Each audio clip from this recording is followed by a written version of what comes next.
Imagine living through a civil war so brutal that neighbours turn against each other, cities burn, and the very fabric of society tears apart. This was not imagination for Thomas Hobbes. Born prematurely in 1588, when his mother heard of the approaching Spanish Armada, Hobbes would later joke that he was born a twin with fear.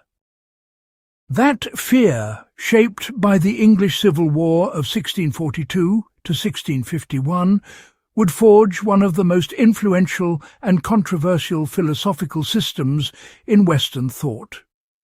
Thomas Hobbes stands as one of history's most significant political philosophers, with his masterwork Leviathan rivaling the writings of Plato, Aristotle, Locke, Rousseau and Kant in its lasting impact on political theory. Yet, to understand Hobbes solely as a political thinker misses the revolutionary scope of his project. Hobbes constructed a complete philosophical system spanning materialism, epistemology, physics, psychology, ethics and politics, all unified by a radical mechanistic view that everything in the universe, including human minds and societies, consists entirely of matter in motion. What makes Hobbes perpetually relevant is not just his conclusions, which many find troubling, but his method.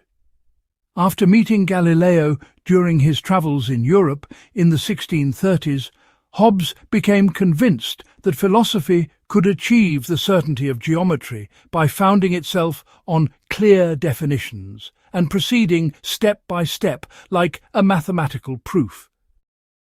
He believed he had discovered the first genuine science of politics, one that could diagnose the causes of civil conflict and prescribe cures with geometric precision. The backdrop for Hobbes's work was the violence of sectarian conflict during both the European wars of religion and the English civil wars, which moved him to consider peace and security the ultimate goals of government, to be achieved at all costs. The British historian Hugh Trevor Roper captured the essence of Leviathan with stark brevity. The axiom is fear, the method is logic, and the conclusion is despotism. But is this summary accurate? Modern scholarship reveals a far more nuanced thinker.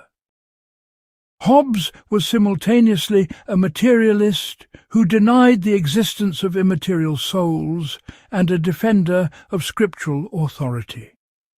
He advocated absolute sovereignty while acknowledging subjects retain inalienable rights of self-defense.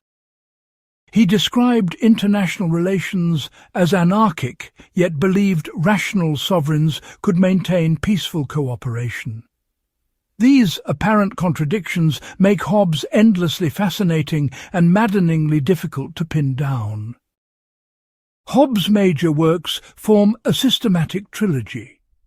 De Corpore, published in 1655, covers logic, language, method, metaphysics, mathematics and physics, establishing the materialist foundations of his system. De Homine, from 1658, examines human nature specifically. De Cive, though published first in 1642, was conceived as the political capstone. But it is Leviathan, published in 1651, that synthesizes the entire system and remains his most widely read work. The title itself demands attention. Leviathan, derived from the Hebrew word for sea monster, appears in the book of Job as a creature so powerful that nothing on earth is its equal. Hobbes helped design the famous frontispiece to the first edition, which depicts the Commonwealth as a gigantic human figure composed of countless tiny human bodies, with the sovereign as its head, towering over a landscape, holding a sword in one hand and a crosier in the other. This image captures Hobbes's vision. Many individuals forming one artificial person with overwhelming power. Leviathan is divided into 4 books. Book 1 of Man establishes the philosophical framework examining human nature, perception, imagination, language, reason, and the passions. Book 2 of Commonwealth details how the Leviathan is erected, the rights of sovereigns and subjects, and the mechanics of civil society. Book 3 of A Christian Commonwealth argues for the compatibility of Hobbesian philosophy with Christian doctrine. Book 4 of The Kingdom of Darkness attacks false religious beliefs and argues that implementing the Leviathanic state is necessary for a secure Christian commonwealth. The influence has been staggering. Hobbes set the terms for social contract theory, which dominated political philosophy for centuries. He profoundly shaped realist thought in international relations, with scholars like John Mearsheimer building directly on Hobbesian foundations. His materialism anticipated contemporary neuroscience and cognitive science. His analysis of language influenced modern philosophy of mind. His conception of sovereignty remains central to debates about state power, constitutionalism, and human rights. Yet Hobbes remains deeply controversial. Critics from his own time to ours have attacked his pessimistic view of human nature, his justification of absolutism, his reduction of morality to prudence, his treatment of religion, and his mechanistic worldview. Philosophers from Rousseau to Rawls have defined their positions partly by rejecting Hobbesian premises. Understanding why Hobbes reached his conclusions and where those arguments succeed or fail remains essential for anyone grappling with fundamental questions about politics, ethics, and human nature. This analysis will excavate the complete architecture of Hobbesian thought.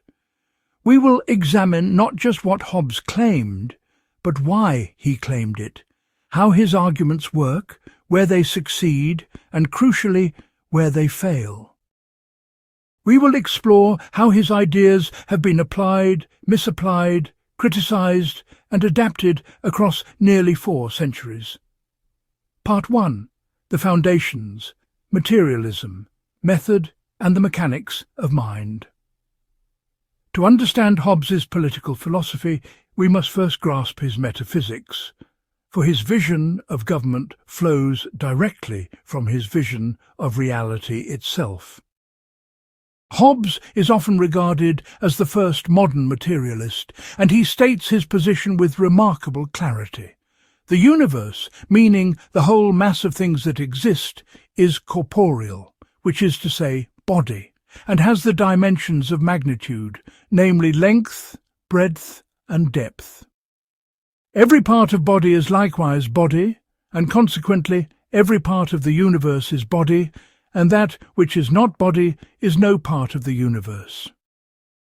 And because the universe is all, that which is no part of it is nothing, and consequently nowhere. This is not merely abstract metaphysics. It represents a revolutionary break from the entire medieval philosophical tradition. Hobbes insists that terms be clearly defined and relate to actual concrete experiences as part of his empiricism, and he tries extremely hard to avoid any metaphysical categories that do not relate to physical realities, especially the mechanical realities of matter and motion. Where Aristotelian scholasticism spoke of immaterial forms, substantial souls, and incorporeal substances, Hobbes declared such language meaningless noise. Consider what this means practically.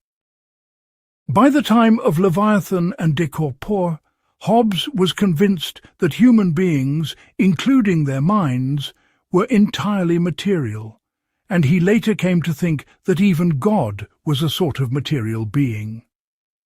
The mind is not some ghostly substance inhabiting the body. Thinking is a physical process.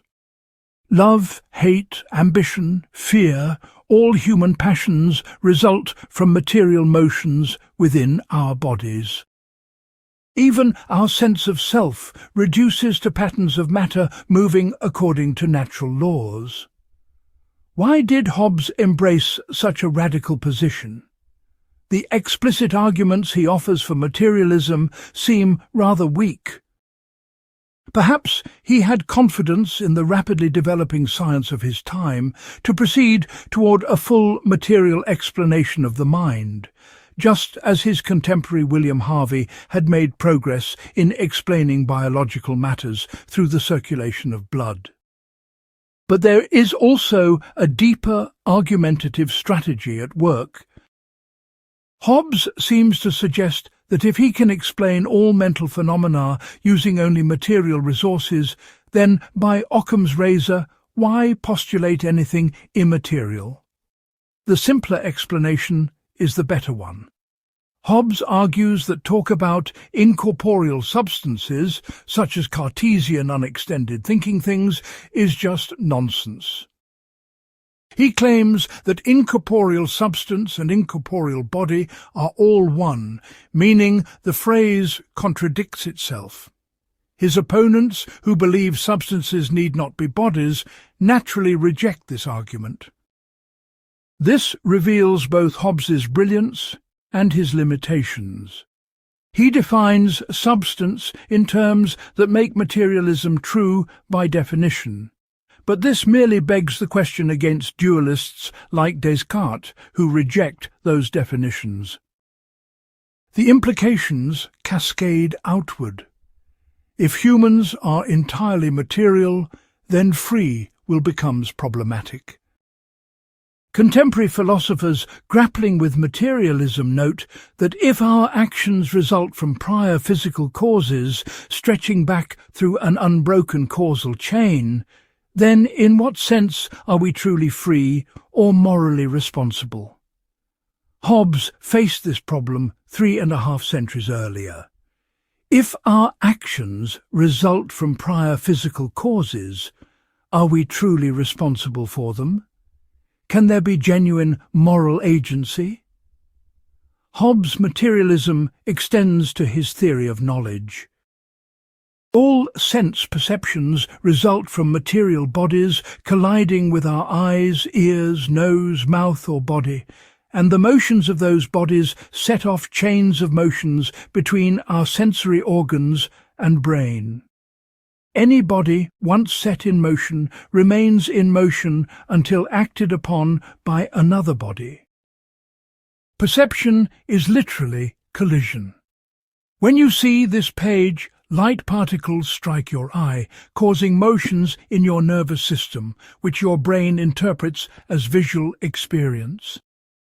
But here emerges a crucial problem that Hobbes recognized. Our sensory experience is not objective, but is always influenced by our own subjective characteristics, physical, emotional, and prejudicial. As long as differences remain in the approaches diverse individuals take toward reality, certain agreement regarding word meanings becomes impossible. Different people, with different bodies and different histories of physical impacts, will perceive and understand the world differently. You and I might both look at the same object, but our different physical constitutions mean we have genuinely different sensory experiences. This creates a profound difficulty. If knowledge begins with sensation, and sensation varies from person to person, how can we achieve universal certain knowledge? How can we avoid endless disputes arising from different perceptions and interpretations? Hobbes needs a foundation for knowledge that transcends individual variation. This is where Hobbes's geometric method enters. Hobbes' philosophical method in Leviathan is modelled after a geometric proof, founded upon first principles and established definitions, in which each step of argument makes conclusions based upon the previous step. observing that conclusions derived by geometry are indisputable, because each constituent step is indisputable in itself. Hobbes attempted to replicate this certainty in moral and political philosophy. The beauty of geometry, Hobbes believed, lay in its conventional foundations. Geometric truths do not depend on observation of the natural world. They follow necessarily from definitions that humans construct. A triangle has 180 degrees, not because we observe triangles in nature, but because of how we define triangle, angle, and degree. Once you accept the definitions and axioms, the theorems follow with absolute necessity. No one disputes that the square of the hypotenuse equals the sum of the squares of the other two sides in a right triangle, because this follows logically from accepted definitions. Can this work for politics? Hobbes thought so. The moral language utilized by Hobbes in his Leviathan was expressed by the precise vocabulary of geometry, empirical science, and physics, and his political ethical theory was grounded in a causal mechanical and materialistic metaphysical theory. Just as geometric proofs build from axioms, political science should build from fundamental observations about human nature. For Hobbes, science is nothing other than the knowledge of consequences and the dependence of one fact upon another. More specifically, he defines reasoning as computation, meaning the addition and subtraction of concepts. When we reason, we are essentially calculating, combining simple ideas into complex ones, or breaking complex ideas into simpler components.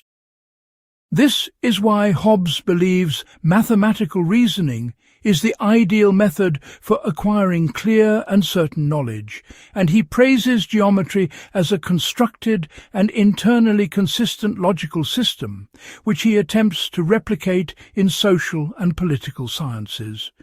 Consider how radical this is. Hobbes is claiming that we can discover moral and political truths with the same certainty we discover mathematical truths. We can prove that absolute sovereignty is necessary with the same rigor that we prove the Pythagorean theorem. This would be philosophy's holy grail, demonstrable ethical and political knowledge, immune to dispute and disagreement. But there is a deep tension here that Hobbes never fully resolved. Hobbes never adequately justifies why ethics and moral philosophy should be analyzed in the same way as empirical aspects of politics. Deducing the logical connections of values, like liberty, is fundamentally different from predicting the effects of different kinds of commonwealth. You can perhaps prove that if humans fear death above all else, then they should rationally desire peace. But can you prove with geometric certainty that humans do fear death above all? That requires empirical observation, which Hobbes' method struggles to incorporate systematically. This tension between the rationalist method, borrowed from geometry, and empiricist premises, drawn from observation of human nature, runs throughout Hobbes' system. He wants the certainty of mathematics, but must begin with facts about human psychology. He wants universal truths, but must derive them from particular observations. This is Hobbes's methodological high-wire act, and whether he successfully crosses to the other side remains disputed. The relationship between language and knowledge is crucial for Hobbes.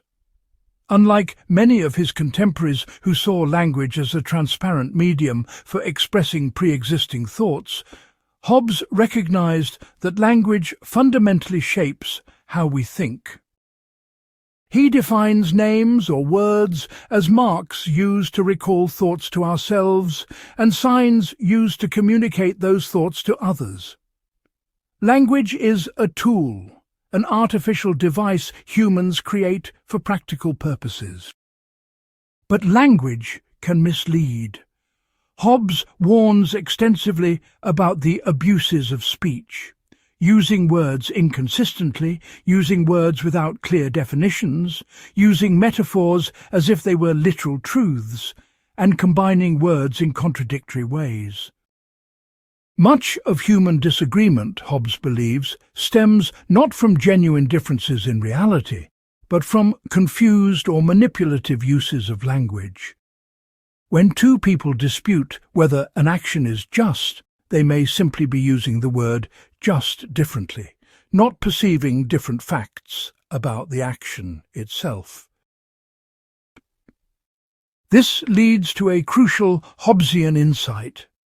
There must exist in human society some central authority to decide the singular definitions of all words, and to determine first principles.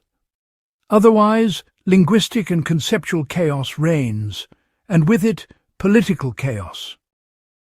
The sovereign's power extends not just over physical violence, but over meaning itself. The sovereign determines what words mean in political contexts, and therefore what counts as justice, property, crime, and obligation. This brings us to Hobbes's account of human nature, the foundation upon which his entire political edifice rests. Hobbes bases all his claims about the mind in his materialist conception of the universe as a plenum filled with matter, where all natural activity results from material bodies moving and colliding with one another.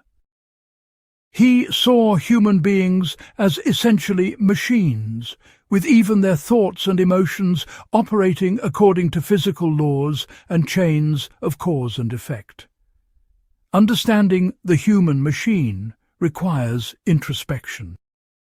Hobbes encourages us to turn our thoughts inward and study one person, namely oneself. For to understand the thoughts, desires, and reasons of ourselves is to understand them in all mankind. This is a remarkable methodological claim. Hobbes suggests that by examining your own motivations, fears, and desires, you can discover universal truths about human psychology. The method is simultaneously empirical, drawing on your experience of yourself, and rationalist, extracting universal principles from particular observations. What does this introspection reveal? Hobbes explains various human passions in quantitative physical terms. The quantity and type of passion possessed by an individual defines his or her condition in the world. To have weak passion is dullness. To have indifferent passion is giddiness. To have an overabundance or disproportionate amount of passion is madness. Passions are not mysterious spiritual forces, but measurable quantities of motion within the body. At the most basic level, humans experience two fundamental motions: appetite and aversion. Appetite is movement toward what we perceive as good for us. Aversion is movement away from what we perceive as harmful. These are not yet rational calculations, but instinctive passions in which reason is not yet at work. We are drawn to pleasure and repelled by pain, attracted to what seems beneficial and repelled by what seems threatening, all at a level more fundamental than conscious choice. What we call good and evil are simply names we give to the objects of our appetite and aversion. Good is whatever we desire. Evil is whatever we avoid. This is deeply subjectivist. There is no objective good independent of human desires. Different people desire different things, so they will call different things good. One person's good is another's evil, depending on their respective appetites and aversions. but appetite and aversion do not exhaust the passions. Hobbes provides an extensive catalogue of emotions, all explained mechanistically. Joy is pleasure arising from the consideration of having obtained something good. Grief is displeasure from expectation of losing something good or gaining something evil. Love is pleasure from the presence of someone whose company we enjoy. Hate is displeasure from the presence of someone whose company we dislike. Hope is appetite combined with belief that we will obtain what we desire. Fear is aversion. Combined with belief, we cannot avoid what we dread. More complex social emotions emerge from these foundations. Glory is joy from imagining our own power and ability. Shame is grief from imagining our own inability or weakness. Pride is glory based on an exaggerated opinion of oneself. Humility, which Hobbes treats with suspicion, is supposed recognition of one's limitations, but Hobbes doubts its genuineness. Pity is grief from seeing someone else's misfortune combined with imagination that similar misfortune could befall us. Crucially, Hobbes identifies three passions that will prove central to his political theory: competition, diffidence, meaning distrust or fear, and glory, meaning pride or the desire for reputation. These three passions, arising inevitably from our mechanical nature, will drive human beings into conflict in the absence of government. We compete for scarce resources to satisfy our appetites. We distrust others and strike preemptively out of fear for our safety. We seek glory, reputation, and recognition, leading us to challenge and dominate others even when our material needs are met. Enter reason. Hobbes' account of reason is distinctive and somewhat deflationary. Reason is not a faculty that grasps eternal truths or connects us to divine mind. Reason is simply calculation, the addition and subtraction of concepts. We use reason instrumentally to figure out means to our ends. If you want X, reason tells you that you must do Y to achieve X. Reason supplies hypothetical imperatives, if this, then that, but reason does not tell you what to want. The passions set the goals. Reason merely calculates how to achieve them. This makes reason, in a famous Hobbesian phrase, the scout and spy of the passions. Reason is in the service of desires, which alone can move a person to act. Reason without passion is inert. Passion without reason is blind. We need both, but passion has primacy in motivation. You can reason brilliantly about means, but without desire you will do nothing. This has profound implications. If reason is merely instrumental, then rational people with different desires may rationally pursue different and conflicting ends. There is no purely rational ground for everyone to agree on shared goals. Reason can show us that if we all desire peace, we should lay down our arms. But if someone desires conquest more than peace, reason might tell him to attack while others are lowering their guard. Reason alone cannot generate the universal agreement Hobbes needs for stable society. Hobbes also discusses deliberation, the process of alternating appetites and aversions regarding some future action. When we deliberate, we imagine performing an action, feel appetite toward it, then imagine some negative consequence, feel aversion, then imagine some benefit again, feel appetite again, cycling back and forth until the deliberation ends.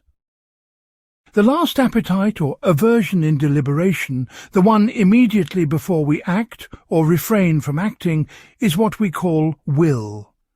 Will is not a separate faculty, but simply the final passion in a chain of deliberation. This conception of will troubles many readers. If will is just the last link in a mechanical chain of passions determined by prior physical causes, then in what sense are we free? Hobbes does address freedom, defining a free man as one who is not hindered from doing what he has the will to do. Freedom is absence of external impediments to motion. A prisoner behind bars is not free because the bars prevent him from moving as he wills.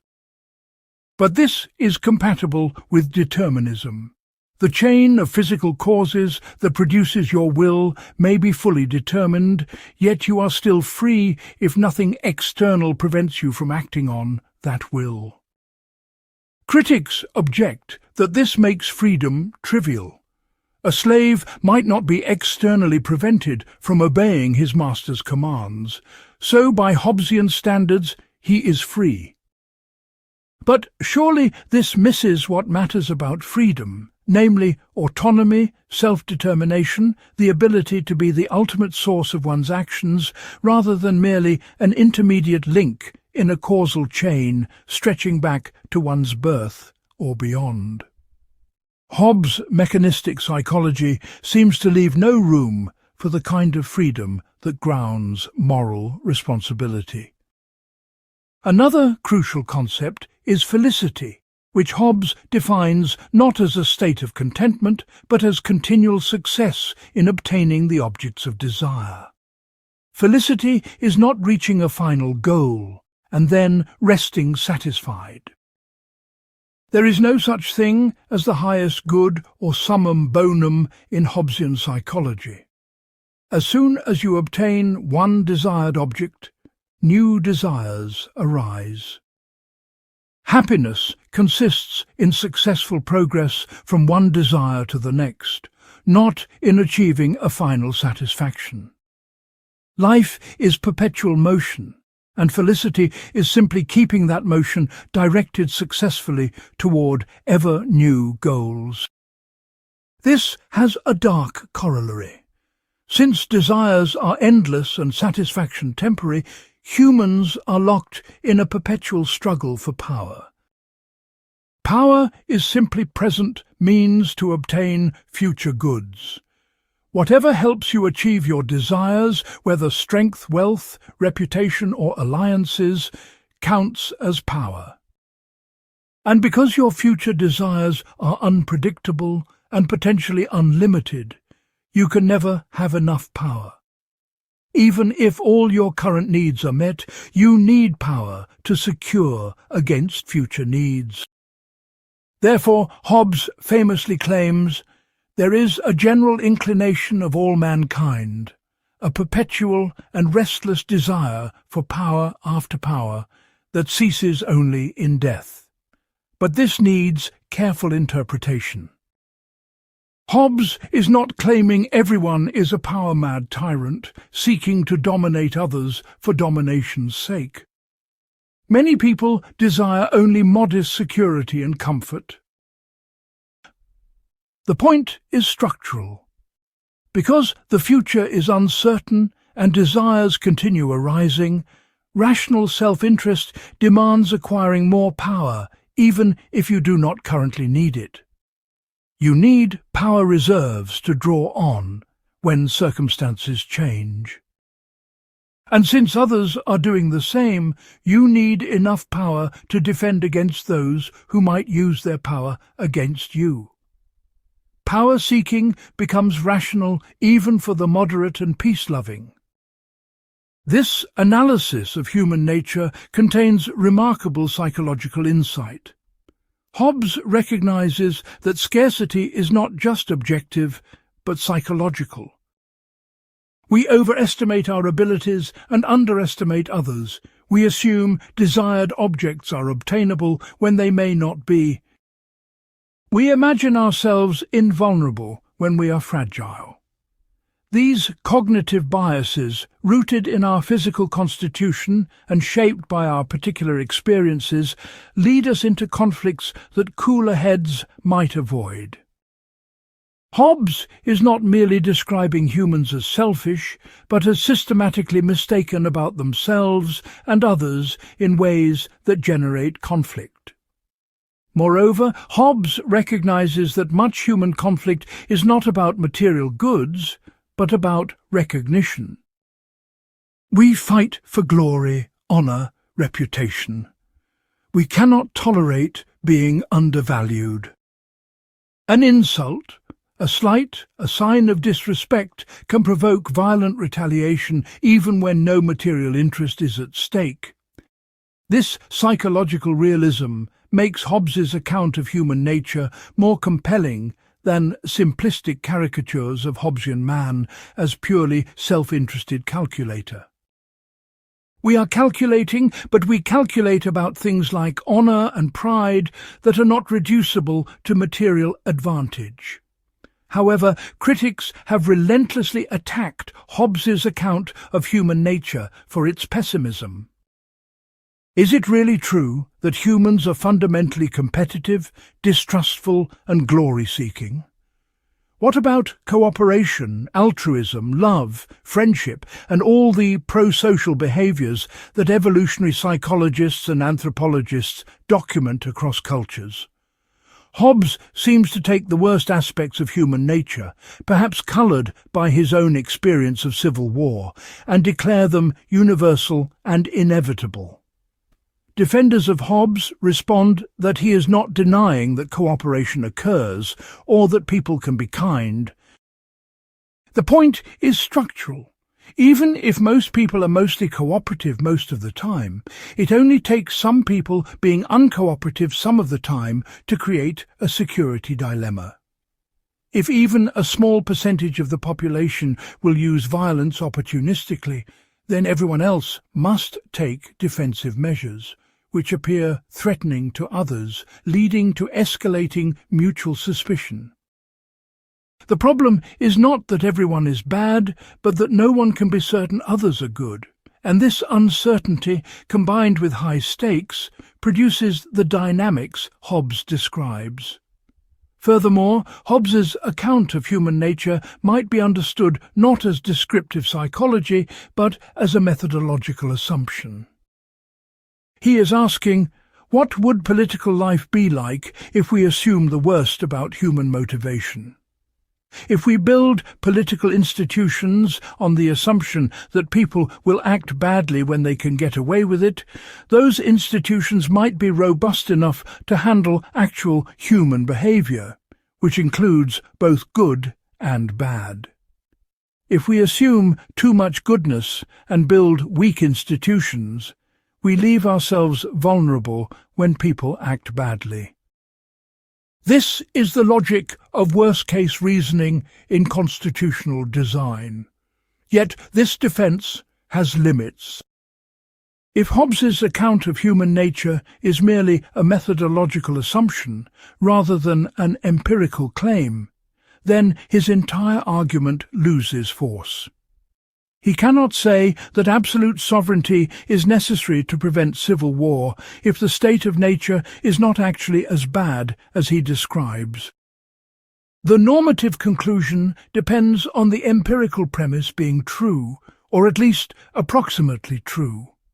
Hobbes needs his psychology to be realistic, not merely a useful fiction for theoretical purposes. The materialist foundations and mechanical psychology we have examined establish the framework for everything that follows. Hobbes believes he has shown that humans are physical systems governed by natural laws, that their behaviour can be explained scientifically in terms of matter and motion, that their reasoning is calculation aimed at satisfying desires, and that their passions inevitably generate competition, fear, and conflict. From these foundations, he will construct his argument that the only solution to the human predicament is absolute sovereign power. Whether those foundations support that conclusion or collapse under its weight is the question that has occupied readers of Hobbes for nearly 4 centuries. Part 2. The State of Nature, War of All Against All. With his materialist metaphysics and mechanical psychology established, Hobbes now asks us to conduct a thought experiment. Imagine human beings in what he calls the state of nature, a condition before or without political authority. What would life be like? Hobbes's answer, expressed in perhaps the most famous passage in political philosophy, is stark. The life of man would be solitary, poor, nasty, brutish, and short. But what exactly is this state of nature? Is Hobbes describing an actual historical period, a hypothetical scenario, or something else? The text supports multiple interpretations. At times, Hobbes suggests the state of nature is a real condition that existed before civil societies formed, or that exists now in places without effective government. He points to the peoples of America, by which he means indigenous populations, as living in the brutish condition of the state of nature, though modern anthropology thoroughly refutes this claim. He also notes that sovereign states exist in a state of nature relative to each other, since there is no world government. But Hobbes also presents the state of nature as a logical deduction from human nature rather than a historical claim. If you take humans as Hobbes has described them, with their passions and powers, and imagine them without political authority, this is what logically follows. The state of nature is less a description of prehistory than an analysis of what political authority prevents. Remove government, and you remove what keeps these natural human tendencies in check. The state of nature is characterized first by a condition Hobbes calls natural equality. This is not moral equality or equality of rights in our modern sense. Hobbes means that humans are roughly equal in their basic physical and mental capacities. The weakest person has enough strength to kill the strongest, either through secret machination or by confederacy with others. The difference between the wisest and the most foolish is not so great that one can claim superiority that others must acknowledge. Some are stronger, some smarter, but these differences are not large enough to be decisive. This equality is crucial because it generates conflict. If humans were naturally unequal, like bees in a hive with a queen bee biologically programmed to rule and workers biologically programmed to obey, then hierarchy would be natural and stable. But humans are equal enough that no one can claim natural authority over others, and no one is so strong that they need not fear others. Everyone poses a threat to everyone else. The strong must sleep, and the weak can attack while they sleep. The clever can be outnumbered by the less clever. Natural equality means natural vulnerability. From equality proceeds diffidence, meaning distrust or fear. Because everyone can harm anyone, no one can feel secure. You might be peaceful and want only to till your land and live quietly, but you know your neighbour could attack and take your goods. So you must prepare defences. But your defences look threatening to your neighbour, who then prepares his own defences, which look threatening to you, and the spiral escalates. Even if both of you genuinely want peace, neither can trust the other's peaceful intentions, and neither can afford to be wrong. This is what international relations scholars call a security dilemma. Actions taken for purely defensive reasons appear threatening to others, who take defensive actions that appear threatening in return, leading to an arms race and potentially war, despite no one initially wanting conflict. The tragedy is that even the peaceful and reasonable cannot escape this dynamic in the state of nature. Hobbes identifies three principal causes of quarrel in the state of nature: competition, diffidence, and glory. These are not separate motives, but interlocking aspects of the human condition in the absence of authority. Competition arises because many goods are scarce and indivisible. If two people desire the same thing which they cannot both enjoy, they become enemies. Each tries to destroy or subdue the other. This applies not just to material goods, but to anything people value. Competition makes humans invade others for gain, seeking to acquire their resources, goods, territory, or other objects of desire. Diffidence or fear drives humans to invade others for safety. Even if you have no aggressive intentions, you know others might attack you. The rational response is to strike first, subduing your neighbors before they can threaten you. This is preemptive war, driven not by greed, but by fear. You attack not because you want what others have, but because you fear what they might do. And since everyone reasons the same way, everyone has reason to strike first, creating a perpetual state of mutual hostility. Glory means reputation, honor, and pride. Humans invade others for reputation, reacting violently to any sign of undervaluation, whether a direct insult, a failure to show proper respect, or even disrespect shown to their friends, family, nation, or profession. Hobbes recognizes that trifles, things of objectively little value, can provoke violence when they carry symbolic meaning. A word, a look, a gesture can start a feud or a war, because it touches on honor and pride. These three causes interlock. Competition creates scarcity and conflict over resources. This conflict generates fear and distrust, leading to preemptive violence.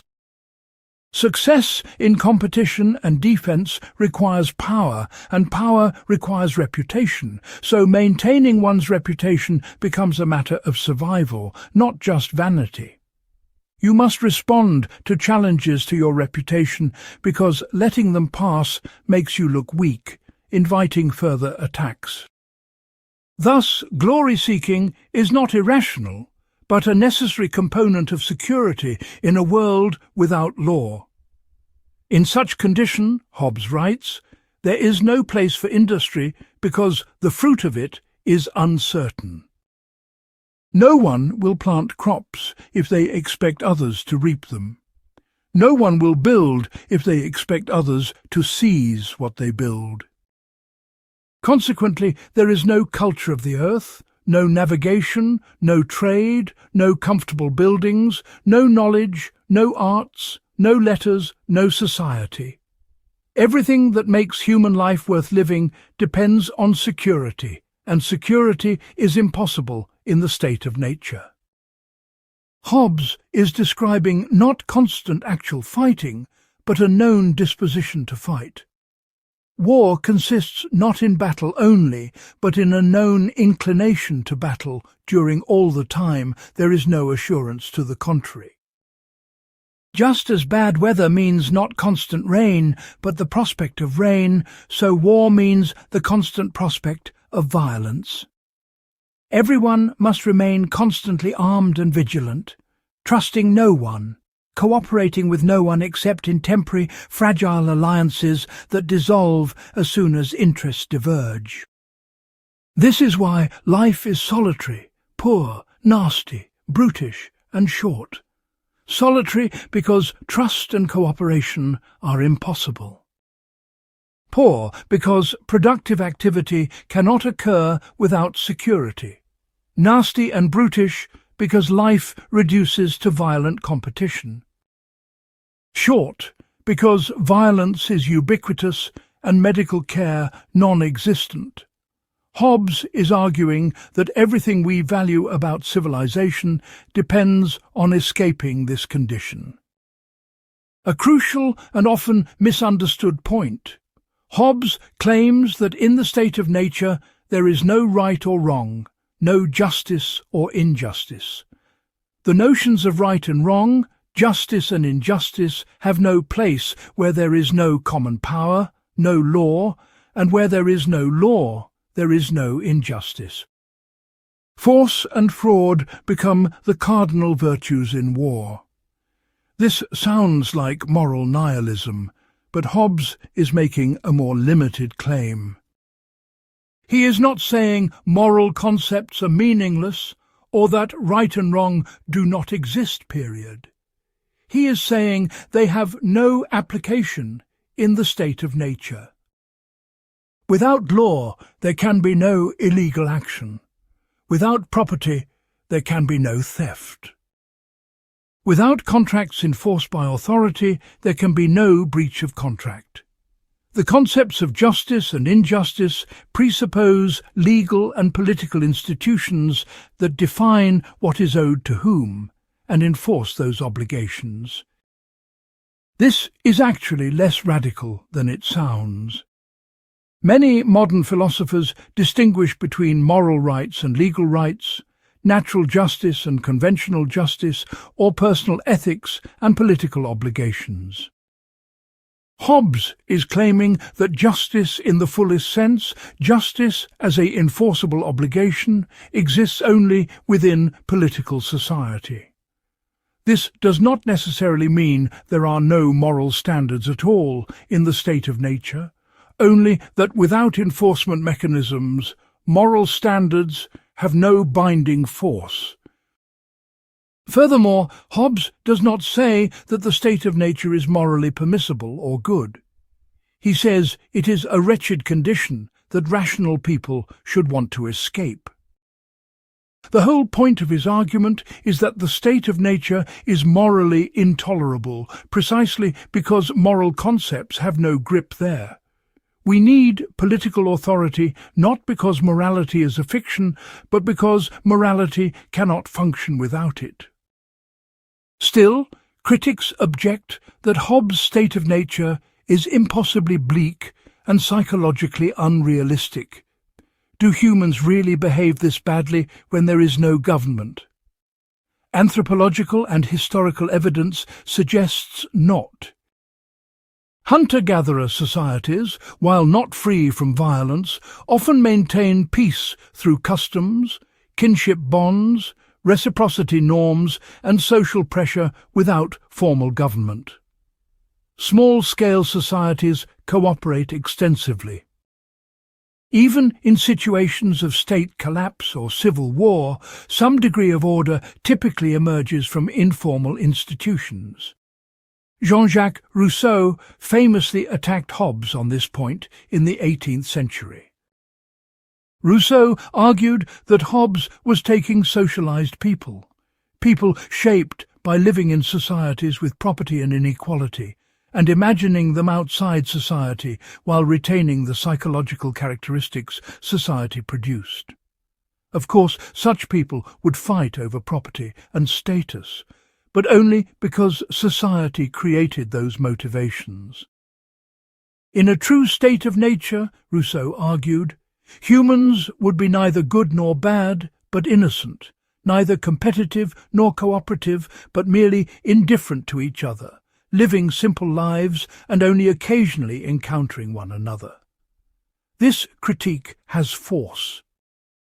If the vices Hobbes attributes to the state of nature are actually products of social life, then the state of nature cannot be as bad as Hobbes claims. The very motivations that make it horrible, competition for resources and status, presuppose social structures that would not exist in the state of nature. Hobbes may be projecting the pathologies of civil society onto the state of nature, and then claiming we need civil society to escape those pathologies. That is circular reasoning. Hobbes' defenders respond that Rousseau misses the point. Hobbes is not trying to describe actual human prehistory. The state of nature is an analytical device to isolate the function of political authority. What does government do? It prevents the war of all against all. How do we know it prevents this? Because we can deduce what would happen without it. The deduction does not depend on history, but on the logic of strategic interaction among rational self-interested agents with equal power and no superior authority. Modern game theory has vindicated aspects of Hobbes's reasoning. The prisoner's dilemma and other cooperation problems in non-repeated games show that individually rational choices can produce collectively disastrous outcomes. Each person acting rationally for themselves leads to results that everyone prefers to avoid, but no one can unilaterally change without making themselves worse off. Hobbes identified this logical structure centuries before game theory formalized it. However, game theory also shows that cooperation can emerge through repeated interactions, reputation mechanisms, and reciprocal strategies like tit for tat. Players who expect to interact repeatedly have incentives to cooperate because betrayal damages future cooperation prospects. This suggests that even without government, humans could develop cooperative norms and institutions. Hobbes's state of nature treats human interaction as if it were a one-shot game, but most human interactions are repeated or embedded in ongoing relationships. Hobbes actually recognizes this to some extent. He notes that among sovereigns who exist in a state of nature relative to each other, there is less misery than among individuals, because sovereigns uphold the industry of their subjects, protect their economies, and maintain some level of international cooperation. If sovereign states can mitigate the state of nature through diplomacy, trade, and international law, why could not individuals do something similar through customs, reputation, and social norms? The answer seems to be scale and stakes. Among individuals in the state of nature, the stakes are existential. One violent person can kill you in your sleep. You cannot easily move to avoid aggressors. Reputation mechanisms require stable communities, but the state of nature features constant flux and migration. Among states, in contrast, moving is not an option. Interactions are ongoing and the costs of war are high, incentivizing restraint. So the state of nature is worse for individuals than for states. Another line of criticism focuses on Hobbes's assumption of psychological egoism, the view that humans are motivated ultimately only by self-interest. Psychological egoism is notoriously difficult to defend. Cannot people act from genuine benevolence, love, duty, or commitment to principles? Are not there countless examples of people sacrificing their interests for others? Parents care for children at great cost to themselves. Soldiers die for their comrades. People give to charity, help strangers, and act morally even when they could get away with acting immorally. Hobbes can accommodate some of this. If you love your children, then their well-being is part of your interest, so acting for their benefit is acting for your own interest broadly conceived. Hobbes can expand self-interest to include whatever you care about, making the claim nearly unfalsifiable. But this makes psychological egoism trivial. If self-interest includes caring about others, then what is the difference between psychological egoism and its denial? The deeper issue is whether Hobbes needs the strong claim of universal psychological egoism. Perhaps he needs only the weaker claim that enough people are self-interested enough of the time that social cooperation cannot be taken for granted. Even if most people are mostly decent, if some people will act badly when they can get away with it, and if we cannot reliably identify who those people are, then we still have a security problem. You might be genuinely altruistic, but you do not know that I am, and I do not know that you are. And this mutual uncertainty recreates the security dilemma. Modern evolutionary theory complicates the picture. Humans have evolved capacities for both selfish and prosocial behavior. We are not purely selfish, but our altruism is often parochial, directed toward kin and in-group members while excluding outsiders. We cooperate extensively within groups while competing between groups. This suggests humans are not Hobbesian atoms, but evolve for life in social groups, with psychological adaptations for both cooperation and competition. If this is right, then the state of nature is not a plausible starting point, because humans never existed as isolated individuals. We evolved in groups, and our psychology reflects this. The question is not whether isolated individuals would cooperate without government, which may be asking about a situation that never existed, but rather what kinds of social structures can channel our mixed nature toward cooperation, rather than conflict at larger scales than kin groups or tribes. Hobbes himself occasionally suggests that the family is natural and pre-political, not part of the state of nature. Parents have authority over children, and this authority arises naturally from the parent's power to kill or preserve the infant. If families exist in the state of nature, then the state of nature is not a condition of isolated individuals, but of families or small kinship groups. This would significantly change the dynamic. Families can cooperate internally, accumulate resources across generations, and form alliances with other families. The state of nature might be less a war of individuals and more a condition of feuding clans or tribes. But Hobbes's treatment of the family and the state of nature is brief and has been rightly criticized as strange and strained. He tries to avoid acknowledging natural social bonds because that would undermine his atomistic starting point. Yet he cannot deny that reproduction and child-rearing exist. His solution, treating parental authority as based purely on power and contract rather than natural bonds, is one of the less convincing parts of his system. Empirical evidence from the state of nature is difficult to assess because true states of nature are rare. Failed states and civil wars are often cited as approximating the state of nature, and the violence in such situations seems to support Hobbes.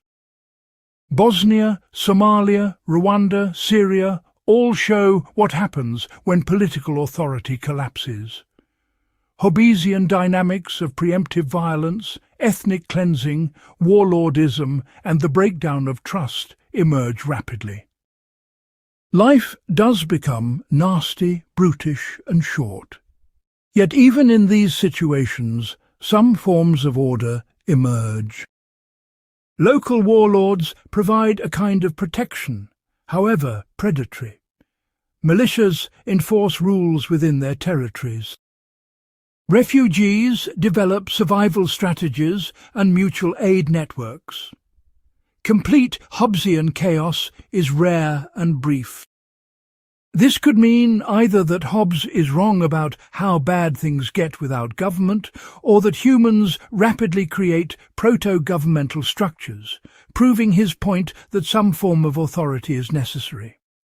Perhaps the fairest assessment is that Hobbes identified a real problem but overstated its severity. Cooperation is harder than optimists suppose, and the breakdown of trust and security can happen quickly, especially at large scales or in heterogeneous populations.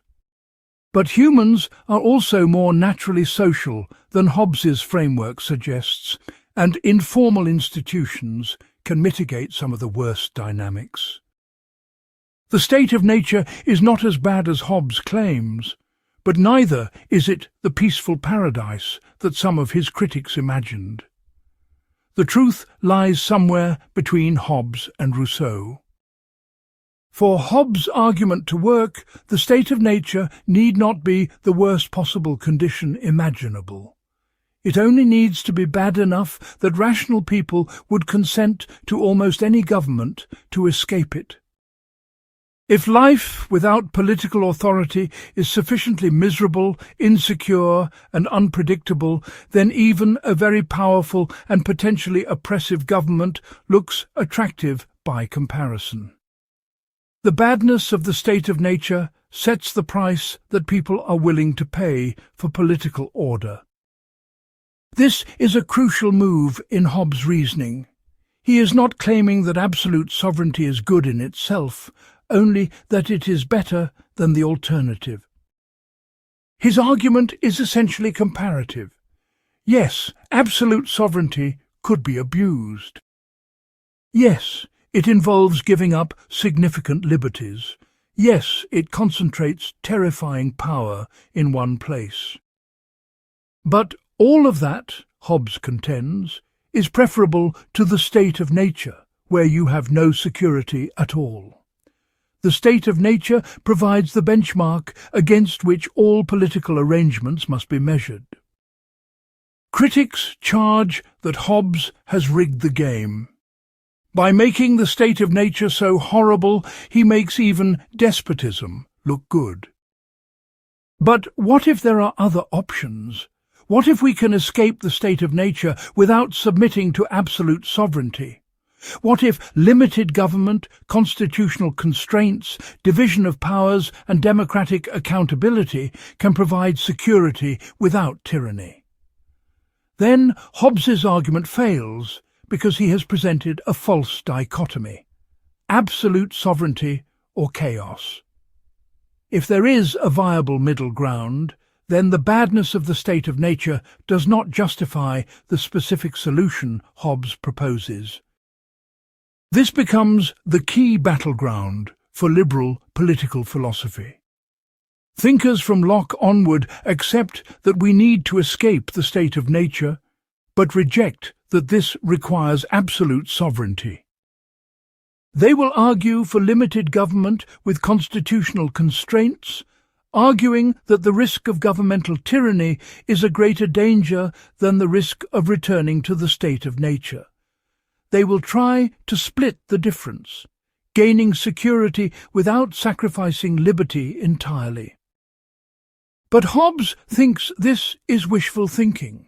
He believes divided sovereignty is a contradiction in terms. Either there is a final authority, or there is not.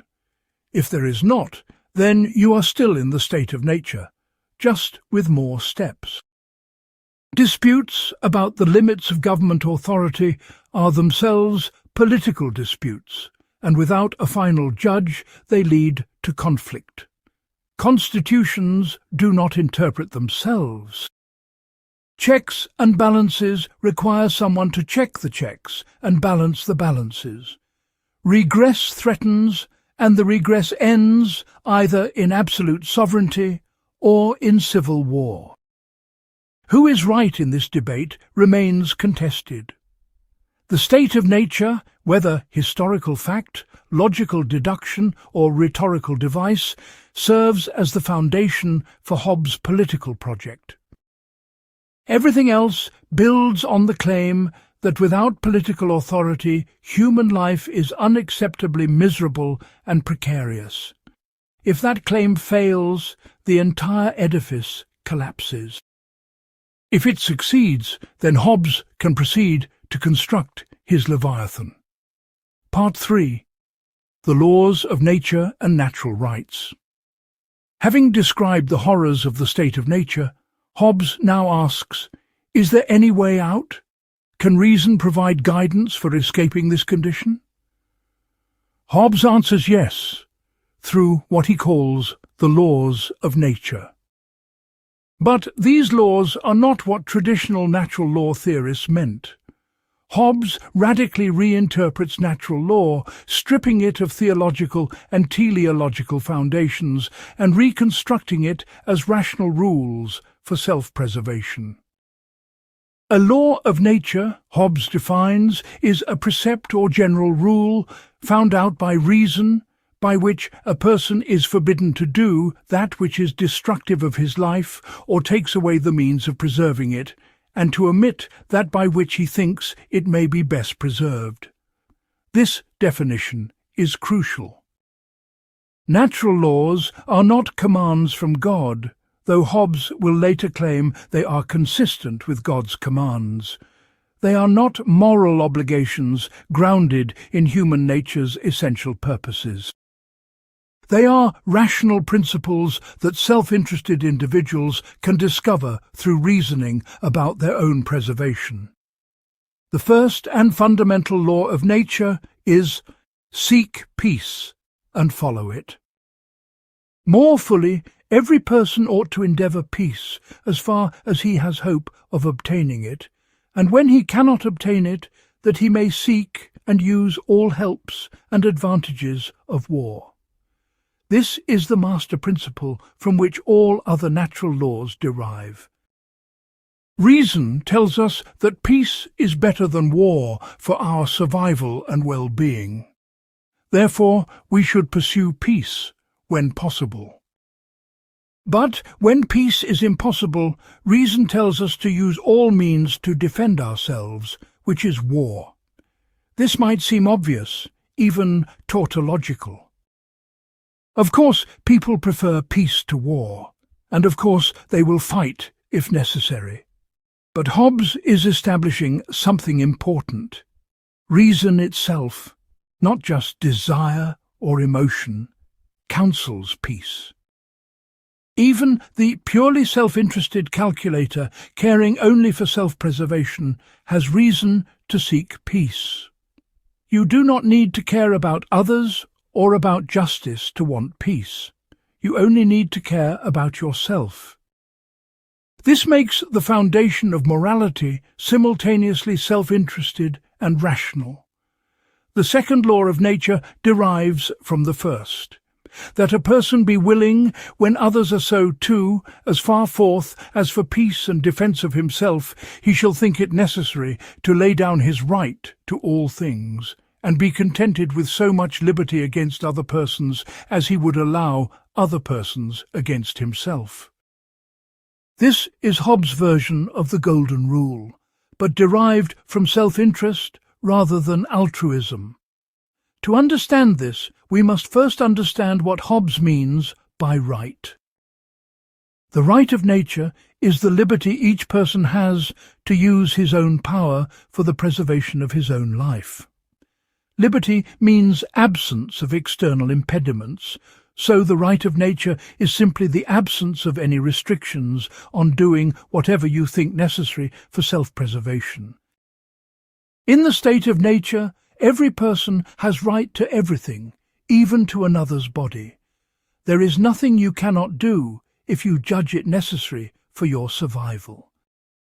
But having right to everything means having security to nothing. If everyone has right to everything, then no one can be confident in keeping anything. Your right to take my food equals my right to keep it. Your right to kill me equals my right to kill you. Rights without corresponding obligations provide no protection. Universal right means universal insecurity. The solution is to lay down rights conditionally. I will give up my right to harm you if you give up your right to harm me. We contract to limit our liberty mutually. This is rational because although I lose the freedom to attack you, I gain security from your attacks. The trade is worthwhile because security is more valuable than unlimited freedom, when unlimited freedom provides no security.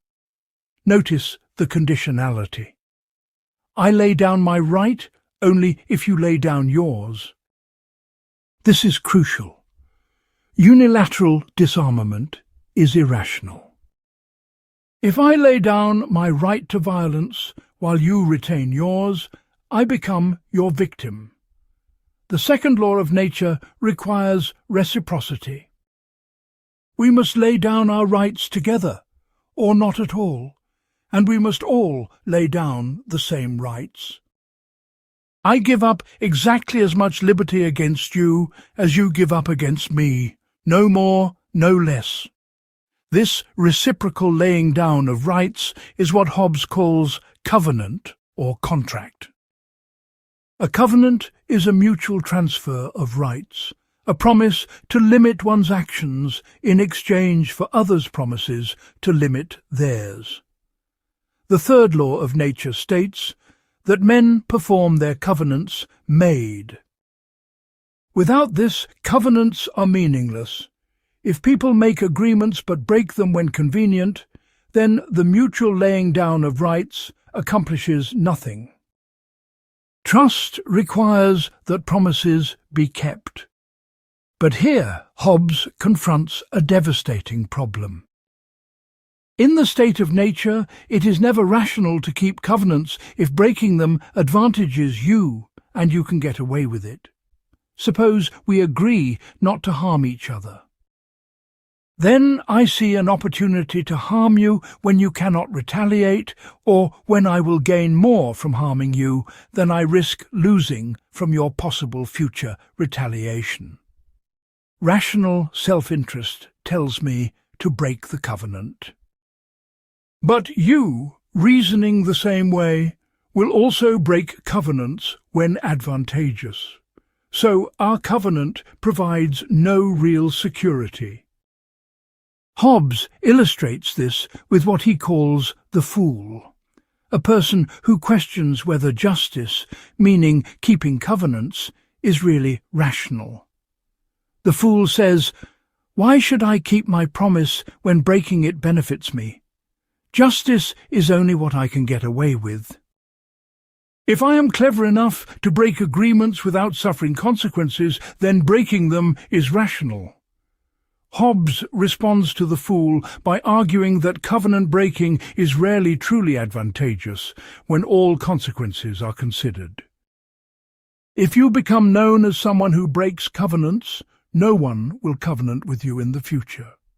You become an outcast, and in the state of nature, the solitary individual cannot long survive. Reputation for reliability is an asset worth preserving even at the cost of short-term sacrifices. Furthermore, Hobbes argues, even if you could break covenants with impunity, relying on your cleverness is risky. You might misjudge the situation. Your betrayal might be discovered. Others might band together against covenant breakers.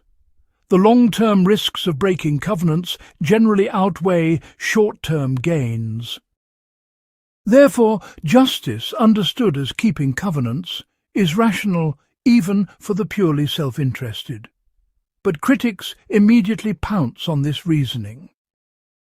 Hobbes has not shown that keeping covenants is always rational, only that it is usually rational. The fool is not asking whether justice is generally a good policy, but whether it is rationally binding in every case. If there exist situations where breaking a covenant is clearly advantageous with minimal risk, then the fool is right that justice is not absolute. And if justice is not absolute, then it is not really justice but mere prudence, which can be overridden by other prudential considerations. Moreover, in the state of nature, the conditions Hobbes identifies for covenants being rational future interactions, reputation effects and so on, often do not hold. If I expect never to see you again, or if I can betray you secretly, or if the stakes are life and death, then keeping my covenant might be irrational. Hobbes seems to prove too much. If covenants are rationally binding in the state of nature, then perhaps we do not need to escape the state of nature after all. But if they are not rationally binding, then natural law provides no escape. Hobbes' response is that covenants made in the state of nature are valid but not reliable. The laws of nature oblige you to keep covenants, but only when you can do so safely. When keeping a covenant threatens your life, self-preservation overrides the obligation. This makes sense given that the laws of nature are all derived from the fundamental goal of self-preservation. You cannot be obliged to do something that undermines the very goal that grounds the obligation. But this creates a loophole large enough to drive an army through. If I can ignore obligations whenever I fear for my safety, and I am the judge of when I am in danger, then obligations bind only when I want them to. Every violation can be justified by claiming I feared for my safety. Hobbes is aware of this problem, which is why he insists that covenants only become reliable when there is a common power to enforce them. Until then, the laws of nature are, in his memorable phrase, but words. This brings us to a crucial and often misunderstood aspect of Hobbes's natural law theory. The laws of nature oblige in conscience, meaning you ought to desire that they be obeyed, but they do not oblige in action unless there is security for obeying them. You should wish for a world where everyone keeps covenants, but you should not keep your covenants when others are not keeping theirs, and when there is no enforcement mechanism. This distinction between obligation in conscience and obligation in action is Hobbes's way of affirming that natural law is real moral law, while explaining why it does not function in the state of nature. Critics find this distinction murky and perhaps incoherent. What does it mean to have an obligation that you are not obliged to fulfill? How is obligation in conscience different from merely wishing something were the case? If I ought to desire that covenants be kept, but I am not obliged to keep my own covenants in the state of nature, then in what meaningful sense am I obliged at all? Hobbes lists 19 laws of nature total, though the first 2 are fundamental and the others are elaborations or applications. The third, as mentioned, is to keep covenants. The fourth is to show gratitude, meaning not to make someone regret having bestowed a benefit on you. The fifth is to accommodate oneself to others, what we might call sociability or willingness to compromise. The sixth is to pardon offences when the offender repents and offers security for the future. The seventh is that in revenge, meaning punishment, one should look only to future good, not to past evil. Punishment is for deterrence and reform, not retribution for its own sake. The eighth law prohibits insults and expressions of contempt. The ninth requires acknowledging natural equality. The 10th forbids pride and arrogance. The 11th requires impartiality when judging disputes between others. The 12th mandates equal distribution of things that cannot be divided when people have equal right to them. The 13th prescribes determining distribution by lot when equal division is impossible. The 14th distinguishes between 2 kinds of lots, giving priority to first possession for things no one yet possesses, and priority to primogeniture, meaning firstborn inheritance, for things already possessed. The 15th law of nature provides for safe conduct for mediators of peace. The 16th requires submission to arbitration when parties cannot resolve disputes themselves. The 17th states that no one should be judge in his own case due to inevitable bias. The 18th requires that judges be impartial, having no greater interest in one party than another. The 19th mandates that in judging factual questions, if no other evidence is available, judges should give credit to witness testimony, with greater weight to multiple witnesses than single witnesses. Many of these later laws seem obvious or trivial, and Hobbes admits as much. He notes that all of them can be summarized as "do not do to others what you would not want done to you." This is the traditional golden rule, which Hobbes presents as following from rational self-interest rather than altruism. If you do not want others stealing from you, harming you, or treating you unfairly, then rationality requires not doing those things to others, because reciprocity is the foundation of social cooperation. But there is something deeply paradoxical about Hobbes' natural law theory. On one hand, he claims natural law is discovered by reason and binds all humans as rational creatures. On the other hand, these laws do not actually function in the state of nature because they cannot be safely obeyed. They are prescriptions for peace that only work once you already have peace.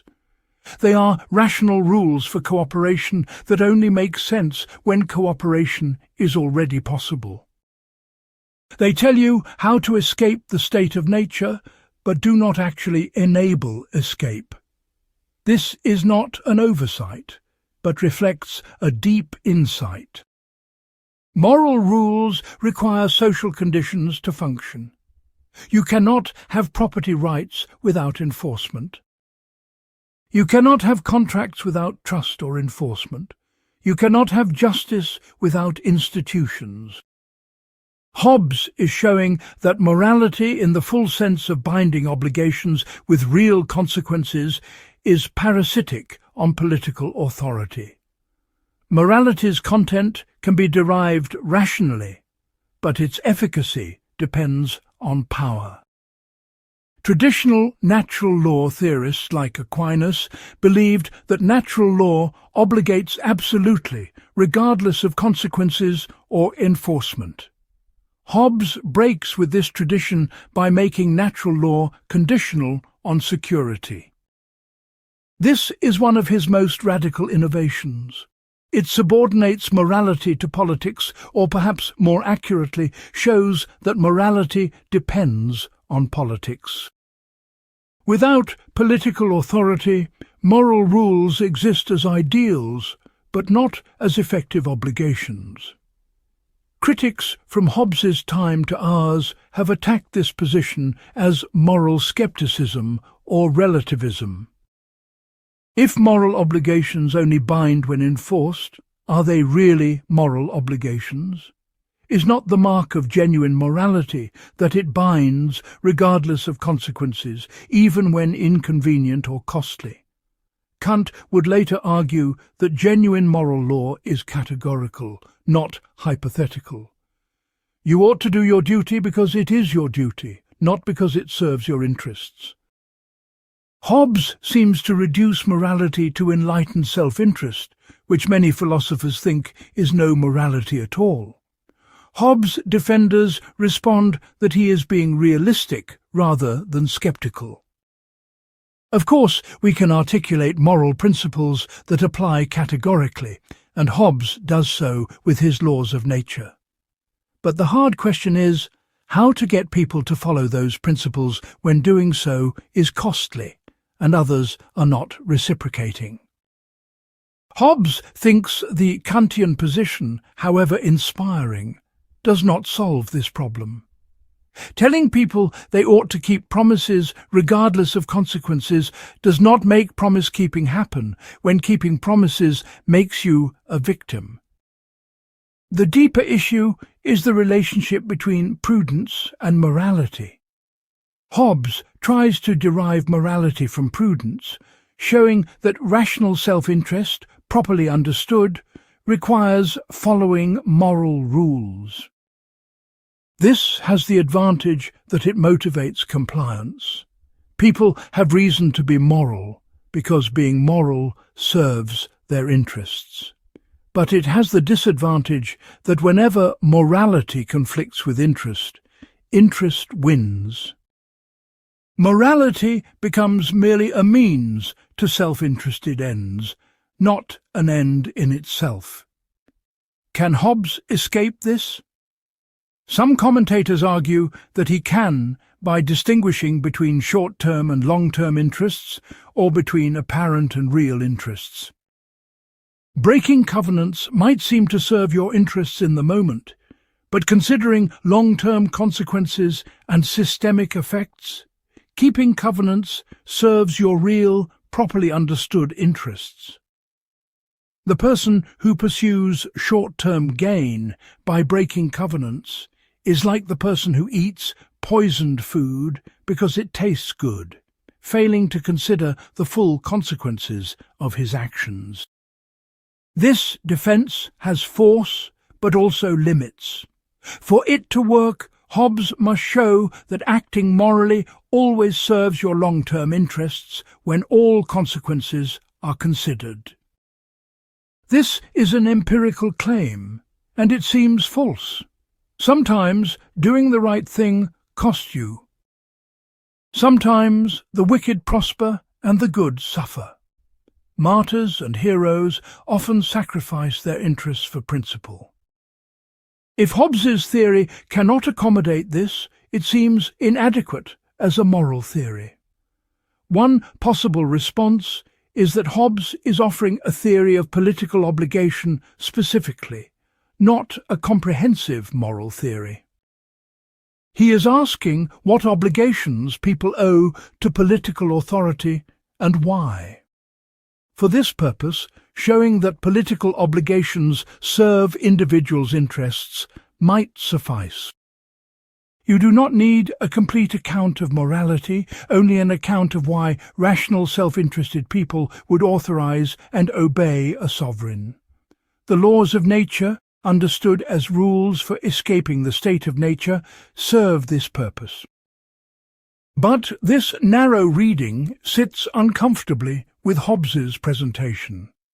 He clearly intends the laws of nature to be genuine moral laws, not just prudential rules.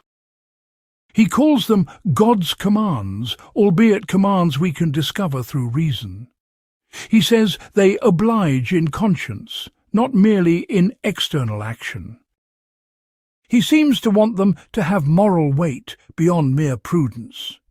Perhaps the best interpretation is that Hobbes offers a two-level theory. At one level, the laws of nature are rational precepts for self-preservation that any self-interested person can accept. At another level, they are genuine moral commands that oblige regardless of self-interest.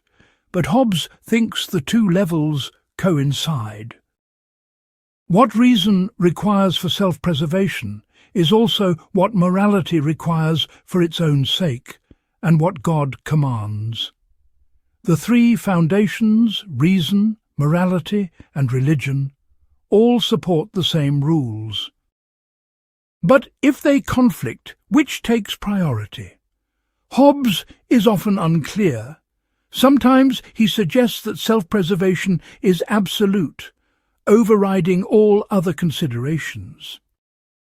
At other times, he suggests that natural law binds even when obeying it costs you. The ambiguity may be deliberate, allowing Hobbes to appeal to different audiences, religious and secular, without committing to one foundation exclusively. What about natural rights, as distinct from natural law? Hobbes draws a crucial distinction. Right means liberty, the absence of obligation. Law means obligation, a restriction on liberty. Right and law are therefore opposite. Where you have right, you have no obligation. Where you have obligation, you have no right. The laws of nature impose obligations, restricting your rights. The fundamental right of nature is the right to self-preservation, and this right is inalienable, meaning you cannot give it up even if you try. This creates tension in Hobbes' system. The social contract requires laying down rights, specifically the right to all things. But the right to self-preservation cannot be laid down. Therefore, even after contracting to obey the sovereign, you retain the right to resist if the sovereign threatens your life. This right limits sovereign power, or at least creates a potential limit. If subjects retain the right to resist when their lives are threatened, and they are the judges of when their lives are threatened, then sovereign power is not truly absolute. Hobbes recognizes this, but tries to minimize it. He argues that subjects have no right to resist sovereign punishment for crimes they committed. If you commit a crime knowing the penalty is death, you have consented to that penalty by committing the crime. Resisting the penalty is unjust. But if the sovereign tries to kill you arbitrarily, not as punishment for crime, you may resist. Also, if the sovereign requires you to kill yourself, or to refrain from defending yourself when attacked, you may disobey. Self-preservation is the foundation of everything, and obligations that negate that foundation are void. Critics seize on this as a fatal contradiction. Hobbes wants absolute sovereignty, but also inalienable natural rights. These cannot coexist. Either subjects have rights that limit sovereign power, making sovereignty not absolute, or sovereignty is absolute, making talk of inalienable rights empty. Hobbes cannot have it both ways. Hobbes' defenders point out that the contradiction is more apparent than real. Sovereign power is absolute in that there is no authority above the sovereign and no legal limits on sovereign action. But this does not mean the sovereign can make subjects do anything. Natural necessity limits what anyone, sovereign or subject, can be obligated to do. Just as you cannot be obligated to levitate or to change the past, you cannot be obligated to refrain from self-defense. These are not limits on sovereignty, but limits on what obligations can possibly be. Still, the problem remains that if subjects retain rights of self-defense and self-preservation, and if they judge for themselves when those rights are threatened, then they can justify resistance whenever they feel threatened. This reintroduces the very disagreement and conflict that the social contract was supposed to solve. Each subject judging his own case will find reasons to resist when the sovereign acts against his interests. The right of self-preservation becomes a loophole that swallows sovereign authority. Perhaps Hobbes thinks this is a problem he can live with. Subjects have the right to resist when their lives are genuinely threatened, but they risk the sovereign's wrath if they resist unjustly. The sovereign, having overwhelming power, can punish unjustified resistance. So the right of self-preservation is a safety valve, permitting resistance in truly extreme cases, while the sovereign's power deters frivolous or self-serving claims of necessity. It is not a perfect system, but Hobbes might argue it is the best available, balancing security with a minimal recognition of human agency. The laws of nature and natural rights thus provide the intellectual bridge from the state of nature to civil society. They are rules of reason that show why rational people should seek peace and how they can achieve it. but they also reveal the limits of reason alone. Without enforcement, these rules are impotent. Knowing what we should do does not make us do it. This is why Hobbes's next move is inevitable. We need power, overwhelming power concentrated in a single authority, to enforce the laws of nature and thereby make them effective. We need Leviathan. Part 4. The Social Contract and Construction of the Leviathan. The escape from the state of nature requires more than good intentions or rational insight. It requires a mechanism to make cooperation stable and defection irrational. This mechanism is the social contract, and its product is the Leviathan, the artificial person called the Commonwealth or State. Here, Hobbes presents one of the most consequential thought experiments in political philosophy. The social contract is not a historical event, but a logical structure. Hobbes is not claiming that people actually gathered and formed an explicit agreement. He is analyzing the rational basis for political authority. Why should anyone obey government? Because doing so serves their interests better than the alternative. The social contract is the form this rational justification takes. People can be understood as if they contracted to create and obey the sovereign.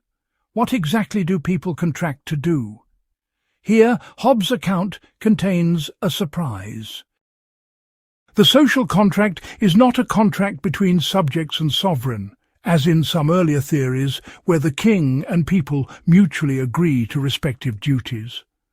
Rather, it is a contract among the subjects themselves, a mutual covenant in which each person agrees with every other person to authorize a third party to rule them. I authorize you to rule me, and you authorize the same ruler to rule you, and we do this simultaneously with everyone else, creating a collective authorization of sovereign power. The wording is crucial. Each person says to every other, I authorize and give up my right of governing myself to this person or assembly on condition that you likewise give up your right to this person or assembly. This creates a many-to-one relationship. Many individuals transfer their rights to a single recipient who then holds the combined power of all. Note that the sovereign is not a party to the contract. The agreement is among the subjects, not between subjects and sovereign. This is Hobbes's innovation, and it has momentous consequences. Because the sovereign is not a party to the contract, the sovereign cannot breach it. There is no contractual limit on sovereign power. The sovereign made no promises, and thus can break none. All obligations run from subjects to sovereign, none from sovereign to subjects. Furthermore, because the contract is among all subjects, no subject can claim the sovereign violated the contract as a reason to withdraw from it. Even if the sovereign acts unjustly by some standard, this does not release subjects from their obligations, because the sovereign's actions are authorized by the subjects themselves. The sovereign acts as their representative, so in a real sense, everything the sovereign does, the subjects have done through their representative. You cannot complain about actions you authorized. This seems to create a trap. Once you enter the social contract, you cannot exit. Even if the sovereign becomes tyrannical, you are stuck because you authorize the sovereign's actions. Hobbes seems to have constructed an agreement that rational people might reasonably refuse to make. Why would anyone agree to such terms? Hobbes's answer is that the alternative is worse. Yes, the social contract gives the sovereign overwhelming power, and yes, the sovereign might abuse that power. But the risk of sovereign abuse is less than the certainty of violence in the state of nature. You are trading a probable evil for a certain one, which is rational. Moreover, Hobbes argues that sovereigns have interests aligned with subjects' interests in most cases. A sovereign wants a prosperous, productive population because that increases the sovereign's power and revenue. A sovereign wants internal peace because civil war threatens the sovereign's position. So, while the sovereign could oppress subjects, doing so is often contrary to the sovereign's own interests. Still, critics point out that this is cold comfort. Even if it is in the sovereign's interest to govern well most of the time, there will be cases where oppressing some subjects benefits the sovereign. Minority groups, political rivals, potential threats, all can be targeted by a rational sovereign acting in self-interest. Hobbes's theory provides no protection for them. Indeed, it denies them any right to resist. They must simply suffer, hoping the sovereign's calculations will change.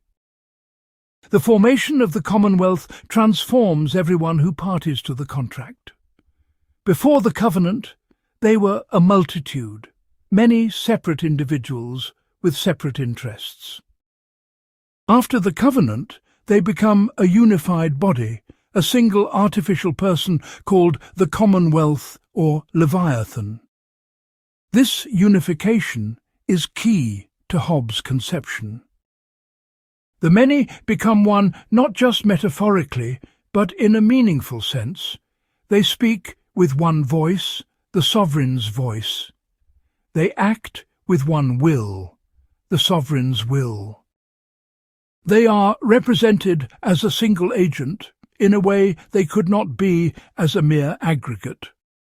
The sovereign, whether a single person like a monarch or an assembly like a parliament, is the soul of this artificial body. The subjects are the members, the limbs and organs. Councillors are the memory, with information stored for future use. Magistrates and officers are the joints, connecting the sovereign's commands to actual enforcement. Rewards and punishments are the nerves, providing sensation and motivation. Wealth is the strength, providing resources for action. The sovereign's role is analogous to the role the mind plays in the human body, providing unity and direction to what would otherwise be uncoordinated parts. This organic metaphor is more than rhetoric. Hobbes seriously believes that the Commonwealth is a kind of artificial person, a real entity created by human art, analogous to how natural persons are created by nature. Just as a human being is a unity composed of many parts, so the Commonwealth is a unity composed of many human beings. Just as a human being has interests, agency and identity persisting over time, so does the Commonwealth. But is this more than metaphor? Critics argue that commonwealths are not literally persons in any robust sense. They are at most useful fictions, ways of talking about collections of individuals. Talk of the state's interests or the nation's will is shorthand for complex patterns of individual interests and wills. Reifying these patterns into a unified agent risks mystification, making it harder to see that political decisions always benefit some individuals at the expense of others. Hobbes would respond that the Commonwealth is not a fiction, but a genuine artificial creation. Through the mechanism of representation and authorization, many individuals create a single agent that can act on their behalf. This agent has interests and makes decisions that cannot be reduced to any individual member's interests or decisions. The whole is greater than the sum of its parts because of the structure that unifies the parts. The concept of authorization is doing crucial work here. When you authorize someone to act on your behalf, their actions count as your actions for certain purposes. If I authorize you to sign contracts for me, then contracts you sign in my name bind me as if I had signed them. You are my representative, and your acts represent me. Hobbes extends this idea to political authority. By authorizing the sovereign, subjects make the sovereign their representative, and the sovereign's acts represent them. But political authorization is stranger than ordinary representation. In ordinary cases, I can withdraw my authorization. If you abuse your position as my agent, I fire you. Not so with the sovereign. Once authorization is given collectively, no individual can withdraw it unilaterally. The authorization persists, even if the authorizing individual regrets it. This makes political authorization sui generis, different from any other kind. Furthermore, Hobbes claims that the sovereign can do no injustice to subjects. This follows from the authorization structure. Since subjects authorize the sovereign's acts, those acts are really their own acts, performed through a representative. You cannot be injured by your own acts. Therefore, nothing the sovereign does to you can be unjust, because you did it to yourself through your authorization. At most, the sovereign might be imprudent, acting against the Commonwealth's interests, but not unjust, violating anyone's rights. This argument strikes many readers as sophistical. Yes, I may have authorized the sovereign in some abstract sense, but I did not authorize this specific act, and I certainly did not authorize acts that harm me. The move from general authorization to authorization of every specific act seems illicit. It is like saying that because you authorized your doctor to treat you, you authorized any treatment the doctor chooses, even if it kills you. That stretches the concept of authorization beyond its normal meaning. Hobbes might respond that this is the price of effective authority. If subjects retain the right to judge which specific acts of the sovereign they have authorized and which they have not, then we are back to the state of nature, with everyone judging for themselves and no final authority. The social contract only works if authorization is comprehensive and irrevocable. Otherwise, it accomplishes nothing. The sovereign's powers are correspondingly vast. The sovereign determines what doctrines can be publicly taught, what books can be published, what religious practices are permitted. The sovereign decides property rights, determining what belongs to whom.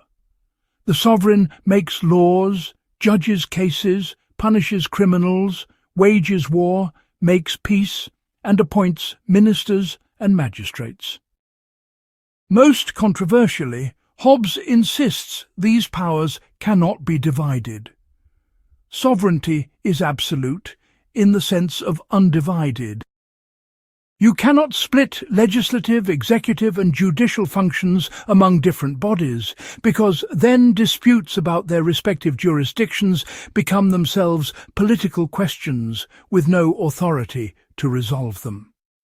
Hobbes lived through a civil war, partly caused by disputes between king and parliament over who held ultimate authority. To his mind, this proved that divided sovereignty is a recipe for disaster. Better to have all power in one set of hands, even if that power might be abused, than to have power divided among rival bodies that will fight for supremacy. The worst government, Hobbes thinks, is better than civil war. And divided government tends towards civil war. Modern constitutionalists recoil from this conclusion. The great innovations of modern liberal democracy, separation of powers, checks and balances, federalism, constitutional rights, all involve dividing power precisely to prevent tyranny. Hobbes would see all of this as incoherent. Where power is divided, someone must have authority to resolve disputes between the divided powers. That someone is the real sovereign. The division of power is either illusory or unstable. Yet democracies have proven remarkably stable despite, or perhaps because of, divided power. Hobbes seems to have been wrong empirically. Constitutional democracies with separated powers have often avoided civil war more successfully than absolute monarchies.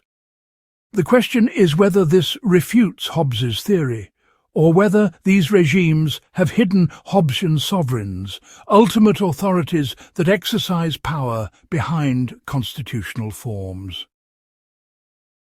One answer is that in constitutional democracies the people are sovereign, either directly or through regular elections. The people can change constitutions through amendment procedures. The people can elect new governments, so ultimate authority does reside somewhere, namely in the electorate. Hobbes might accept this, noting that his theory allows for sovereignty by assembly as well as by monarch. A democratic assembly can be sovereign if it meets regularly, makes final decisions, and has power to enforce them. But critics point out that modern democracies limit even popular sovereignty through constitutional constraints. Some things cannot be done even by popular vote, violating fundamental rights, for instance. Courts, not elected and insulated from popular pressure, enforce these constraints. This seems to divide sovereignty between the people and the judiciary, exactly what Hobbes says is impossible. Hobbes would likely argue that this is unstable, and history provides some support. Constitutional crises do arise when popular majorities chafe under judicial constraints.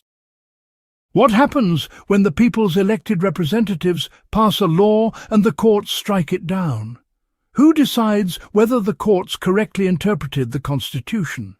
The courts decide, but that seems to make them sovereign, not the people. Yet the people can amend the Constitution or pack the courts, suggesting sovereignty resides with them after all. The back and forth suggests Hobbes might be right, that ultimate authority must reside somewhere, even if constitutional language obscures where. Hobbes distinguishes three forms of commonwealth: monarchy, where one person is sovereign; aristocracy, where an assembly of some people is sovereign; and democracy, where an assembly of all people is sovereign. He strongly prefers monarchy for several pragmatic reasons. A monarch's private interest aligns with the public interest, since the monarch's personal wealth and power depend on the Commonwealth's strength. An assembly's members have conflicting interests, leading to deadlock and faction. A monarch can take counsel from anyone, while an assembly can only hear speakers recognized by the assembly. A monarch can be consistent over time, while an assembly's composition and opinions shift. A monarch has no internal disagreement, while an assembly debates everything. These arguments are consequentialist, based on monarchy's supposed superior performance. Hobbes is not claiming monarchy is legitimate and other forms illegitimate. All three forms are legitimate if properly instituted through social contract. But monarchy, he argues, will govern more effectively and stably. Whether this is true is an empirical question, and history suggests Hobbes was wrong.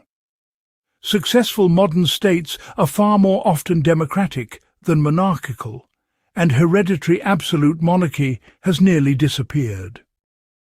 What about the possibility that the social contract is not unanimous? Hobbes assumes everyone covenants, but realistically some people will refuse. What happens to them? Hobbes says they remain in the state of nature and the Commonwealth can treat them as enemies. They have no rights against the Commonwealth because they did not join it. They are like foreigners or barbarians, outside the protection of civil law. This seems harsh, but follows from Hobbes's premises. If someone refuses the social contract, they retain full natural liberty, including the right to attack Commonwealth members. Commonwealth members therefore retain the right to defend themselves against such people, which means treating them as enemies. Hobbes does not envision this as permanent war, though. He assumes that the benefits of joining are so obvious that holdouts will soon see reason and contract to join, or be conquered and incorporated involuntarily. Involuntary incorporation raises difficult questions. Can you be bound by a contract you never agreed to? Hobbes recognizes two ways of acquiring sovereignty: institution and acquisition. Institution is the voluntary social contract we have been discussing. Acquisition is conquest, where the defeated agree to obey the conqueror in exchange for their lives. Hobbes treats conquest as a kind of contract, the conquered covenanting to obey in exchange for protection. But calling this a contract seems to stretch the concept past breaking. If someone holds a gun to your head and demands obedience, your agreement is coerced, not voluntary. Coerced contracts are normally invalid. Hobbes cannot admit this because he wants to ground even despotic rule in consent. So he argues that fear does not invalidate consent. All covenants arise from fear of the state of nature, if nothing else. The degree of fear does not matter, only whether you agreed.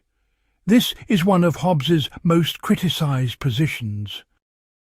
It seems to legitimize any government, no matter how tyrannical, as long as subjects obey rather than rebel. It denies the moral distinction between legitimate authority and mere coercive power. If might makes right, or at least makes legitimate authority, then we have lost any critical perspective from which to evaluate governments. Hobbes seems to have gone from justifying political authority to justifying every actual authority. Hobbes might respond that he is being realistic. What makes a government an actual government is its effective monopoly on violence within a territory. Talking about legitimacy independent of effectiveness is empty. A government that cannot enforce its will is not really a government.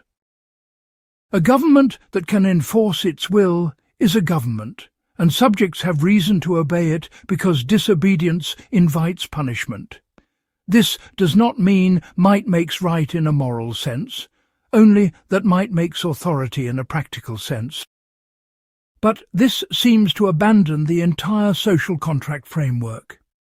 If actual obedience is what matters, why bother with the fiction of a contract? Why not just say that people obey governments because governments can force them to obey, and that is all there is to it? The social contract was supposed to show that government is legitimate, arising from consent, not just effective at coercion. Perhaps the resolution is that Hobbes offers two arguments running in parallel. One is normative. Rational people in a state of nature would consent to absolute sovereignty, so such sovereignty is legitimate and people ought to obey. The other is descriptive. Actual governments arise through various means, including conquest, and people obey them for prudential reasons, and this obedience becomes authorization over time. The two arguments support the same conclusion: absolute sovereignty from different directions. The social contract thus serves multiple functions in Hobbes' system. It is a justification of political authority, showing why it is rational to obey. It is an explanation of the Commonwealth's nature as an artificial person created by collective authorization. It is a device for allocating powers, determining what the sovereign may do. And it is a limiting principle, however weak, since the sovereign's mandate is to provide security, and subjects who are not provided security may resist. The construction of the Leviathan through social contract is Hobbes' most influential idea and his most disputed. Later, contract theorists accept the framework but modify the details. Locke argues that the contract imposes reciprocal duties on rulers and ruled. Rousseau argues that sovereignty cannot be alienated but must remain with the people collectively. Rawls argues that we should imagine the contract being made behind a veil of ignorance about our social position. All accept that political legitimacy requires something like consent, but dispute what consent entails and what limits it imposes. Hobbes' version remains the most austere and in some ways the most logically consistent. By making the contract purely among subjects, excluding the sovereign from it, he avoids questions about what happens when the sovereign breaches the contract. There can be no breach. By making authorization comprehensive, he avoids questions about which acts are authorized and which are not. All are authorized. By deriving everything from rational self-interest, he avoids appeals to contested moral premises. You do not need to be altruistic or principled to agree to the social contract, only rational and self-interested. Whether this logical consistency is a strength or weakness depends on whether you accept the premises. If you grant that the state of nature is as bad as Hobbes claims, and that only absolute sovereignty can escape it, then the social contract follows. But if you question either premise, the entire edifice collapses. The state of nature might not be so bad. Absolute sovereignty might not be necessary. Other forms of government might provide security while preserving more liberty. These are the questions that subsequent political philosophy has grappled with, always in Hobbes' shadow. Part 5. Sovereignty, absolute, undivided, and inalienable power. Having explained how the Commonwealth is created through social contract, Hobbes now examines the nature and extent of sovereign power. His conclusions are radical. Sovereignty must be absolute, undivided, and inalienable. These claims follow, he argues, from the logic of the social contract and the requirements for escaping the state of nature. But each claim has sparked centuries of controversy. Absolute sovereignty means sovereignty limited only by the laws of nature, not by civil law or constitutional constraint. The sovereign makes law, but is not bound by law. This sounds tyrannical, but Hobbes argues it is logically necessary. Law is the command of the sovereign. It makes no sense to say the sovereign is bound by law, because the sovereign can change any law. A supposed legal limit on the sovereign is not really a limit, since the sovereign can repeal it. The sovereign's absolute power includes determining property rights. In the state of nature, there is no property, only possession of what you can hold by force. Property exists only within civil society, defined and protected by law. Since law comes from the sovereign, property comes from the sovereign. The sovereign can therefore redistribute property, regulate its use, or take it through taxation. Mine and yours are meaningful only relative to the sovereign's determinations. This has revolutionary implications. There is no natural right to property that limits sovereign power. Property is a civil creation, not a pre-political right. Hobbes thus rejects the Lockean idea that property rights exist prior to and independent of government. For Hobbes, saying the government violates property rights is confused. The government defines property rights, so it cannot violate them, only change them. Critics argue this gives government unlimited power over economic life. If the sovereign can take property at will, then subjects have no economic security. Why work or invest if the sovereign can confiscate the fruits of your labour? Hobbes responds that sovereigns have strong reasons not to do this. Confiscating property arbitrarily impoverishes subjects, weakening the commonwealth and reducing the sovereign's own power. Rational sovereigns will establish stable property rules to encourage productivity. The constraint is prudential, not legal, but no less real. Modern economic theory supports Hobbes here. Property rights are indeed conventional, defined by legal systems, and those systems vary across cultures and times. What counts as property, what rights come with ownership, how ownership is transferred, all of this is determined by law. There is no single natural system of property rights inscribed in the universe. This does not mean property is arbitrary or that governments should violate property rules capriciously.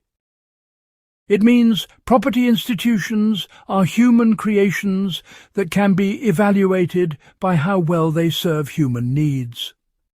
The sovereign also has absolute power over religion. Hobbes was writing in an era when religious disputes caused wars. Different Christian sects, Catholics and Protestants, and various Protestant denominations claimed exclusive access to religious truth and demanded political power to enforce their doctrines. Hobbes saw this as catastrophic. If religious authorities can override political authorities claiming to represent God's will, then sovereignty is divided and civil war follows. Hobbes's solution is to make the sovereign the supreme religious authority in the Commonwealth. The sovereign determines which religious doctrines can be publicly taught, which practices can be performed, which books are orthodox. There is no sphere of religious life independent of sovereign control. God's commands come through the sovereign, who interprets Scripture authoritatively. Subjects must accept the sovereign's religious determinations, at least publicly, even if they privately disagree. This sounds like totalitarian thought control, and in some ways it is. Hobbes is willing to sacrifice freedom of conscience to maintain peace. He believes religious differences will inevitably generate conflict if permitted to organize politically. Better to have the sovereign control religion than to have religious factions control the sovereign or fight each other for control. But Hobbes includes a crucial caveat. While subjects must conform outwardly to the sovereign's religious demands, they retain freedom of private belief. You can believe whatever you want internally. You must only avoid publicly preaching forbidden doctrines or performing forbidden practices. This is cold comfort to those who feel religiously obligated to witness their faith publicly. Hobbes essentially tells them, believe what you will, but keep it to yourself if it contradicts sovereign policy. The sovereign's power extends to education, media, and speech. The sovereign determines what doctrines are taught in universities, what books are published and sold, what ideas can be publicly advocated. Hobbes justifies this by arguing that seditious doctrines, ideas that undermine sovereign authority or encourage disobedience, are dangerous and must be suppressed. Just as a body fights off infections, the Commonwealth must fight off ideological threats. Which doctrines does Hobbes consider seditious? Several, and his list reveals his priorities. The idea that private individuals can judge whether the sovereign's commands are lawful is seditious because it makes every person a judge in their own case, recreating the state of nature. The idea that conscience can override law is seditious because it subordinates political to religious authority. The idea that tyrannicide is permissible is obviously seditious. The idea that sovereignty can be divided is seditious because it denies the nature of sovereignty. The idea that subjects have rights against the sovereign is seditious because it contradicts the social contract. Essentially, any idea that challenges absolute sovereignty is seditious and subject to suppression. Hobbes is not shy about this. He believes that wrong ideas about politics lead to civil war, so those ideas must be censored. Truth is not a defense. Even if the seditious doctrine is true, perhaps the sovereign is acting unjustly, spreading that truth causes harm by encouraging resistance. Social peace trumps intellectual freedom. Modern liberal democracies reject this wholesale. Freedom of speech, freedom of press, freedom of conscience are considered fundamental rights, precisely rights against the government. We believe that governments make mistakes, that dissent is valuable, that censorship corrupts truth. The marketplace of ideas, despite its flaws, produces better outcomes than government monopoly on acceptable opinion. Hobbes would see this as naive. He would predict that unlimited free speech leads to the spread of dangerous ideas, the organization of factions, and eventually violence. Whether he is right is an empirical question, and democracies have struggled with it, especially regarding hate speech, incitement, and disinformation. Sovereignty must be not only absolute, but undivided. This is Hobbes's most controversial claim. He argues that dividing sovereignty is logically incoherent and practically disastrous. If legislative power belongs to one body, executive power to another, and judicial power to a third, who decides disputes between them? Who has final authority? Hobbes insists there must be a final authority, and whoever has it is the real sovereign. The division is illusory. Hobbes was particularly concerned with the division between temporal and spiritual authority, between kings and churches. Throughout medieval Europe, popes claimed authority over spiritual matters, and sometimes asserted this authority entitled them to depose kings. Kings claimed authority over temporal matters, but acknowledged limits based on divine law as interpreted by religious authorities. Hobbes saw this division as the primary cause of instability. Two authorities claiming final power in different spheres will inevitably conflict when those spheres overlap, and in practice they always overlap. The solution is to unify all authority in the sovereign.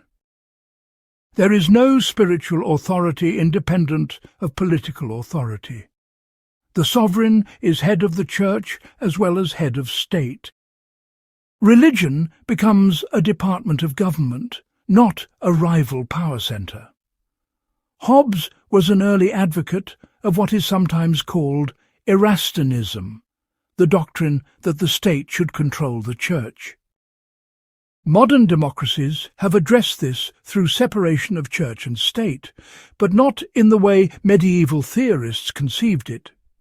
The state is supreme in political matters, and religious organizations are private associations with no political authority.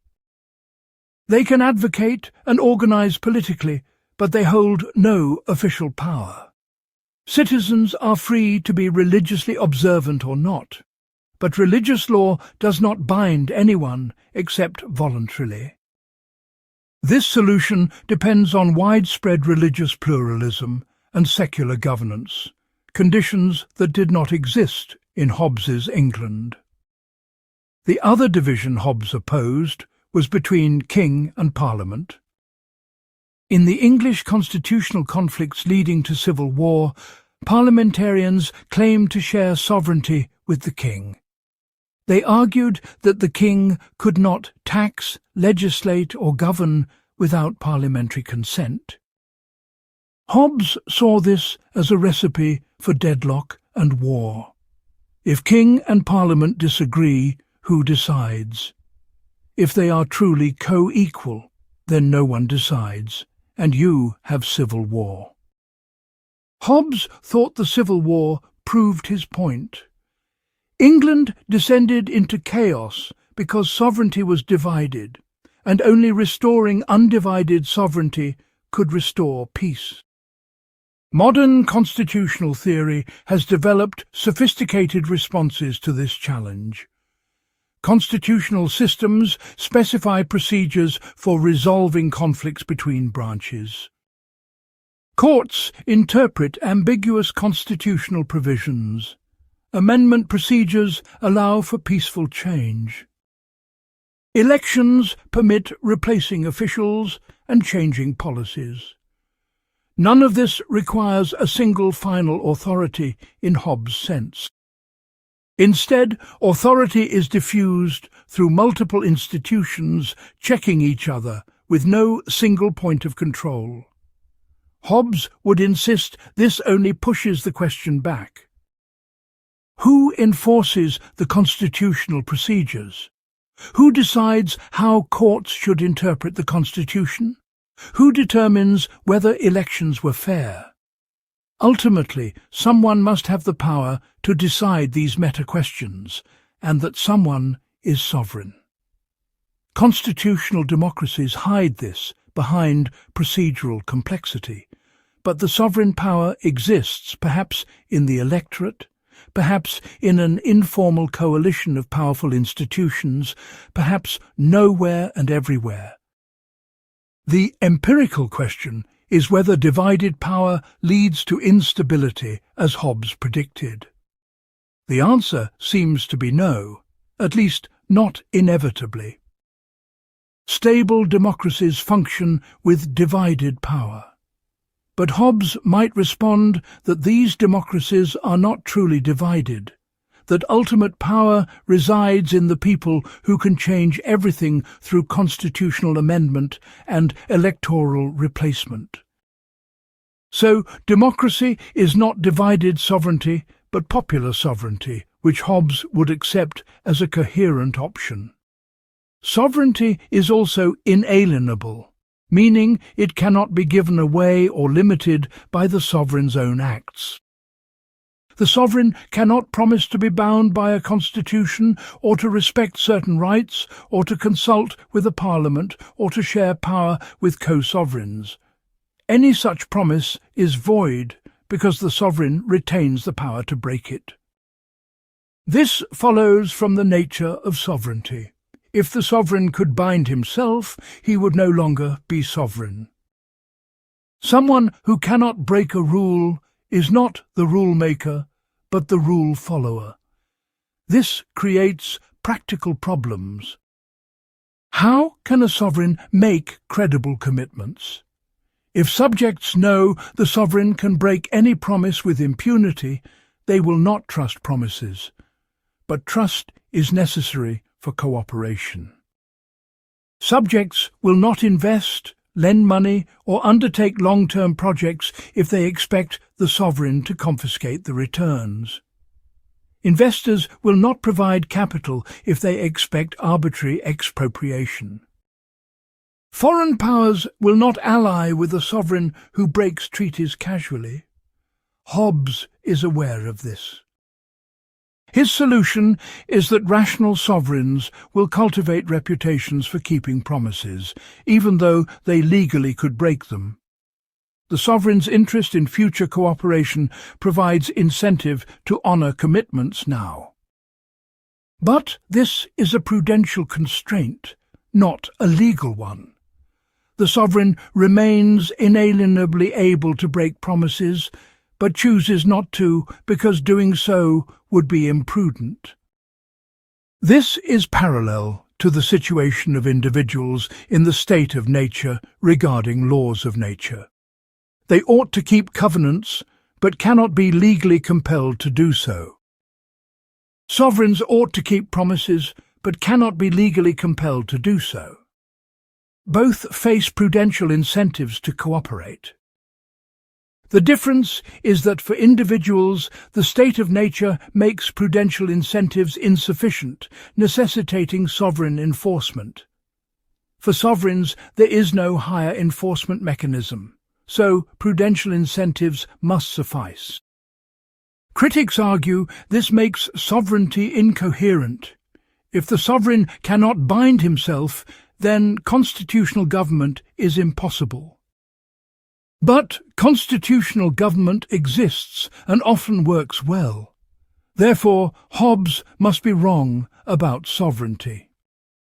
Sovereigns can and do bind themselves through constitutions, and this self-binding is part of what makes them sovereign, not a contradiction of sovereignty. Defenders of Hobbes might respond by distinguishing sovereignty as a concept from sovereignty as a practice. Conceptually, sovereignty is absolute and inalienable. Practically, sovereigns can behave as if they were bound, creating constitutional constraints that they follow even though they could violate them. The constraints are real in the sense that violating them has costs, even though they are not legal limits in the sense of being enforceable by a higher authority.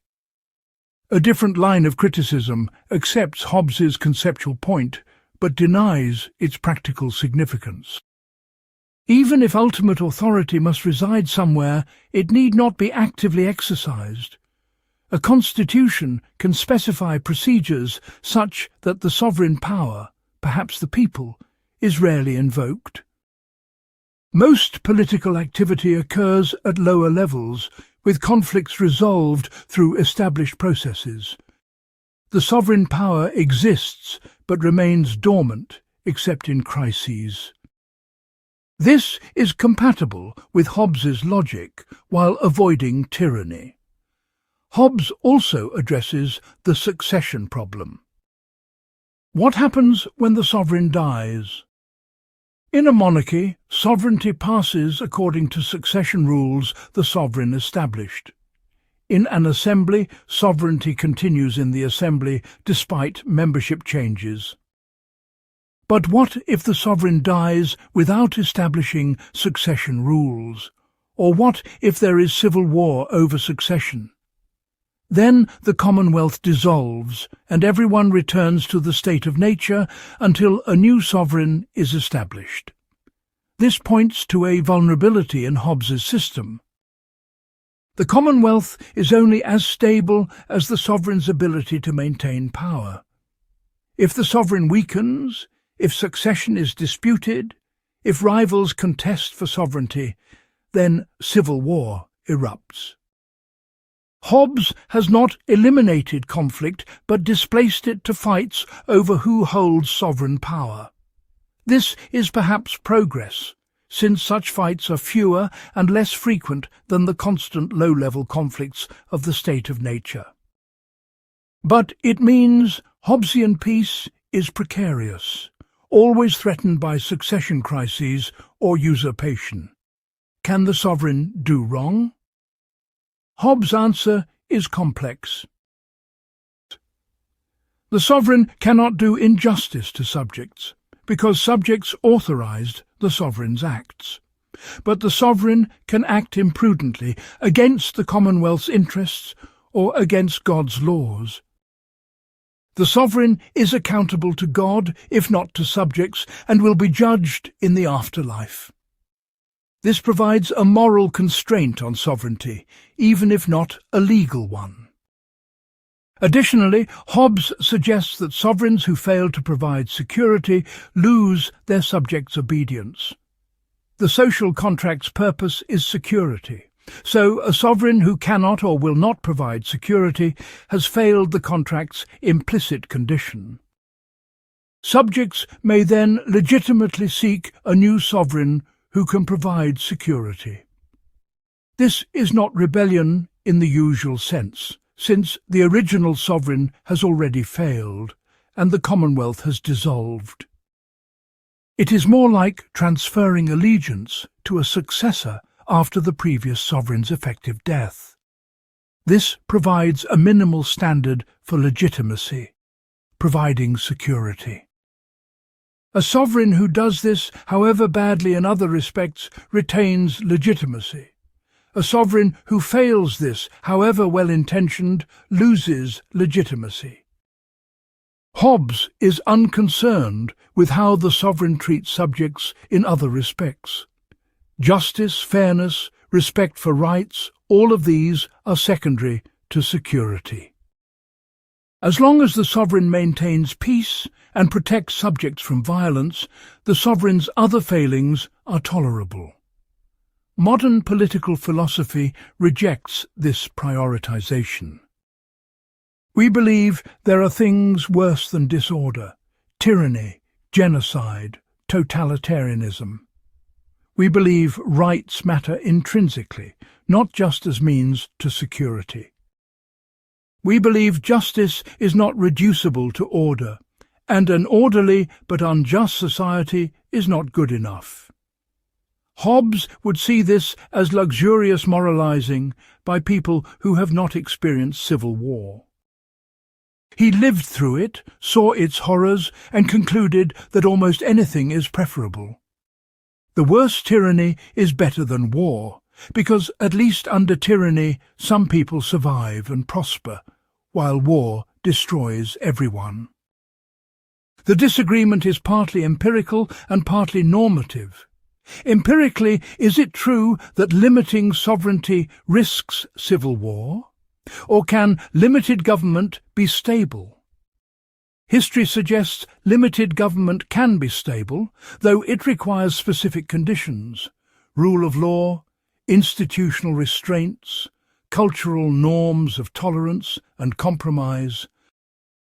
Where these conditions exist, limited government works. Where they do not, attempts at limited government may fail, proving Hobbes right. So, the answer depends on circumstances. Normatively, even if absolute sovereignty is safer, is it worth the price? How much tyranny will we accept to avoid how much disorder? Different people will answer differently based on their experiences and values. Someone who has lived through civil war may accept Hobbes's trade. Someone who has lived under tyranny may prefer to risk disorder rather than submit. There is no universal answer, only the eternal tension between freedom and security. Hobbes's doctrine of absolute, undivided, inalienable sovereignty is his most distinctive and most criticized contribution to political philosophy. It flows logically from his premises about human nature and the state of nature. If you grant those premises, the conclusion is hard to avoid.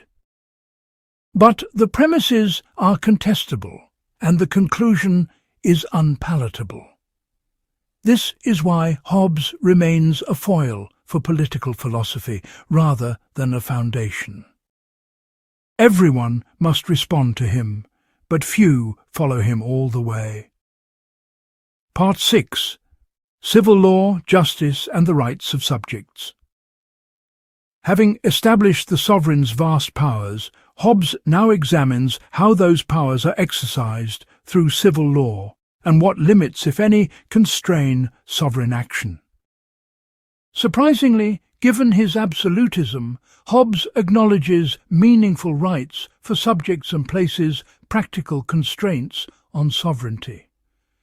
These concessions complicate the picture of Hobbes as a simple apologist for tyranny.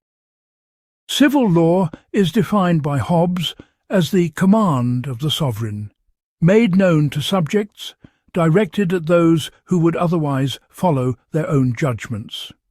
This definition is spare and positivist. Law is whatever the sovereign commands, period. There is no requirement that law be just, reasonable, or in accordance with natural law. The sovereign's will makes law, and that is all. However, Hobbes adds crucial qualifications. To be law, a command must be made known. Secret laws are impossible.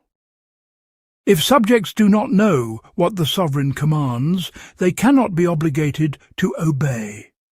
This creates a transparency requirement. The sovereign must promulgate laws publicly. Subjects cannot be punished for violating unknown rules.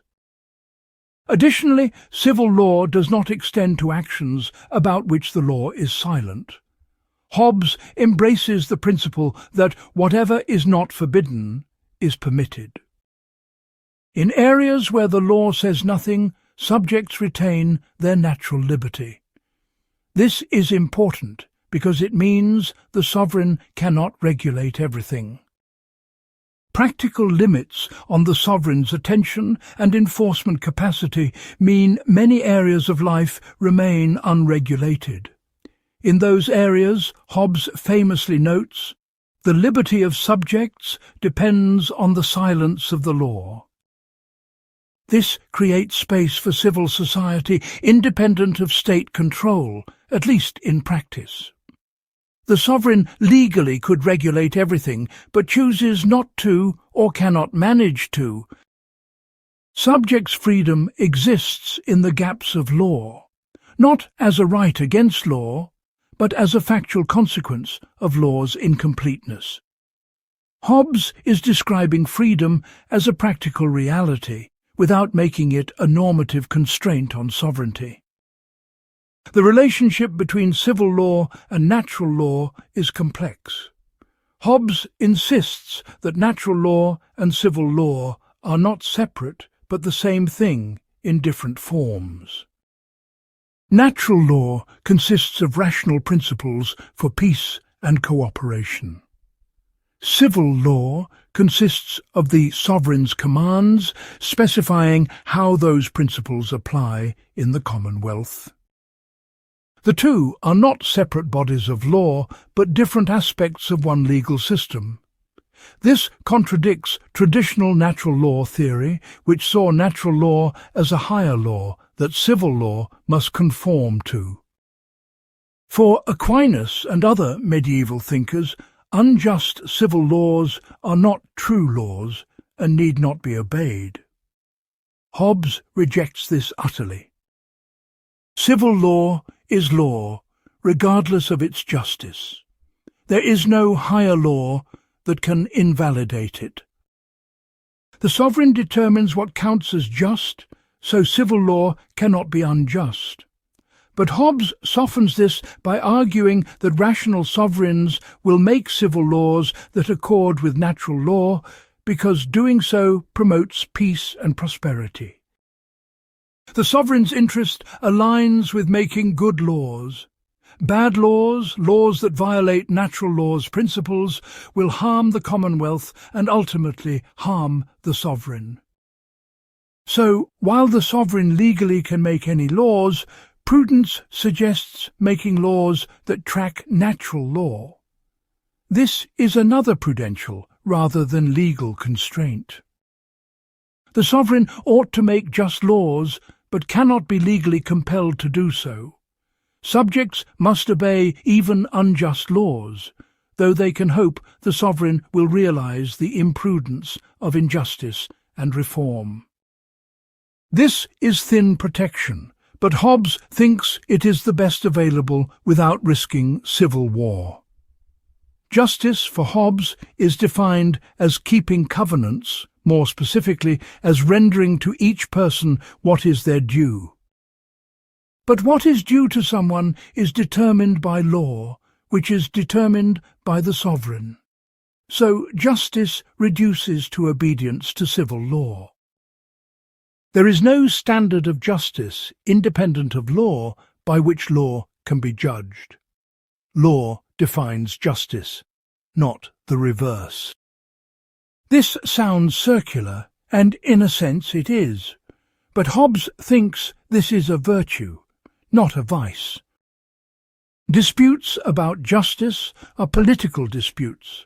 If we allowed appeals to justice independent of law, we would recreate the state of nature, with everyone claiming their own conception of justice and no way to resolve disagreements. By making law the standard of justice, Hobbes provides a definite, knowable answer to questions of justice, whatever the law says. This trades off contestability for determinacy. Critics charge that this eviscerates justice as a moral concept.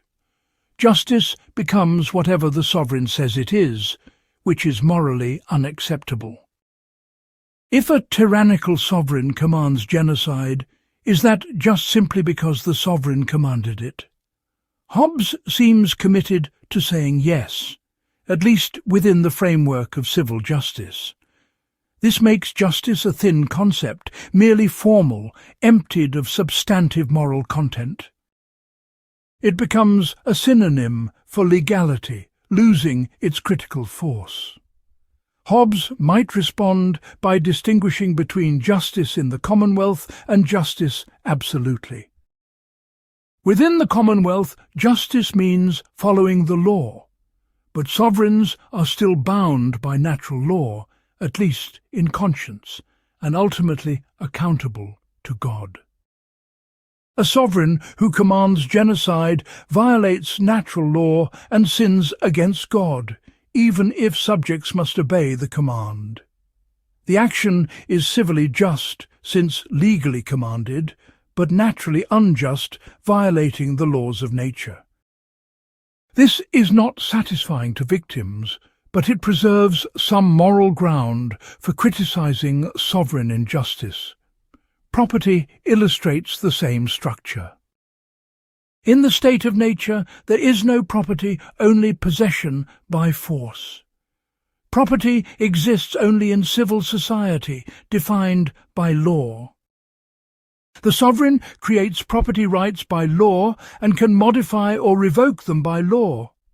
Therefore, the sovereign cannot steal from subjects because theft means taking what belongs to another, and nothing belongs to anyone independent of the sovereign's law. Whatever the sovereign takes rightfully, since the sovereign defines what belongs to whom. This seems to deny property rights entirely. If the sovereign can take anything, then nothing is truly yours. But Hobbes again makes a practical argument. Rational sovereigns will establish stable property rules and respect them most of the time, because doing so encourages productivity. Subjects will only invest labour if they expect to keep the fruits. They will only make long-term plans if they expect property rules to persist. Arbitrary confiscation destroys incentives and impoverishes the Commonwealth. So the sovereign's self-interest creates a de facto right to property, even though there is no legal right against sovereign expropriation. taxation is analysed similarly. The sovereign has right to tax because the sovereign determines property.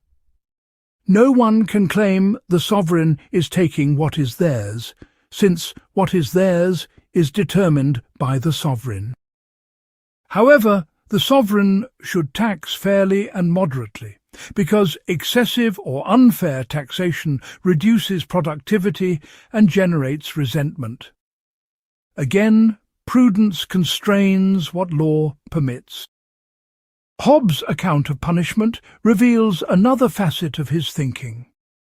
Punishment is harm inflicted by public authority on someone who has violated the law, for the purpose of disposing the offender and others to obey the law in the future. Several elements are crucial. First, punishment must be by public authority, not private revenge. Second, it requires a law that was violated. Third, it must be future-directed, aimed at deterrence and reform, not backward-looking retribution. Fourth, there are limits on what can count as punishment. Most surprisingly, Hobbes argues that punishment cannot exceed what is necessary for public good. Cruelty for its own sake is not punishment but hostility. The sovereign can wage war against enemies with any level of violence, but cannot punish subjects excessively. Why not? Because punishment assumes the offender is still a subject, still part of the commonwealth. Excessive punishment, punishment beyond what serves any public purpose, treats the subject as an enemy, which dissolves the relationship. If the sovereign treats you as an enemy rather than a subject, you may treat the sovereign as an enemy, meaning you are back in the state of nature relative to each other. This provides a real, if limited, constraint on sovereign brutality. The sovereign cannot torture or terrorize subjects arbitrarily because doing so defeats the purpose of punishment and undermines the sovereign's own authority. Punishment must be proportionate to the crime and to the deterrent effect needed. Again, the constraint is prudential. A sovereign who ignores it may technically act within his legal authority, but acts against his interests and ultimately his legitimacy. Hobbes also discusses the rights that subjects retain even after authorizing the sovereign. These are the true liberties of subjects, and they are surprisingly extensive given Hobbes' absolutism. Most importantly, no one can be obligated to kill, wound, or maim themselves. No one can be obligated to refrain from defending themselves against immediate violence. No one can be required to confess to crimes that would result in their punishment. No one can be required to abstain from food, air, medicine, or other necessities of life. These rights are inalienable, meaning you cannot give them up even if you try. Why not? Because the entire social contract is premised on the right and desire for self-preservation. If you could covenant away your life or your right to defend it, the social contract would be pointless. You enter the social contract to preserve yourself, not to destroy yourself. Therefore, any covenant that requires self-destruction is void, even a covenant with the sovereign. This means that if the sovereign orders you to execute yourself, you may refuse. If the sovereign sends soldiers to kill you, you may resist. If you are convicted of a crime and sentenced to death, you may attempt to escape or fight your executioners. Doing so is not unjust, because you never gave the sovereign authority to demand your self-destruction. At most, you consented to accept punishment for crimes, but you retain natural liberty to preserve yourself if possible. But Hobbes adds an important caveat. If you are a soldier, you contracted to fight for the Commonwealth, which includes risking death in battle. You cannot refuse military service on grounds of self-preservation. If you are convicted of a crime after fair trial, you cannot justly resist punishment, though you may unjustly resist it, meaning you act wrongly but understandably. Hobbes is trying to balance the inalienable right to self-preservation with the requirements of social order. Critics point out that this creates a gaping hole in absolute sovereignty. If subjects can judge for themselves when their self-preservation is threatened and resist the sovereign accordingly, then sovereignty is not absolute. Each subject becomes judge in their own case, exactly what the social contract was supposed to prevent. The right of self-preservation reintroduces the very source of conflict that sovereignty was supposed to eliminate. Hobbes' defenders respond that this is a feature, not a bug. The right of self-preservation is a safety valve preventing the worst abuses. If the sovereign genuinely threatens subjects' lives, they must be able to resist, otherwise the social contract would be a suicide pact, which is absurd. But this right is narrow. It does not permit resistance to taxation, regulation, or most forms of oppression. Only when your life is immediately and severely threatened can you resist, and even then you may be punished if you misjudge the threat. The question of whether soldiers must fight raises the problem of collective action. If every soldier can refuse to fight when battle is dangerous, no one will fight, and the Commonwealth cannot defend itself. Hobbes handles this by distinguishing different grounds for fear. If you refuse to fight because you are cowardly, you act wrongly, breaching your covenant to serve. But if you are unable to fight due to overwhelming terror that you cannot control, you have not committed injustice, merely shown weakness. The Commonwealth should not rely on cowards or the terrified, but should recruit those with sufficient courage. However, Hobbes notes that once a soldier substitutes another willing soldier in his place, the original soldier is released from duty. This creates a market for military service.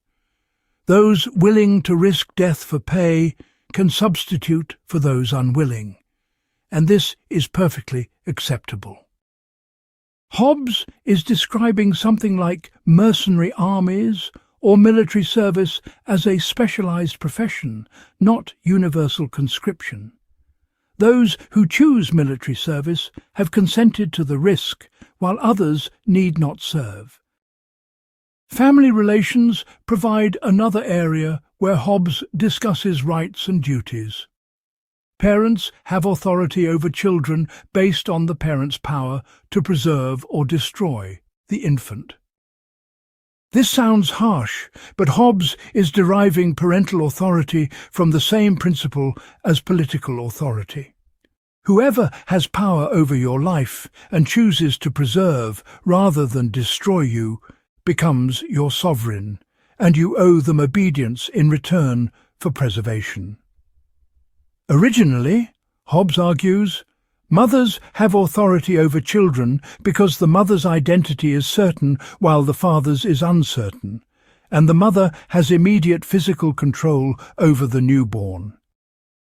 This was a radical claim for his time, contradicting patriarchal theories that assumed natural paternal authority. Hobbes treats parental authority as conventional, arising from whoever actually controls and nurtures the child. In practice, he notes, mothers usually transfer authority to fathers through marriage contracts, but this is not natural necessity. In the Commonwealth, parental authority is subject to civil law.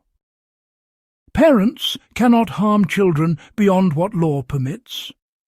Children must obey parents except where parental commands conflict with sovereign commands, in which case sovereign commands prevail. Parents have no absolute authority over children's lives, though they have substantial authority over upbringing and education until children reach maturity. Masters and servants form another relationship, Hobbes analyses. Servants who entered servitude voluntarily through contract retain rights and can only be required to perform contracted duties. Servants acquired through conquest, effectively slaves, have fewer rights, being in a state of nature relative to their masters. But even slaves retain the right to resist if the master attempts to kill them. Hobbes is not endorsing slavery morally, but analysing it as a political relationship that can arise from conquest. The distinction between subjects and slaves is that subjects consented directly or through ancestors to obey the sovereign in exchange for protection. Slaves were conquered and submit only because the conqueror spared their lives. But over time, conquest-based authority can transform into consent-based authority if the conquered come to identify with the Commonwealth and view themselves as subjects rather than slaves. Hobbes sees political legitimacy as existing on a spectrum from pure coercion to full consent, with most actual governments falling somewhere in between. Corporations, meaning groups authorized by the sovereign to act as collective bodies, have rights and capacities defined by their charters. They can own property, make contracts, and sue and be sued in their corporate capacity. But their powers are limited by the sovereign's grant. The sovereign can revoke their charters, regulate their activities, or dissolve them entirely. Corporations exist at the sovereign's pleasure, not by natural right. This applies to churches, guilds, trade associations, municipalities, and other collective bodies. None have authority independent of sovereign authorization. If they claim such authority, they are seditious and can be suppressed. Hobbes is particularly concerned with religious organizations claiming divine authority superior to political authority. All such claims must be rejected. Churches are corporations chartered by the sovereign, subject to sovereign regulation like any other organization. Hobbes insists on the rule of law, meaning that the sovereign should govern through known public general rules rather than arbitrary commands. This is not a legal requirement, since the sovereign legally can command anything, but it is a practical necessity for effective governance.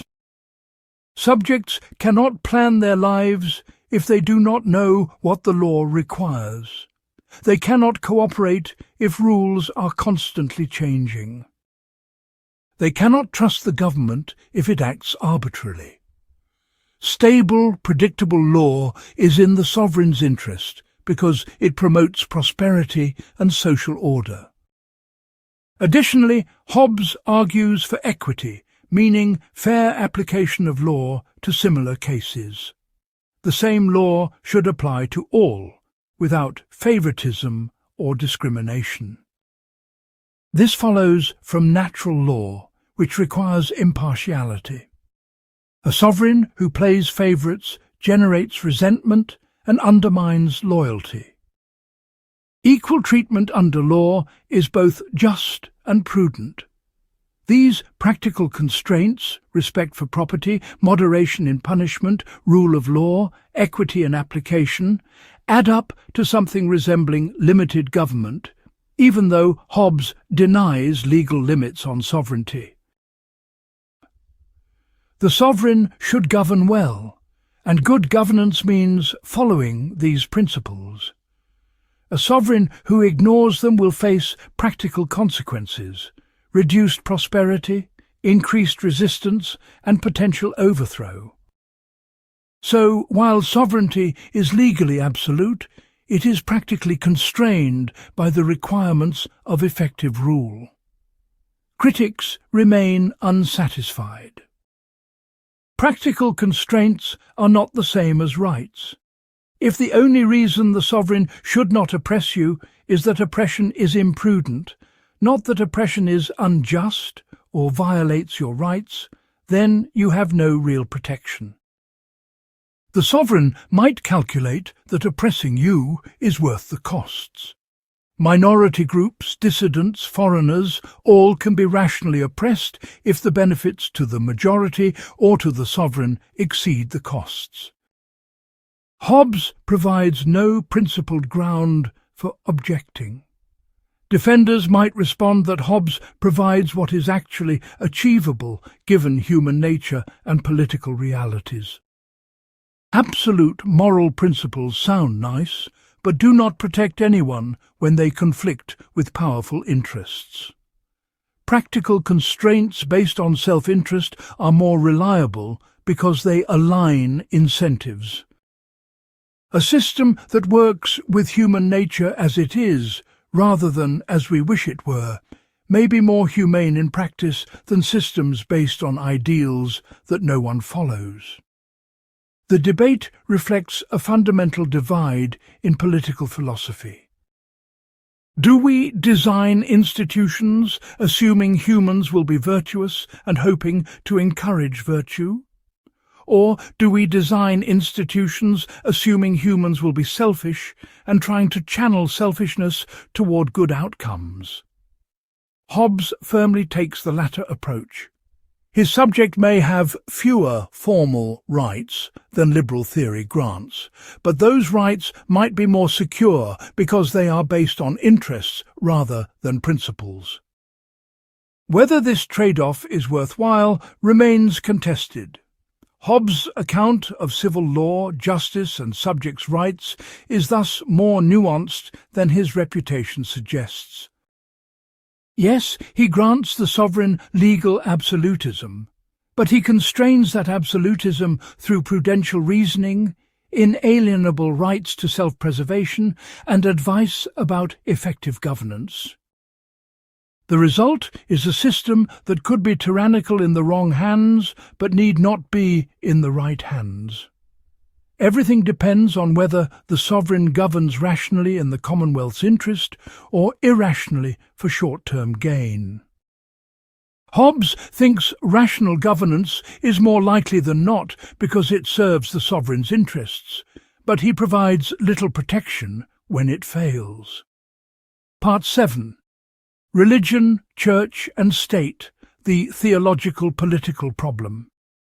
Parts 3 and 4 of Leviathan, comprising roughly half the text, address religion and its relationship to political authority. This might surprise modern readers who think of Hobbes primarily as a political theorist, but in his context, the theological-political problem was the problem. Religious conflict tore Europe apart in the wars of religion and drove England into civil war. Any political theory that could not address religion would be irrelevant. Hobbes takes on this challenge directly, producing an account of religion's role in the Commonwealth that shocked his contemporaries and remains controversial today. Hobbes's strategy is to appropriate religion for political purposes while defanging its potential to challenge political authority. He accepts, at least nominally, that the Bible is the Word of God and that Christianity is true. But he reinterprets Christian doctrine to eliminate any claims that religious authorities can override political authorities. The sovereign becomes the supreme religious authority in the Commonwealth, and all religious life comes under sovereign control. Whether Hobbes truly believed the Christianity he professed or used it strategically to advance his political project remains debated. Hobbes begins by analyzing religious belief psychologically and anthropologically. Religion arises, he argues, from anxiety about the future, curiosity about causes, and the tendency to attribute events to invisible agents. Humans, being the only creatures that think about tomorrow, worry about what will happen. Unable to see all causes, we imagine invisible powers causing what we observe. This generates belief in gods, demons, spirits, and other supernatural agents. Religion is natural to humans, not in the sense of being true, but in the sense of being a predictable product of human psychology. Different peoples worship different gods based on their cultures and experiences. Pagans worshipped many gods, assigning different gods to different domains. Jews worship one God, Yahweh, who claimed exclusive allegiance. Christians worship the triune God, Father, Son, and Holy Spirit, a doctrine Hobbes finds philosophically problematic, but accepts as revealed truth. The diversity of religious beliefs shows that religion is human, too human, shaped by psychology, culture, and accident rather than pure reason. But Hobbes is not simply dismissing religion as superstition. He treats the Bible as authoritative revelation, though he interprets it in ways that support his political conclusions. The key interpretive move is to argue that God's commands to humans are always mediated through political authorities. God spoke to Adam and Noah directly, but after the formation of political societies, God speaks through sovereigns. The sovereign interprets Scripture authoritatively, determines what counts as orthodox doctrine, and enforces religious conformity. This subordinates religious to political authority completely. There is no direct pipeline from God to individuals that bypasses the sovereign. Prophets who claim to speak for God without sovereign authorization are false prophets or enthusiasts, self-deceived by their own imaginations. True prophets are authenticated by miracles, but the age of miracles has passed. In the Christian era, religious authority resides in the institutional church, which is properly subject to the sovereign. Hobbes rejects key Catholic doctrines that would give religious authorities power over political authorities. The Pope has no authority over kings. The Church cannot excommunicate rulers or release subjects from obedience. Priests have no special power to interpret Scripture or mediate between God and humans. The sacraments have no magical efficacy, but are symbolic acts whose meaning is determined by the sovereign. Transubstantiation, the doctrine that bread and wine literally become Christ's body and blood, is philosophical nonsense based on Aristotelian categories that Hobbes rejects. These were fighting words in 17th century Europe. Rejecting papal authority challenged Catholic doctrine. Denying priestly power challenged both Catholic and High Church Protestant positions. Reinterpreting sacraments challenged central Christian practices.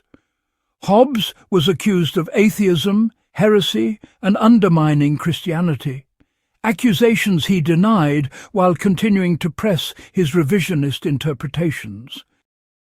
Hobbes also reinterprets heaven, hell, and the afterlife in ways that reduce their political significance. The kingdom of God is not an otherworldly realm, but a this-worldly kingdom to be established when Christ returns. Until then, there is no kingdom of God on earth except in the commonwealths of Christian sovereigns who rule in God's name. Heaven is not an immaterial realm of disembodied souls, but will be a resurrection of bodies on earth after Christ's return. Hell is not eternal conscious torment, but either annihilation, ceasing to exist, or temporary punishment followed by annihilation. The eternally burning hell of traditional theology is a metaphor, not a literal place. Why these reinterpretations? Because traditional doctrines of heaven and hell give religious authorities enormous power. If priests control access to eternal bliss or damnation, they control something more important than anything the political sovereign can offer or threaten. Subjects will obey priests rather than kings if they believe their eternal souls are at stake. Hobbes needs to eliminate this rival source of authority. By making the afterlife either non-existent for the damned or postponed until the general resurrection, he removes the priest's leverage. Hobbes also reinterprets the Trinity and the nature of Christ in ways that avoid philosophical problems while maintaining nominal orthodoxy. How can three persons be one God? Hobbes suggests this is a mystery we accept on faith, not a philosophical doctrine we need to explain. Jesus is both God and man, but the mechanism of incarnation is beyond human understanding. The Holy Spirit is God's power and presence, not a separate person in the usual sense.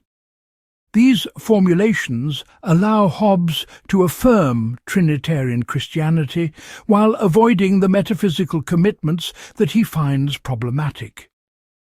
Scholars debate how sincere Hobbes was in all this. Some see him as a crypto-atheist, using religious language strategically to avoid persecution while subtly undermining religious belief. Others see him as a sincere, if unorthodox, Christian trying to rescue Christianity from political entanglements. Still others see him as agnostic, genuinely uncertain about theological matters, but convinced that religious authorities must be subordinated to political authorities regardless of theological truth. The textual evidence is ambiguous enough to support multiple readings.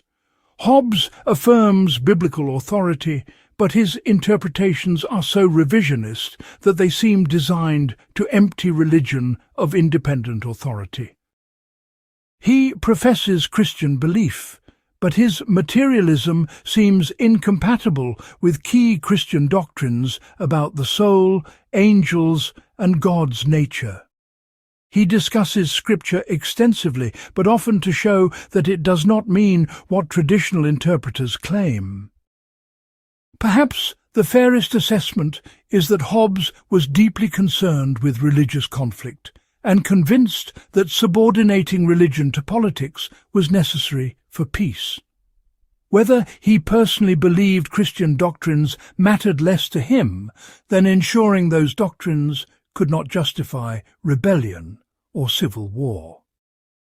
He was a political thinker first, a theologian second, and his theology serves his politics rather than the reverse. The practical implications are clear. In a Hobbesian commonwealth, the sovereign controls all aspects of religious life.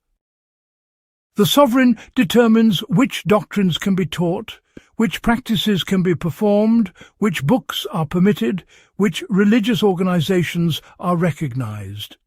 There is no religious freedom in the modern sense, no separation of church and state, no individual liberty of conscience except in the privacy of one's mind.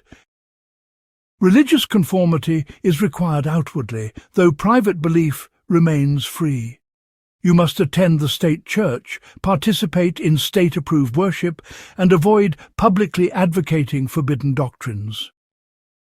What you actually believe internally is your business, though the sovereign would prefer that your internal beliefs align with your external conformity.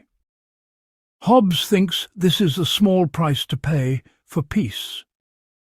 Forcing people to worship in a particular way harms no one, essentially, since God judges hearts, not external actions. But allowing public religious diversity invites faction and conflict, harming everyone. Modern liberal democracies reject this entirely. We believe religious freedom is a fundamental right, that the state should neither establish a religion nor prohibit free exercise, that individuals must be free to worship or not as they choose. We believe religious diversity is compatible with social peace, indeed may promote it by giving everyone a stake in tolerance. The wars of religion that Hobbes witnessed were not solved by state control of religion, but by recognizing religious pluralism and privatizing religion. Hobbes would likely respond that modern religious freedom works only where religion has become weak and privatized, no longer making totalizing truth claims or demanding political power. When religious believers insist their faith requires political implementation, when they view other religions as not merely wrong, but dangerous, when they organize politically to enforce religious law, then religious conflict returns. Modern secularism is a truce, not a solution, and the truce holds only as long as religion remains relatively weak. This debate continues in contexts where religion remains politically potent. In societies with strong religious identities and political religions, Hobbesian concerns remain relevant. Can liberal democracy accommodate religious groups that reject liberal principles? Can religious freedom extend to religions that do not reciprocally recognize others' freedom? When religious law conflicts with civil law, which prevails? Hobbes would insist that civil law must prevail, or else sovereignty is divided and conflict inevitable. The treatment of Christianity in Leviathan is also an extended argument against religious justifications for resistance. Hobbes examines biblical passages often cited to justify disobedience to tyrants and reinterprets them to support obedience. When Jesus says, "Render unto Caesar the things that are Caesar's, and unto God the things that are God's," Hobbes interprets this as assigning political matters to political authority and religious matters to religious authority, with the sovereign being the religious authority in a Christian commonwealth. So the passage actually mandates complete obedience to the sovereign. When Peter and the apostles say we must obey God rather than men, Hobbes argues this applies only to situations where men command what God forbids. But since God's commands come through the sovereign, this means obeying the sovereign is obeying God. The only exception would be if the sovereign commanded apostasy, renouncing Christianity entirely. In that case, one may refuse, but must accept martyrdom rather than rebelling. Passive disobedience is permitted, active resistance is not. Hobbes similarly reinterprets passages about church authority, excommunication, and religious liberty. In each case, he argues that properly understood, the Bible supports sovereign religious authority and denies religious grounds for resistance. This is one of the most extensive exercises in biblical interpretation in political philosophy, and whether it is persuasive depends largely on whether one accepts Hobbes's starting assumption that political authority must be absolute. The Kingdom of Darkness, the title of Leviathan's fourth part, describes false religious doctrines that undermine political authority. Hobbes traces these doctrines to several sources: misinterpretation of Scripture, adoption of Aristotelian philosophy incompatible with Christian truth, retention of pagan superstitions, and priestly ambition for power. The kingdom of darkness is not literally Satan's rule, but the rule of ignorance, superstition, and bad philosophy that has corrupted Christianity and empowered priests at the expense of political stability. Hobbes attacks what he sees as priestcraft, the manipulation of religion by clergy for their own benefit. Priests have taught doctrines that give themselves power, that they mediate between God and humans, that they control salvation through sacraments, that they can interpret Scripture authoritatively, that they can excommunicate rulers, that they have authority independent of political power. All of this, Hobbes argues, is self-serving deception, designed to give priests power they do not rightfully possess. The solution is to recognize that religious and political authority are united in the sovereign. The Christian Commonwealth is both a political and religious body, with the sovereign as head of both church and state. There is no independent priestly authority, no separate religious sphere, no ground for conflict between temporal and spiritual powers. Unity of authority ensures peace, while division invites war. This vision of state-controlled religion became known as Erastianism, after the theologian Thomas Erastus, though Hobbes goes further than Erastus did. It influenced the development of state churches in Protestant Europe, where kings became supreme governors of national churches. It was rejected by Catholics who insisted on papal authority, and by many Protestants who advocated for religious liberty or church independence from state control. The theological-political problem that Hobbes addressed has not disappeared, but has changed form. Modern democracies have largely adopted some form of religious pluralism and separation of church and state, though implementations vary widely. But questions about religion's role in public life persist. Can religious arguments be used in political debates? Should religious organizations receive public funding? May religious believers refuse to follow laws that violate their consciences? Can religious symbols be displayed in public spaces? Different democracies answer these questions differently, reflecting different understandings of religion's proper role. Hobbes would view all of this as dangerous confusion. Either the state controls religion, ensuring unity and peace, or religion remains private and politically impotent, which amounts to the same thing. What cannot work, in his view, is allowing politically powerful religious organizations independent of state control. That is a recipe for the conflicts that tore Europe apart in his century. Whether Hobbes was right depends partly on one's theology and partly on one's assessment of political risk. If you believe religious truth is more important than political peace, you will reject Hobbes' subordination of religion to politics. If you believe individual religious conscience cannot be coerced, you will reject Hobbes' requirement of outward conformity. But if you believe that religious conflict is among the worst political evils and that only firm state control can prevent it, Hobbes' arguments retain force. The theological-political problem remains one of the deepest challenges in political philosophy, and Hobbes' attempted solution, however unsatisfying to most readers, must be reckoned with. Part 8.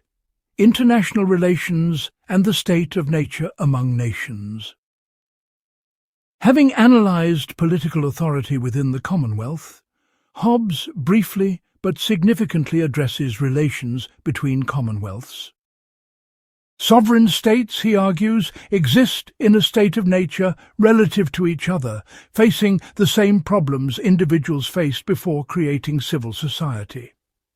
Yet international relations differ in crucial ways from the individual state of nature, and Hobbes' brief remarks have generated centuries of debate about what he actually believed about international politics. The basic argument is straightforward. In relations between commonwealths, there is no overarching authority, no world government to enforce agreements or resolve disputes. Each sovereign is supreme within their territory, but has no superior authority above them. Therefore, sovereigns exist in a state of nature with all that entails: no common judge, no enforceable law, and the constant possibility of violence. International relations are anarchic in the technical sense, meaning without a governing authority, not necessarily chaotic. Hobbes explicitly states that sovereigns, because of their independence, are in continual jealousies and in the state and posture of gladiators, having their weapons pointed at each other and their eyes fixed on one another. This sounds like the international state of nature is as bad as the individual state of nature, a war of all against all, but at the level of states. This reading has made Hobbes the intellectual godfather of realism in international relations theory, the school of thought that views international politics as a realm of power, interest, and conflict unconstrained by morality or law. However, Hobbes immediately qualifies this picture in important ways. He notes that the posture of war among sovereigns does not produce the same misery as the state of nature among individuals. Even though states are armed and suspicious, their industries and the prosperity of their subjects are upheld. Farmers can plough, merchants can trade, manufacturers can produce, all because the sovereign maintains internal order even while preparing for external conflict. The international state of nature does not prevent civilization from flourishing within states. Why the difference? Several factors distinguish international from interpersonal anarchy. First, the stakes are different. In the individual state of nature, your life is constantly at risk. In the international state of nature, the sovereign's position may be at risk, but most subjects can live normal lives even during international tensions. Wars happen, but they are episodic, not constant. Between wars, peace prevails, at least domestically. Second, the equality that makes the individual state of nature so dangerous does not exist between states. States vary enormously in power. Some are superpowers, some are minor states. This inequality creates a kind of order. Weak states submit to or ally with strong states. Strong states compete with each other, but with more restraint, because the costs of war between great powers are enormous. The hierarchy that cannot exist naturally among individuals can exist among states, providing informal structure to international relations. Third, states are corporate persons, not natural persons, and corporate persons can be more rational than individuals. States have institutions, advisors, long-time horizons, and the capacity for strategic calculation that frightened or passionate individuals may lack. A monarch might be foolish, but their councillors might be wise. An assembly might deliberate carefully before rushing to war. States can learn from history, form enduring alliances, and develop reputations for trustworthiness or aggression. This makes international cooperation possible even without a world government.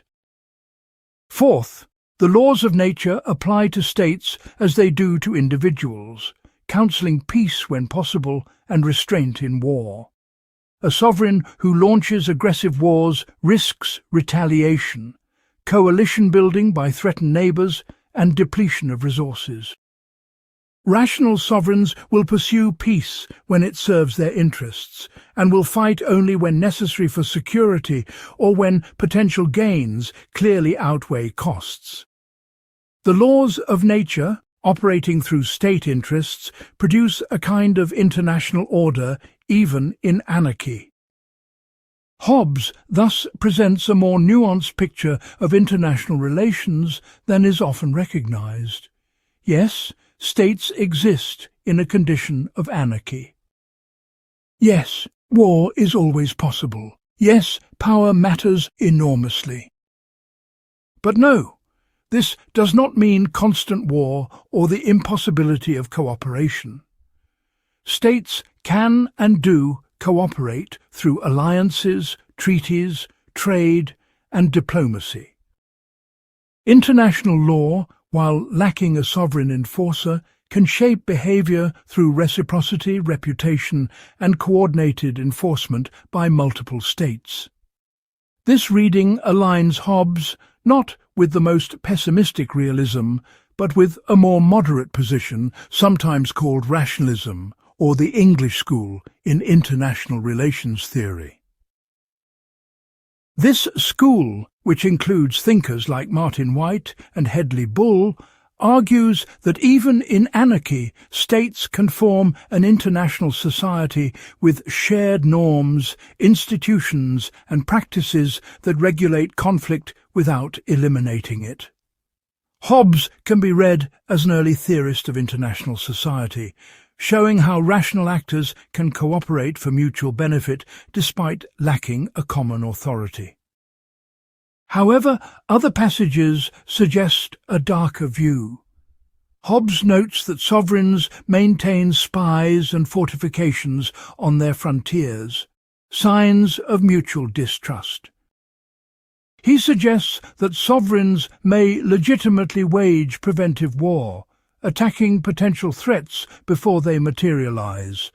He provides no mechanism for international cooperation beyond temporary alliances of convenience. He never discusses international law as a meaningful constraint on state action. His emphasis on self-preservation and power-seeking applies to states as to individuals, suggesting that international politics will be competitive and conflictual. The debate about Hobbes' international relations theory reflects genuine ambiguity in his text. He devoted relatively little attention to international relations compared to domestic politics, leaving many questions unanswered. Does he think a world government is desirable but impractical? Or does he think states should remain independent? Do the laws of nature bind states as strictly as they bind individuals? Can there be justice in international relations, or only power? Hobbes does not clearly answer these questions, allowing multiple interpretations. One crucial question is whether the international state of nature is an analogy or an identity. Is international anarchy like interpersonal anarchy, facing similar problems requiring similar solutions? Or is it fundamentally different due to the factors mentioned above? If it is truly analogous, then logically a world government should be created through an international social contract, just as domestic governments were created through domestic social contracts. Several commentators have noted that Hobbes never proposes this, which seems inconsistent. Classical realists like Hans Morgenthau argued that Hobbes should have extended his logic to call for world government, but failed to do so, revealing an inconsistency in his theory.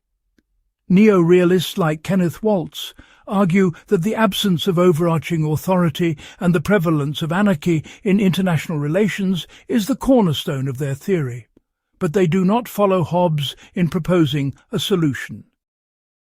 Instead, they accept permanent anarchy and theorize about how states can achieve security within it.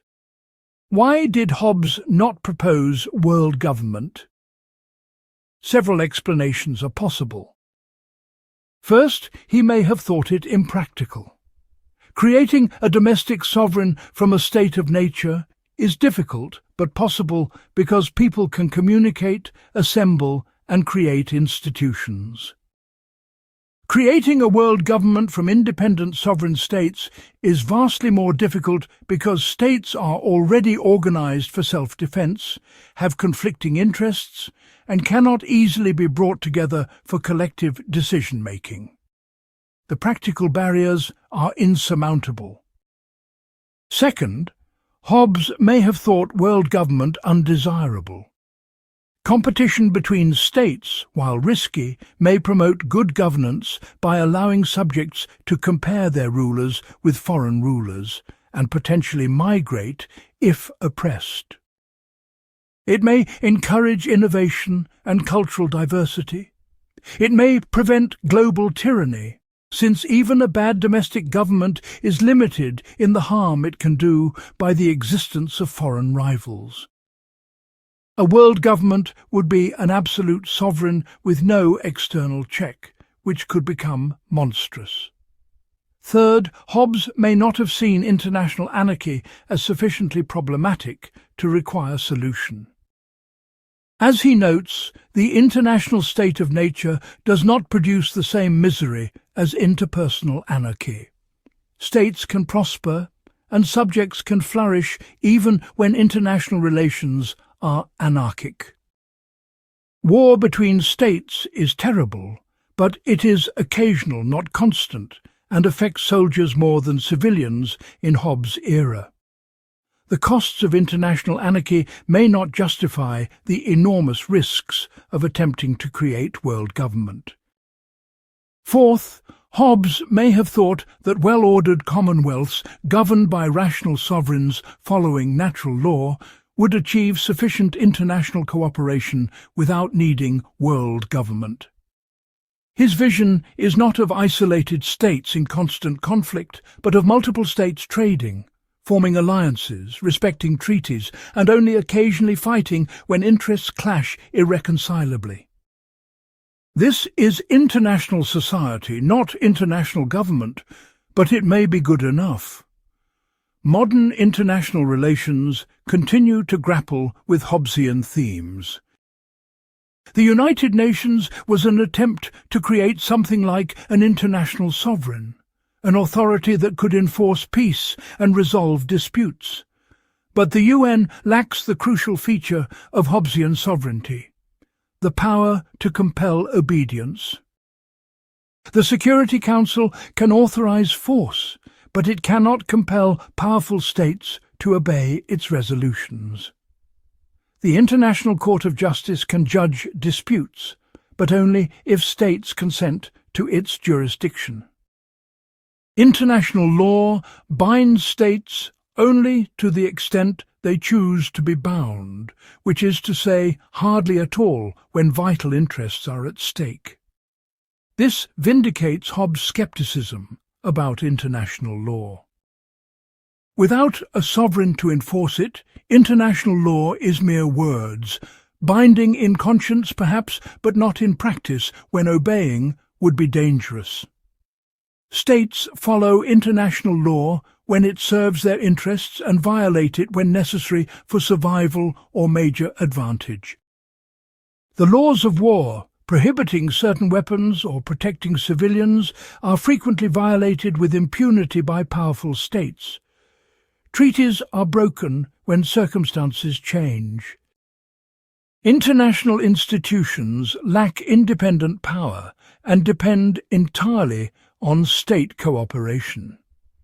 Yet the picture is not entirely bleak. Despite international anarchy, most states obey most international laws most of the time. Treaties are generally honoured. Diplomacy resolves most disputes peacefully. Trade binds states in mutual dependence, raising the costs of conflict. International organizations coordinate cooperation on shared problems.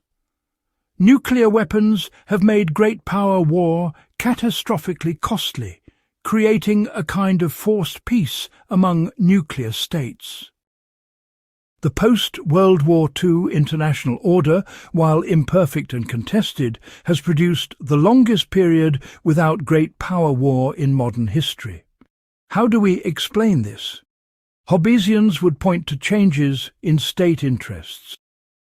Nuclear weapons make war between major powers suicidal, so rational sovereigns avoid it. Economic interdependence means trade is more profitable than conquest, so states prefer commerce to war. International institutions reduce transaction costs and provide information, making cooperation easier. But none of this contradicts Hobbes' basic framework. States cooperate when cooperation serves their interests, which it increasingly does. The international state of nature is less nasty than Hobbes expected, but not because states are less self-interested than he thought. Rather, the conditions of modernity make cooperation more advantageous than it was in his time. Conversely, where cooperation breaks down, Hobbesian dynamics reassert themselves. When states perceive existential threats, they prepare for war, form rival alliances, engage in arms races, and sometimes fight preventive wars. When international order breaks down, as in failed states or civil wars, the Hobbesian state of nature re-emerges domestically with all its horrors. The Syrian civil war, the collapse of Libya, the conflicts in Sudan and Yemen all demonstrate what happens when sovereignty collapses. The results vindicate Hobbes' claim that any government is better than anarchy. Contemporary debates about global governance reflect Hobbesian concerns. Should we create stronger international institutions with real enforcement power? Should the UN have its own military force? Should international courts be able to prosecute individuals for war crimes and crimes against humanity? Should there be a global government addressing climate change, pandemics, and other collective action problems? Hobbesians are skeptical. Giving international institutions real power risks creating a global Leviathan with all the dangers of absolute sovereignty and none of the accountability that comes from smaller scale. Who would control a world government? How would it be held accountable? What would prevent it from becoming tyrannical? Without answers to these questions, it may be better to muddle through with international anarchy, accepting its costs as less dangerous than the risks of global government. Liberals respond that international institutions need not be sovereign to be effective. They can coordinate state action, provide information, establish norms, and facilitate cooperation while leaving ultimate authority with states. This multilateral cooperation is a middle path between Hobbesian anarchy and world government. Whether it is stable or merely a temporary stage before either world government or reversion to anarchy remains to be seen. Hobbes' contribution to international relations theory is thus ambiguous but profound. He identified the central problem, that international anarchy creates security dilemmas and cooperation problems similar to interpersonal anarchy. He showed how rational self-interest, properly understood, counsels peace and cooperation even without a superior authority. But he also recognized that self-interest can lead to conflict when interests clash or when fear drives preventive action. His framework for analyzing these dynamics, emphasizing power, interests, and the absence of overarching authority, remains central to international relations theory centuries later. Whether Hobbes himself was a realist, a rationalist, or something else is less important than the fact that his concepts provide tools for analyzing international politics.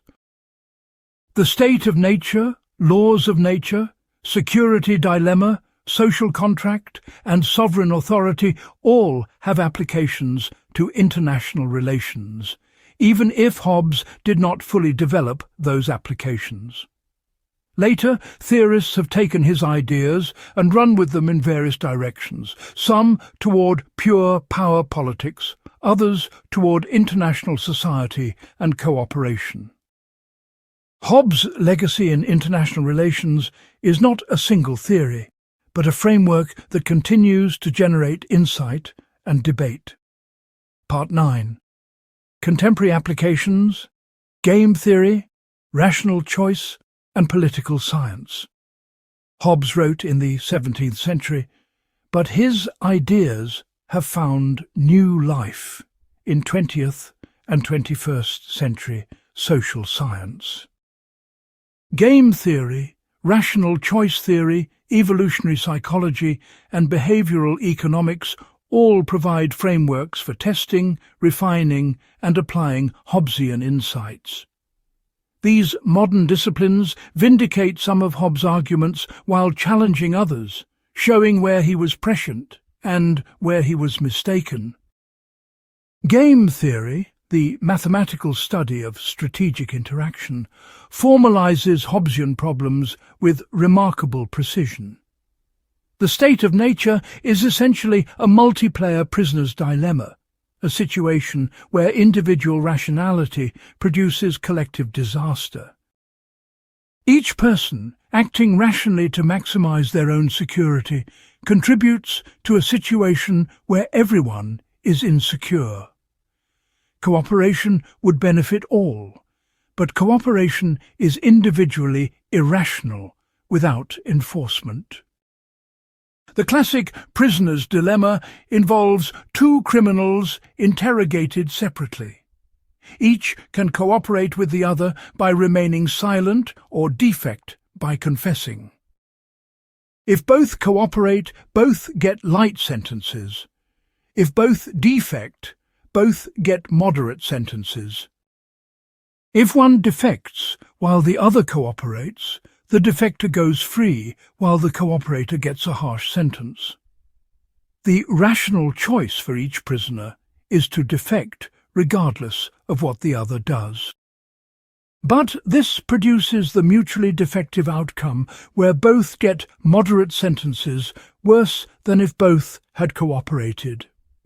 Replace prisoners with individuals in the state of nature, confession with aggression, and silence with peaceful cooperation.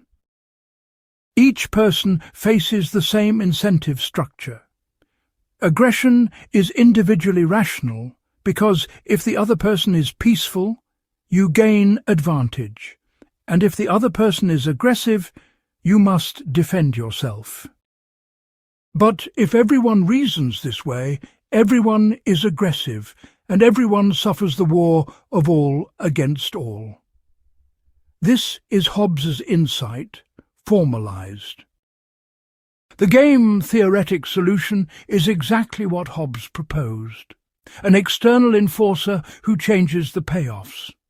If a sovereign can credibly threaten to punish defection, cooperation becomes the rational choice. The sovereign acts as a commitment device, allowing mutually beneficial cooperation that would otherwise be impossible. Game theory thus vindicates Hobbes's core argument that escaping prisoner's dilemma-type situations requires enforceable agreements backed by power. However, game theory also shows that Hobbes may have overstated the problem.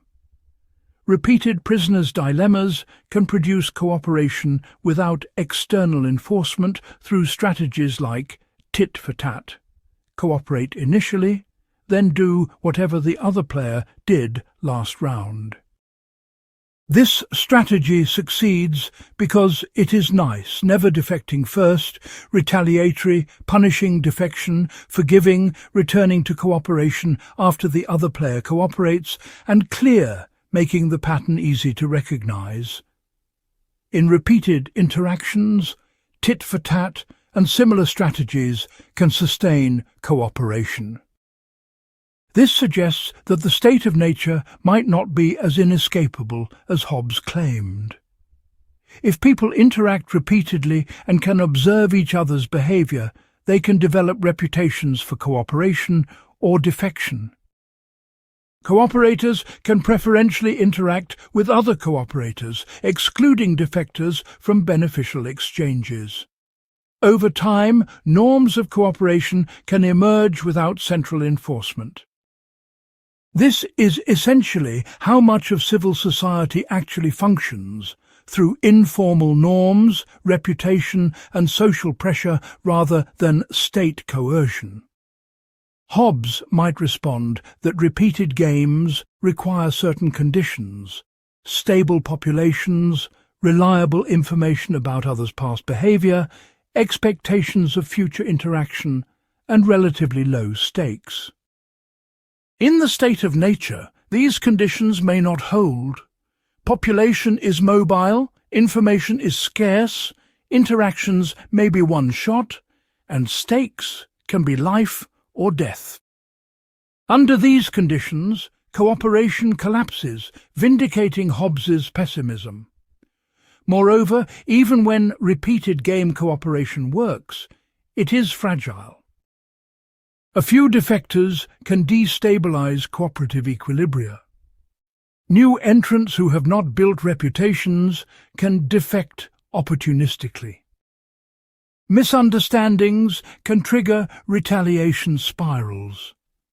As populations grow and diversify, informal enforcement becomes difficult. At some scale, formal institutions backed by coercive power become necessary, again vindicating Hobbes. Rational choice theory more broadly has embraced Hobbesian assumptions about human motivation. The theory assumes that people are rational utility maximizers pursuing their preferences given constraints and information. This is essentially Hobbes's account of human psychology, updated with modern terminology. Hobbes saw humans as desire satisfaction machines, calculating how to achieve their ends. Rational choice theory formalizes this into a general framework for predicting and explaining behavior. Public choice theory, the application of rational choice to politics, is deeply Hobbesian. It assumes that political actors, like economic actors, pursue their interests. Politicians seek re-election. Bureaucrats seek to expand their agencies. Voters pursue their preferences, and interest groups seek favorable policies. The political process is a marketplace where these interests clash and compromise. Good institutions are those that channel self-interest toward public benefit, just as Hobbes argued. The key insight is that you cannot rely on virtue or goodwill in designing institutions. Assume people will act selfishly, and design institutions that make selfish behavior produce good outcomes. Separation of powers works not because politicians are virtuous, but because ambitious politicians check other ambitious politicians. Electoral competition works not because politicians are altruistic, but because they need votes. Rule of law works not because rulers are just, but because rulers benefit from stable, predictable rules. This is thoroughly Hobbesian. Harness self-interest rather than fighting it. However, rational choice theory has been criticized for oversimplifying human motivation. Behavioral economics and psychology show that people are not perfect rational calculators. We use heuristics, fall prey to cognitive biases, care about fairness and reciprocity beyond self-interest, engage in costly punishment of norm violators, and sometimes act altruistically. We are boundedly rational, meaning we try to be rational but face computational and information limits. We are also socially influenced, caring about what others think and conforming to social norms. These findings complicate the Hobbesian picture. If people are not purely self-interested, then perhaps cooperation is easier than Hobbes thought. If people have intrinsic preferences for fairness and reciprocity, then they may cooperate even when defection would be individually advantageous. If people engage in costly punishment of norm violators, then informal enforcement can sustain cooperation without a sovereign. Humans may be more naturally social than Hobbes acknowledged. On the other hand, these findings also support Hobbes in some ways. Cognitive biases make the state of nature more dangerous, not less. If people overestimate their abilities, underestimate risks, and see threats where none exist, they are more likely to initiate conflicts.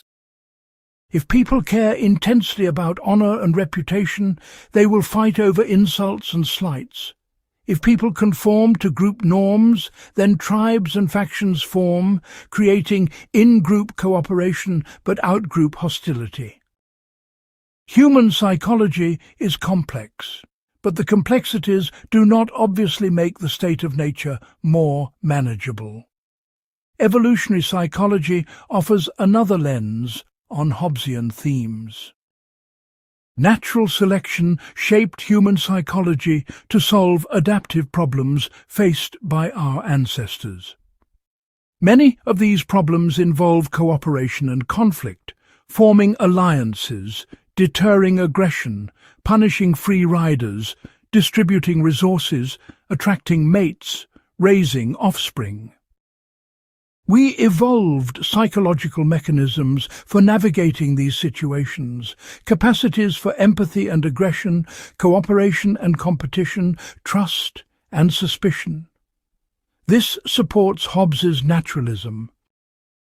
Human behavior is not infinitely malleable by culture, but is constrained by evolved psychology. Certain patterns recur across societies because they reflect universal features of human nature. Conflict over resources, status competition, male-on-male violence, revenge, warfare, all appear in virtually all human societies because they reflect evolved tendencies. Political institutions must work with these tendencies, not against them.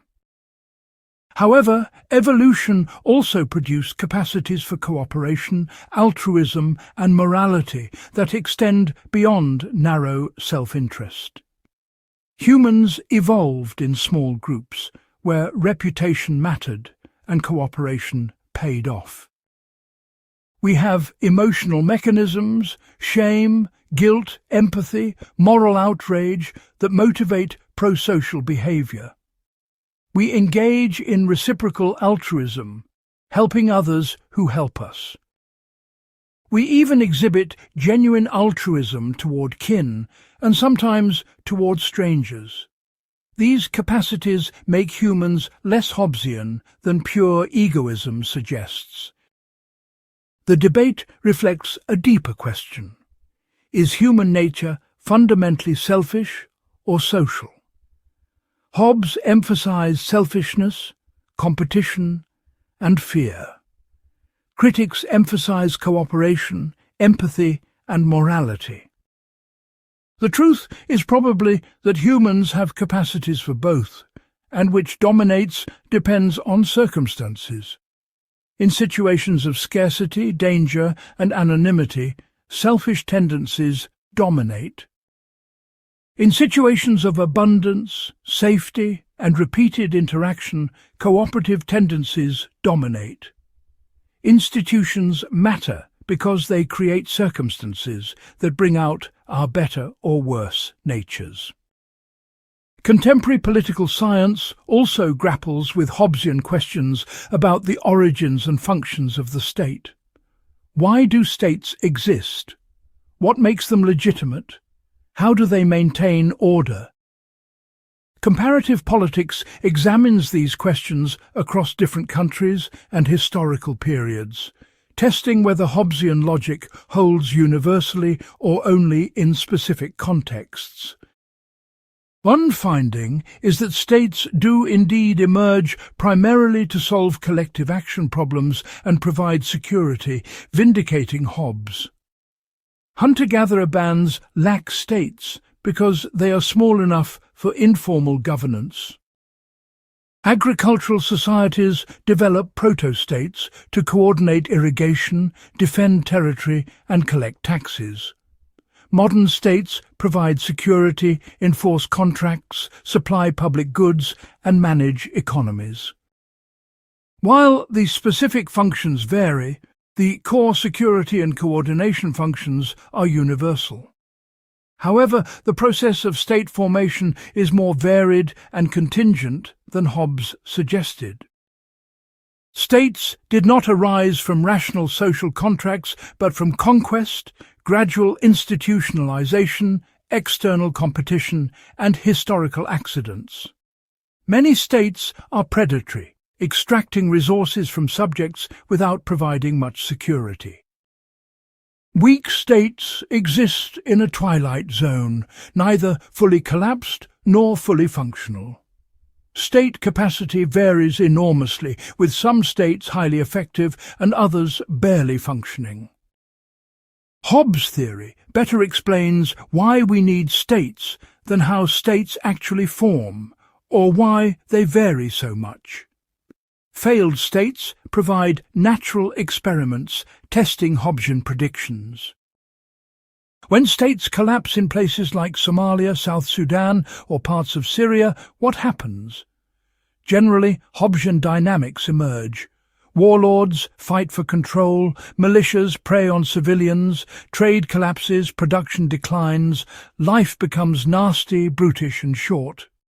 But even in failed states, some order emerges through clan structures, religious authorities, or local strongmen. Complete anarchy is rare and temporary. This suggests both that Hobbes was right about the need for authority and that authority need not be state-based to provide some order.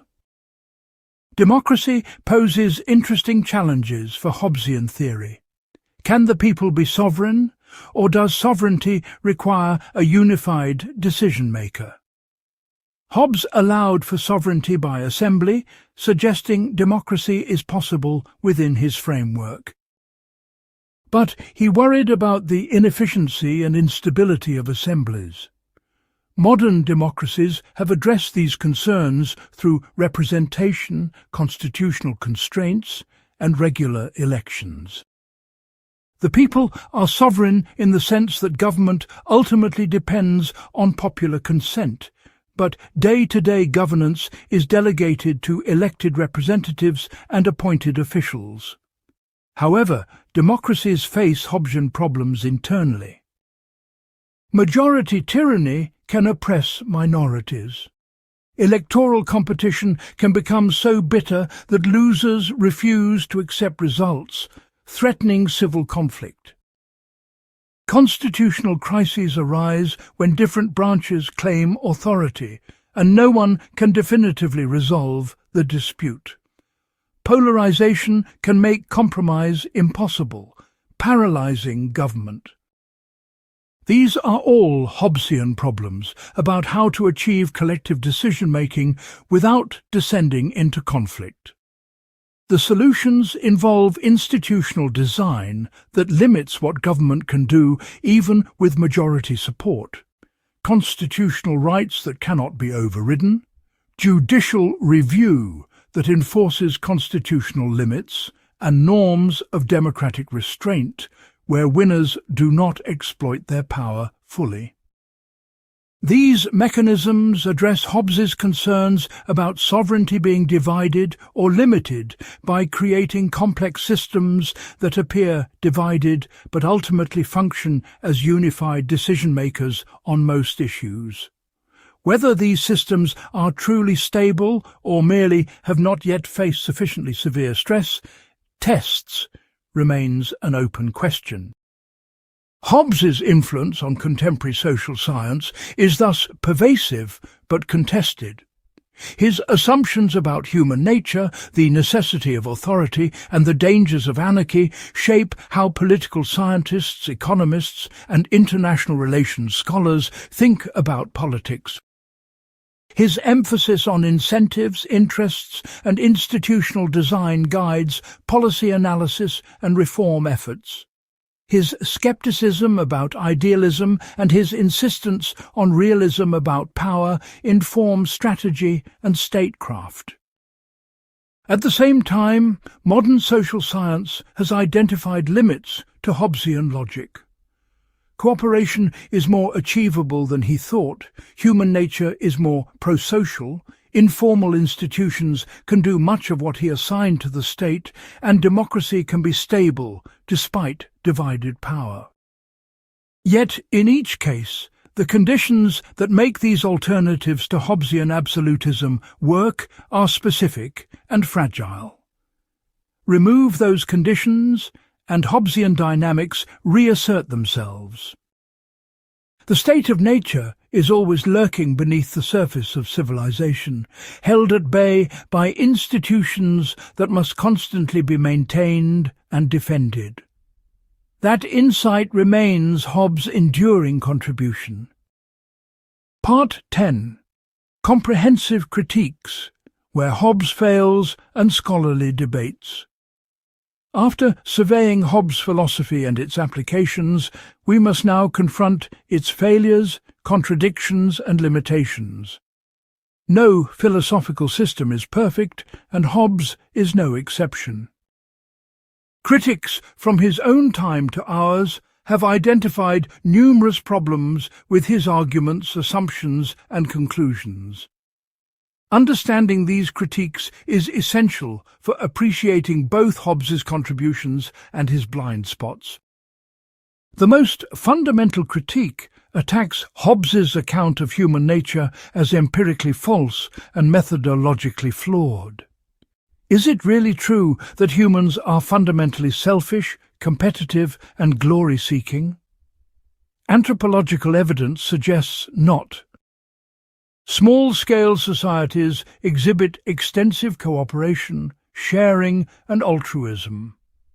Hunter-gatherer bands are generally egalitarian, not hierarchical. Warfare exists, but is not constant.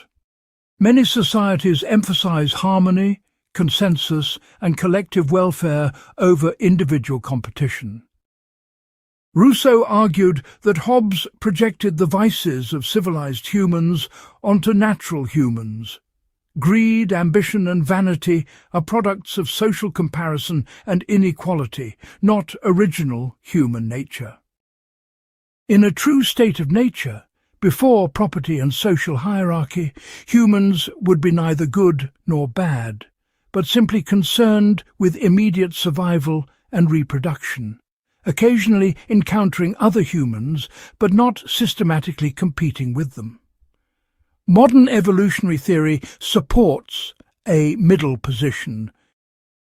Humans evolved capacities for both cooperation and competition, altruism and selfishness, trust and suspicion. Which predominates depends on circumstances. In situations resembling ancestral conditions, small groups with repeated interactions, cooperation predominates. In situations of anonymity, scarcity, and perceived threat, competition predominates. Human nature is flexible, not fixed in a Hobbesian mold. Moreover, Hobbes' methodology for discovering human nature is questionable. He tells us to look inward, examine our own motives, and generalize. But introspection is unreliable. We do not have transparent access to our own motivations. We rationalize our behavior rather than understanding it objectively. We are subject to self-serving biases that make us see ourselves as more reasonable and others as more selfish than reality warrants. Generalizing from introspection, especially the introspection of a single 17th-century English man, is unlikely to yield universal truths about human nature. The state of nature faces similar empirical challenges. Hobbes treats it as both a historical claim and a logical deduction, but neither version succeeds. As history, the state of nature is fiction.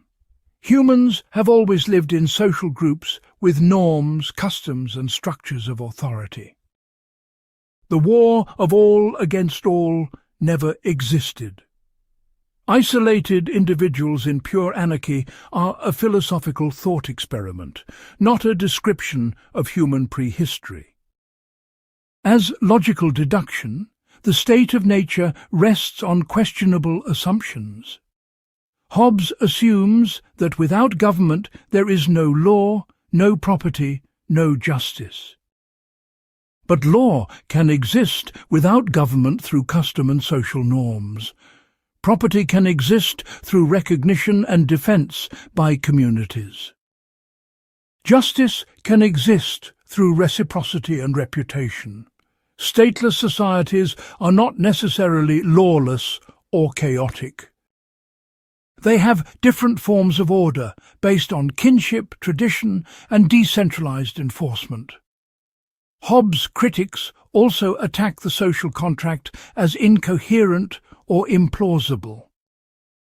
The contract is supposed to be unanimous, but how do you get everyone to agree simultaneously? What about those who refuse? The contract binds descendants, but how can you be bound by agreements your ancestors made? The contract creates obligations that cannot be withdrawn, but how can you consent to irrevocable obligations? The contract authorizes the sovereign to do anything, but how can authorization be unlimited when the purpose is limited to providing security?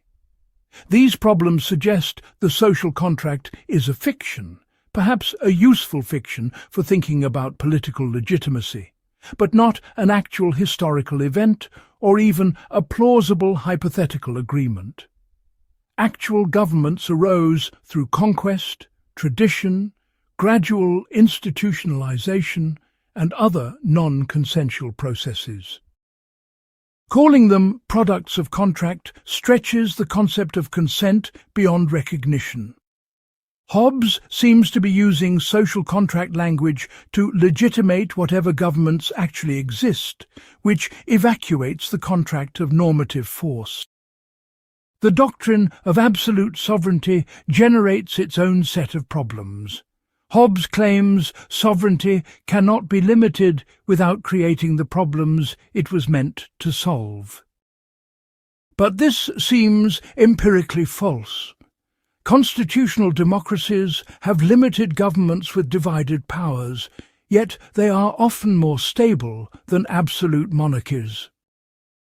The United States has operated for over 2 centuries with sovereignty divided among federal and state governments and among executive, legislative, and judicial branches.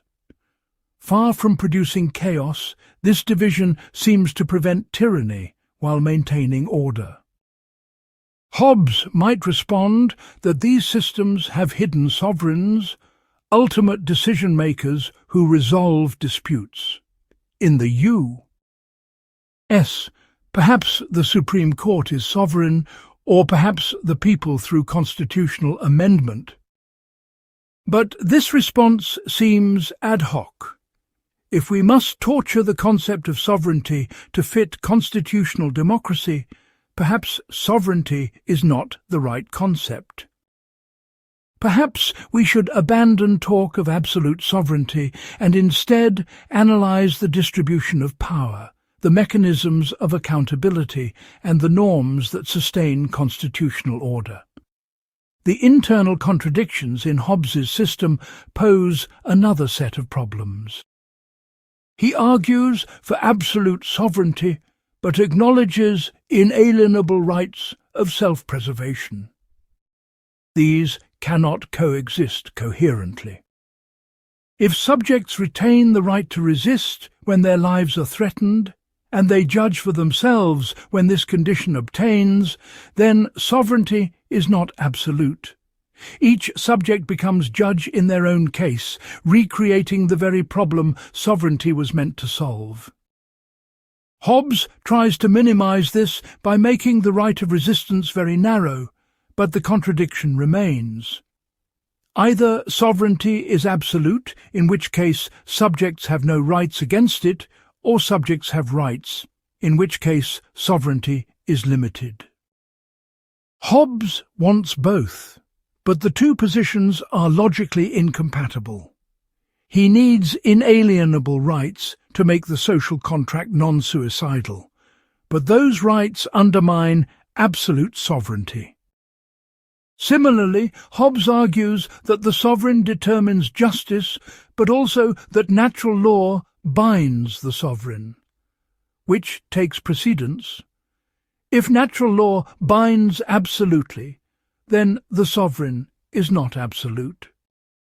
If the sovereign can override natural law, then natural law is not binding. Hobbes sometimes suggests natural law binds in conscience, but not in action.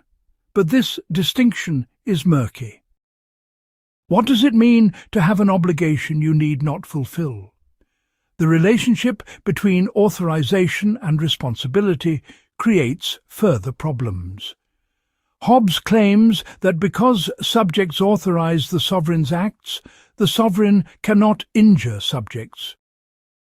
But this seems to misunderstand authorization. If I authorize you to do X and you do Y instead, you have exceeded your authorization.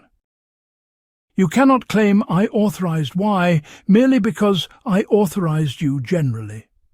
Yet Hobbes seems to make this move, claiming that general authorization covers all specific acts, no matter how harmful or unexpected. This makes the social contract a blank check, which rational people would not sign. Why authorize someone to do literally anything, including harming you, when the purpose of authorization is to gain security? A rational contract would authorize the sovereign to provide security and specify that acts beyond or contrary to that purpose exceed authorization. Hobbes cannot admit this without limiting sovereignty, so he makes authorization comprehensive. But this makes the contract irrational. Hobbes' treatment of religion faces multiple objections. His reinterpretations of Christian doctrine are so revisionist that they seem incompatible with traditional Christianity. His claim that the sovereign controls all religious matters contradicts the idea of religious conscience and the Church's spiritual authority. His materialist metaphysics seems incompatible with beliefs in an immaterial God, angels and souls. His subordination of religion to politics offends both religious believers who think religion transcends politics and secularists who think religion should be separate from politics. Whether Hobbes was sincere in his religious professions remains disputed. His contemporaries accused him of atheism, and some modern readers agree. Others see him as a sincere, if heterodox, Christian trying to rescue Christianity from political manipulation. Still others see him as agnostic or indifferent, using religious language strategically. The ambiguity itself is a kind of failure. If Hobbes's religious views are so unclear that readers cannot determine what he actually believed, then his theology is not serving the clarifying function that his political philosophy aims for. The problem of political change reveals another limitation. Hobbes' system is static, designed to maintain order once established, but providing no mechanism for reform or improvement. The sovereign cannot be legally opposed or criticized. Subjects must obey even unjust laws.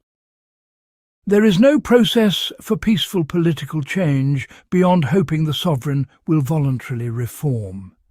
This means bad governments can persist indefinitely, with no legitimate recourse for subjects.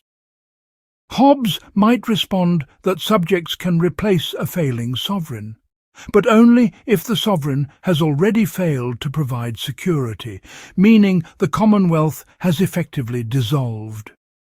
This is revolution, not reform.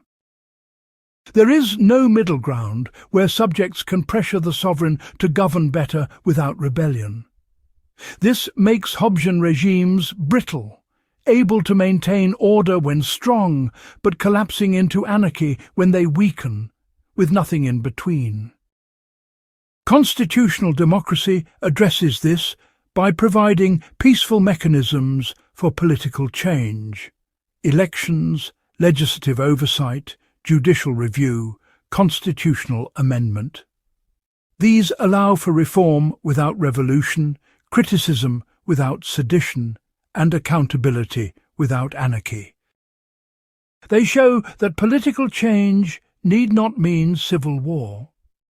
Hobbes' inability to accommodate peaceful reform is a major limitation of his system. The problem of minority oppression is even more serious. Hobbes provides no protection for minorities, whether ethnic, religious, or political. The sovereign can oppress minorities if doing so serves the majority's interests. There is no appeal to rights, justice, or fairness that minorities can make against oppression. They must simply endure it, hoping the sovereign will calculate that oppression is imprudent. For those on the receiving end, this is cold comfort. Modern liberal democracy addresses this through constitutional rights, judicial protection of minorities, and norms of tolerance and pluralism. These mechanisms recognize that majority rule alone can be tyrannical, and that justice requires protecting individual rights, even against majority preferences. Hobbes lacks these protections because he denies any rights that limit sovereignty. His system can accommodate efficient tyranny, but not justice for the oppressed. The gendered dimensions of Hobbes' theory have attracted increasing scholarly attention. Although Hobbes argues for natural equality and suggests that mothers, not fathers, have natural authority over children, his system is deeply patriarchal in practice. He assumes the generic human is male. His examples of human motivations, seeking glory, competing for dominance, fearing violent death, reflect stereotypically masculine concerns. His account of the state of nature as constant warfare may describe male experience more than female experience. Women's roles in reproduction, caregiving, and maintaining social bonds disappear from his analysis. Feminist critics argue that Hobbes's emphasis on independence and conflict misses the fundamentally interdependent nature of human life. Humans are born helpless and require years of care. Families and communities, not isolated individuals, are the basic units of social life. Cooperation and care, not just competition and fear, are central to human existence. A political philosophy that starts from individuals in conflict and derives society from contract cannot adequately account for these realities. Additionally, Hobbes's social contract theory has been criticized for excluding women from the original position. In practice, if not in theory, the contractors are male heads of household. Women are subsumed under their husbands or fathers, not independent parties to the contract. This exclusion matters because it means women's interests may not be represented in the social contract's terms. The Commonwealth serves male citizens primarily, with women's status derivative and secondary. The theory's application to colonialism and race is even more troubling. Hobbes describes indigenous Americans as living in the state of nature, implying they lack civilization and government. This characterization was used to justify European colonization and dispossession. If indigenous people live in the state of nature, then they have no property rights, no legitimate authority, and no claims against European settlers. Hobbes himself may not have intended this application, but his framework enabled it. More broadly, the social contract tradition has been criticized for being historically white and male, reflecting and reinforcing racial and gender hierarchies. The equal individuals in the state of nature are implicitly white men. Others, women, non-Europeans, slaves, are excluded from the contract, or included only as subordinates. This is not just about Hobbes personally, but about the entire social contract tradition he helped found. The critiques have led to attempts to reconstruct social contract theory on more inclusive foundations.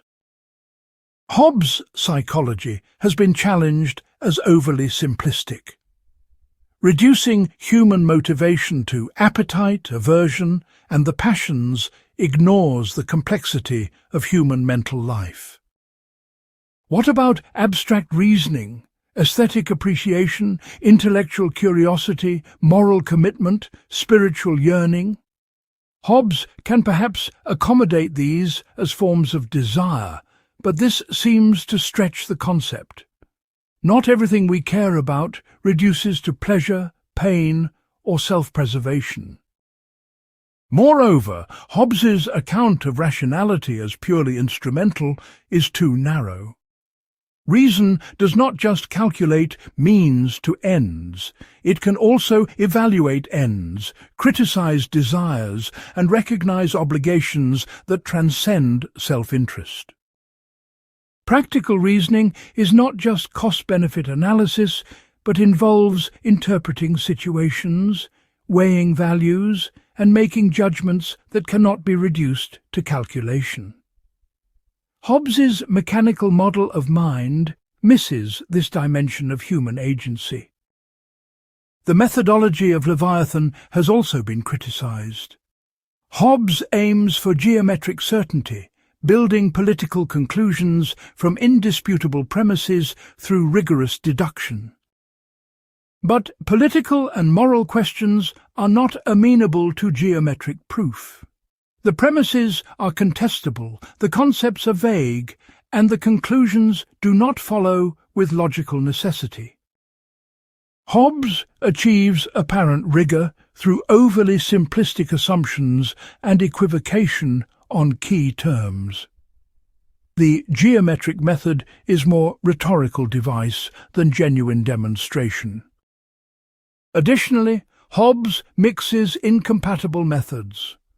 Sometimes he reasons a priori from definitions, like geometry.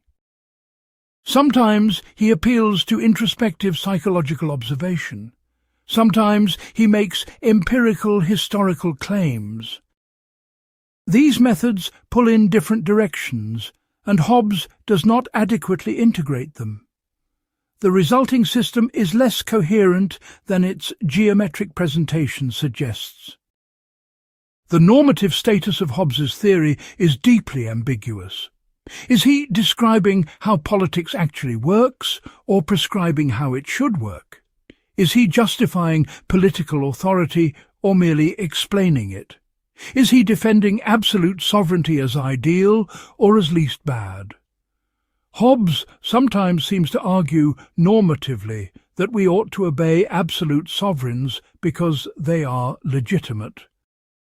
Other times he argues descriptively that we do obey whoever has power because we have no alternative. These are different claims, and conflating them causes confusion. If Hobbes is purely descriptive, explaining why people obey power, then he is not providing a justification of authority, but merely a causal account. If he is purely normative, arguing that we ought to obey, then his arguments must engage with moral philosophy in ways he seems to avoid. Hobbes wants the benefits of both empirical realism and normative force, but providing both requires more argument than he gives. Finally, Hobbes's vision is profoundly pessimistic, and this pessimism may be self-fulfilling. If we believe humans are selfish and untrustworthy, we will treat each other accordingly, eliciting the very behavior we expect. If we build institutions assuming the worst about human nature, those institutions will bring out the worst. If we create omnipotent sovereigns because we fear anarchy, we create opportunities for tyranny. There is a circularity where Hobbesian assumptions lead to Hobbesian outcomes. Conversely, if we assume humans are capable of cooperation, trust and virtue, and we build institutions that nurture these capacities, we may get better results. This does not mean naively ignoring human capacity for evil. It means recognizing that human nature is plastic, capable of both good and evil, and that institutions shape which predominates. Hobbes' unrelenting focus on the negative side of human nature may blind us to possibilities for better politics based on our positive capacities. These critiques do not refute Hobbes entirely. He identified real problems, the difficulty of cooperation, the necessity of authority, the dangers of civil war. He provided insights that remain valuable: the importance of incentives, the need for institutions, the limits of pure reason in politics. But his solutions are flawed, his assumptions questionable, and his conclusions often unacceptable. The enduring value of Hobbes lies not in accepting his system wholesale, but in grappling with the problems he identified and the solutions he proposed, recognizing both their insights and their limitations. Part 11. Legacy, Influence, and Final Assessment. Thomas Hobbes died in 1679 at the age of 91, having lived through one of the most turbulent centuries in English history.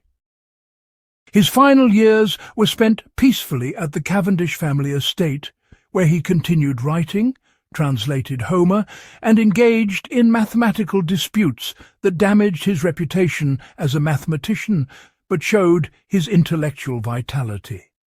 He died unrepentant about his controversial views, secure in his belief that he had discovered truths about politics that his contemporaries were not ready to accept. His immediate influence was mixed. Leviathan was widely read, but even more widely condemned. He was accused of atheism, materialism, determinism, and justifying tyranny. His works were officially censored. Oxford University burned his books. The church hierarchy saw him as dangerous to religion. Republicans saw him as an apologist for absolutism. Royalists were uncomfortable with his purely secular justification of monarchy, preferring divine right theory. Almost everyone found something objectionable in Hobbes. Yet Leviathan could not be ignored. Its arguments were too powerful, its prose too vivid, its vision too compelling to dismiss. Political philosophers felt compelled to respond, usually by trying to refute him, but sometimes by adapting his insights to more palatable conclusions. Hobbes became the thinker you had to argue against to establish your own position. His influence was often negative, providing the views that others defined themselves against, but negative influence is still influence. John Locke, writing a generation after Hobbes, constructed his political philosophy partly in response to Hobbesian absolutism. Locke accepted the social contract framework, but argued that the contract creates a limited government with reciprocal obligations between rulers and ruled. He accepted that the state of nature poses problems, but argued it is not as bad as Hobbes claimed, since natural law binds people even without government. He accepted the importance of security, but argued that property rights and individual liberty are equally important. Locke's second treatise on government reads as a systematic critique of Hobbes, appropriating his methods while rejecting his conclusions. The influence on Locke was profound. Locke's social contract, limited government, natural rights, consent of the governed, and right of revolution against tyranny all develop by modifying Hobbes. Without Hobbes to argue against, Locke might not have developed his liberalism as he did. The history of liberal political philosophy begins with Hobbes not because liberals agree with him, but because they define liberalism through rejecting his absolutism while accepting his contractarian framework. Rousseau engaged with Hobbes even more explicitly. The social contract opens with Hobbes' problem, how to reconcile social order with individual freedom. But Rousseau rejects Hobbes's solution, arguing that sovereignty belongs inalienably to the people collectively. The general will, not an absolute monarch or assembly, is sovereign. Citizens are simultaneously subjects bound by law and sovereigns, makers of law. Freedom consists in obeying laws you gave yourself. This is radically different from Hobbes, but the framework, the problem, and the method are all Hobbesian. Rousseau also corrected Hobbes's account of human nature. In the Discourse on Inequality, Rousseau argues that Hobbes mistakenly projected civilized vices onto natural humans. In the true state of nature, humans were neither good nor bad, but innocent, concerned with immediate survival and compassionate toward others' suffering. It was society, particularly private property and inequality, that corrupted humans and generated the competition and conflict Hobbes described. Rousseau's philosophy can be read as a sustained argument with Hobbes about human nature and society. Kant, too, engaged with Hobbes while developing his own political philosophy. Kant agreed that the state of nature is a condition to be escaped, but rejected Hobbes's empirical psychology in favor of transcendental moral philosophy. For Kant, political obligation rests not on self-interest or consent, but on the categorical imperative, the moral law that binds rational beings as such. The state's legitimacy comes from embodying right, not from providing security. Citizens have duties to obey lawful authority, but authority itself is constrained by principles of right that no legitimate state can violate. Kant also addressed international relations explicitly where Hobbes had been brief, proposing in Perpetual Peace a federation of republican states that would maintain peace without world government. This combines Hobbesian realism about state interests with Kantian idealism about the possibility of perpetual peace. It shows how Hobbes's framework can be adapted to very different conclusions. The Kantian tradition in international relations, emphasizing international law, human rights and global institutions, is the anti-Hobbesian position, but it is defined in dialogue with Hobbesian realism. Hegel criticized Hobbes for reducing the state to a contract among individuals for mutual advantage. For Hegel, the state is not an artificial construct, but the highest expression of ethical life, the actualization of freedom in history. The state embodies the rational structure of social and political existence, transcending individual interests. Hegel rejects Hobbes' atomistic starting point, insisting that individuals are always already social beings formed by culture, language, and institutions. The social contract is a useful fiction, but not the deep truth about political life.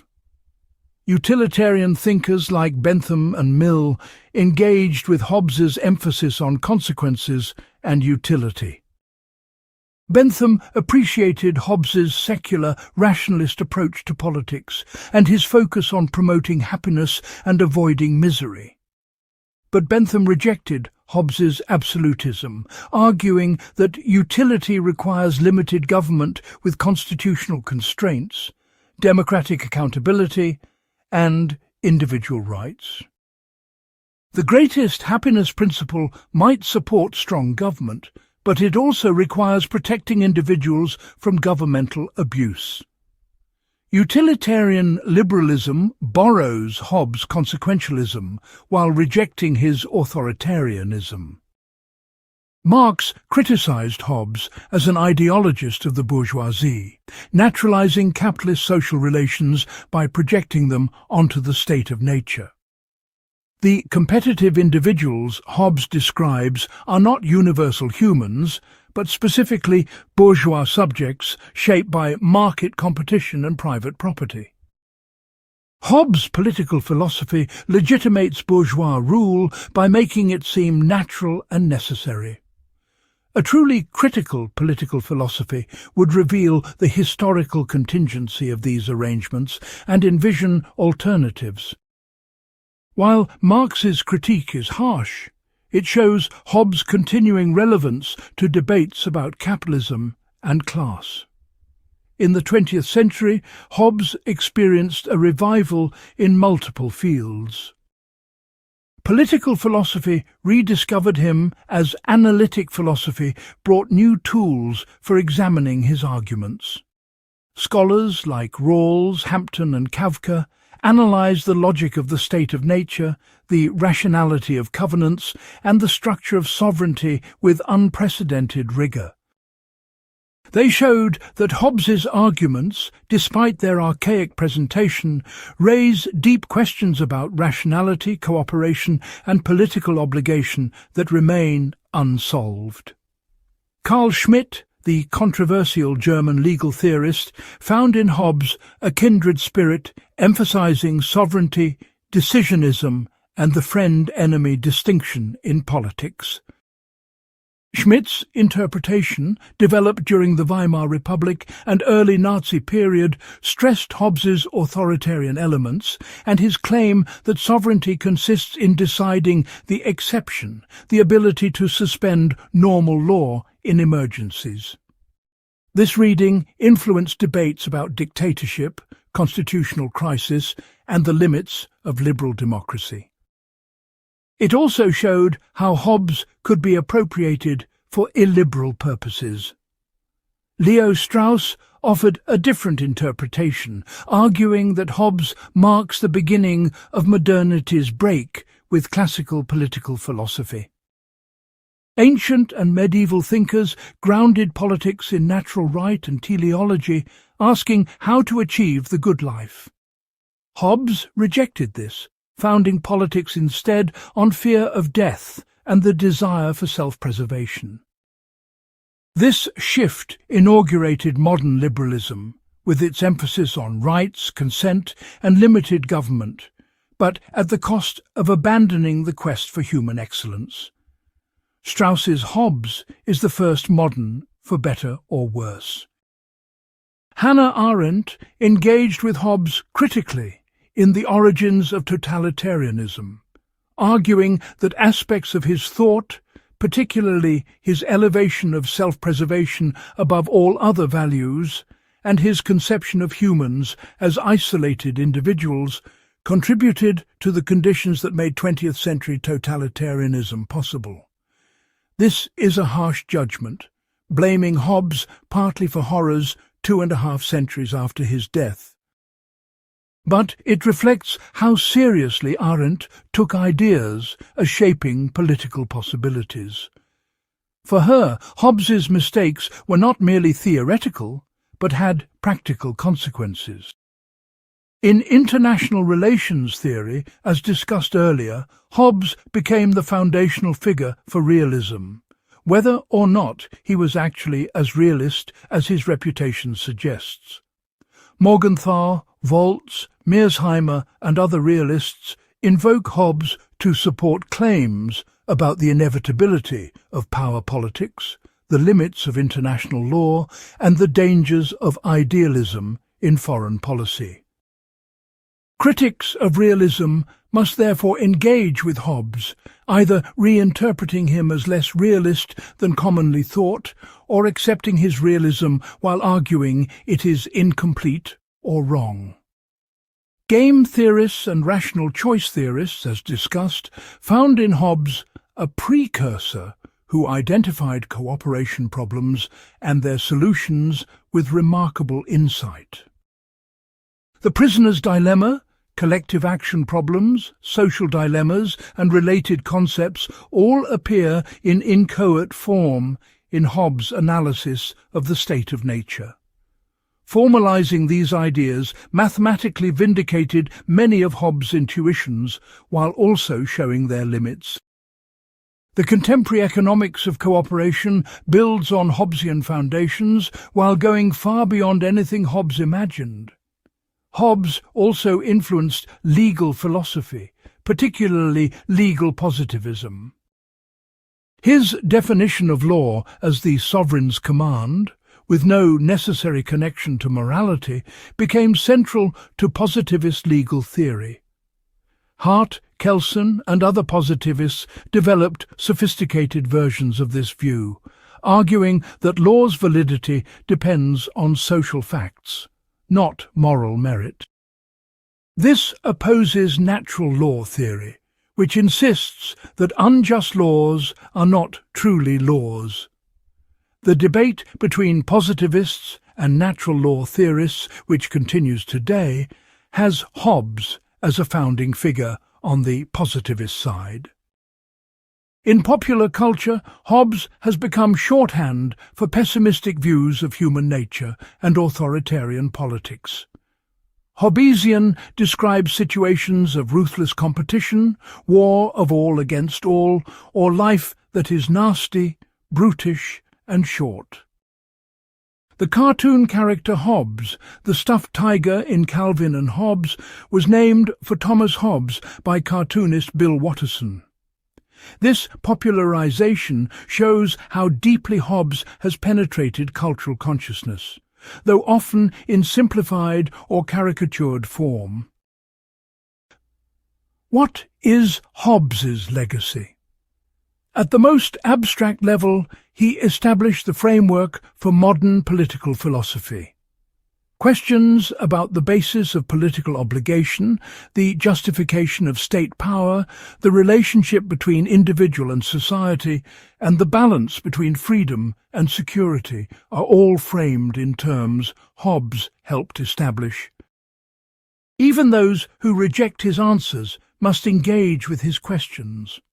More specifically, Hobbes established social contract theory as a method for justifying political authority. The idea that government rests on consent, that political obligation must be rationally justified, that we can imagine a pre-political condition to clarify what government accomplishes, all these ideas come from the contractarian tradition Hobbes founded. Subsequent contract theorists modify and improve his version, but they work within his paradigm. Hobbes also established philosophical realism about politics, the insistence on seeing politics as it is rather than as we wish it to be. He refused to assume humans are virtuous, societies are just, or reason will prevail. He started from the worst-case scenario and asked what institutions could manage even the worst aspects of human nature. This realism can be excessive, becoming cynicism or pessimism, but it is a necessary corrective to utopianism. Political philosophy must grapple with human failings, not just human potential. The concept of sovereignty as supreme authority within a territory, though not invented by Hobbes, was given its most rigorous formulation by him. Debates about sovereignty, whether states are truly sovereign in a globalized world, whether popular sovereignty is coherent, whether international law limits sovereignty, all reference Hobbesian conceptions. Even critics who reject absolute sovereignty must explain what they mean by sovereignty and why Hobbes was wrong about it. Hobbes' materialism and naturalism influenced the development of scientific approaches to politics. If humans are natural creatures subject to natural laws, then human behavior can be studied scientifically. If politics arises from human nature, then understanding human nature illuminates politics. This naturalizing move made possible later developments in political psychology, behavioral economics, evolutionary approaches to politics, and neuropolitics. Whether these scientific approaches vindicate or refute Hobbes remains disputed, but they operate in a framework he helped create. Perhaps most importantly, Hobbes forced political philosophy to confront the problem of order. How is social cooperation possible? Why do people obey laws? What prevents society from dissolving into chaos? These questions are fundamental, and every political philosophy must answer them. Hobbes' answer, absolute sovereignty enforcing cooperation, is not the only possible answer, but it sets the standard against which alternatives must be measured. Can you achieve order without absolute sovereignty? If so, how? Every political philosophy since Hobbes must answer these Hobbesian questions. What should we make of Hobbes today? He cannot be accepted wholesale. His absolutism is incompatible with modern liberal democracy. His pessimism about human nature is excessive. His subordination of religion to politics is unacceptable to believers and secularists alike. His exclusion of women, racial minorities, and colonized peoples from full consideration is morally indefensible. His reduction of morality to prudence is philosophically inadequate. These failures are not marginal, but central to his system. Yet he cannot be dismissed. The problems he identified are real. The state of nature, understood as the problem of cooperation in the absence of enforcement, exists wherever authority is weak or divided. Failed states, civil wars, international anarchy, all exhibit Hobbesian dynamics. The need for authority to maintain order is undeniable. The difficulty of balancing freedom and security persists. The dangers of divided sovereignty are real, even if constitutional democracy has found ways to manage them. The importance of incentives in institutional design is fundamental. Hobbes is best read neither as oracle nor as villain, but as a profound thinker who saw important truths and made important mistakes. His truths: cooperation requires institutions. Institutions require authority. Authority requires power. Power must be concentrated enough to be effective. His mistakes: authority need not be absolute. Power need not be undivided. Individuals have rights that limit legitimate authority. Human nature is more social than he acknowledged. Order is compatible with freedom. We should read Hobbes as presenting extreme positions that mark one boundary of political possibility. At one extreme is Hobbesian absolutism: unlimited sovereign power, no rights against the state, order at any cost. At the other extreme is pure anarchism: no authority, complete freedom, spontaneous order. Between these extremes lie actual political systems, combining elements of authority and freedom in various proportions. Hobbes helps us understand why pure anarchy does not work, even if his alternative is unacceptable. The method of reading Hobbes matters. We can read him charitably, interpreting ambiguities in his favour, giving him credit for insights while acknowledging limitations. Or we can read him suspiciously, looking for hidden agendas, crypto-atheism, defence of tyranny.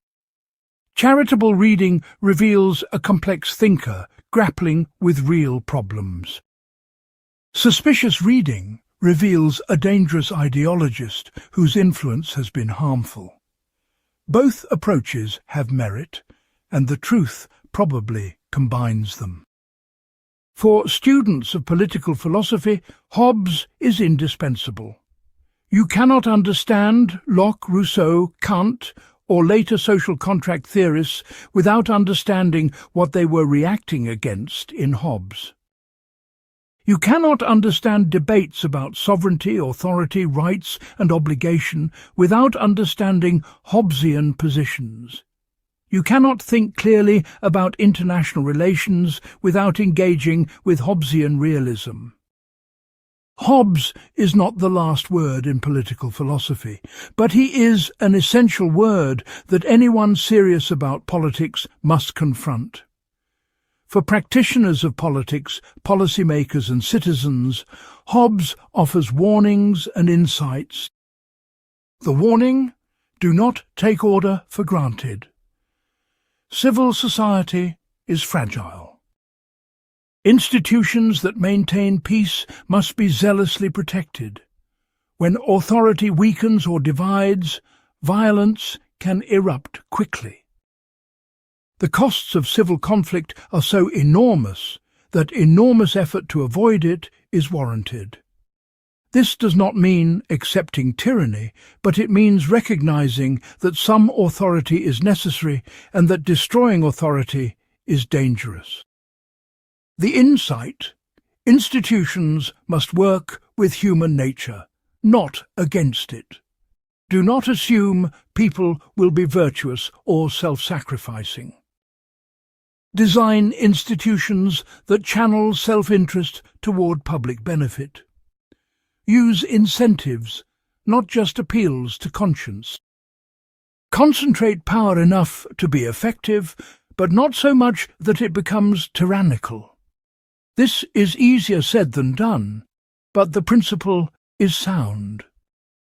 For moral philosophy, Hobbes presents enduring challenges. Can morality be derived from self-interest?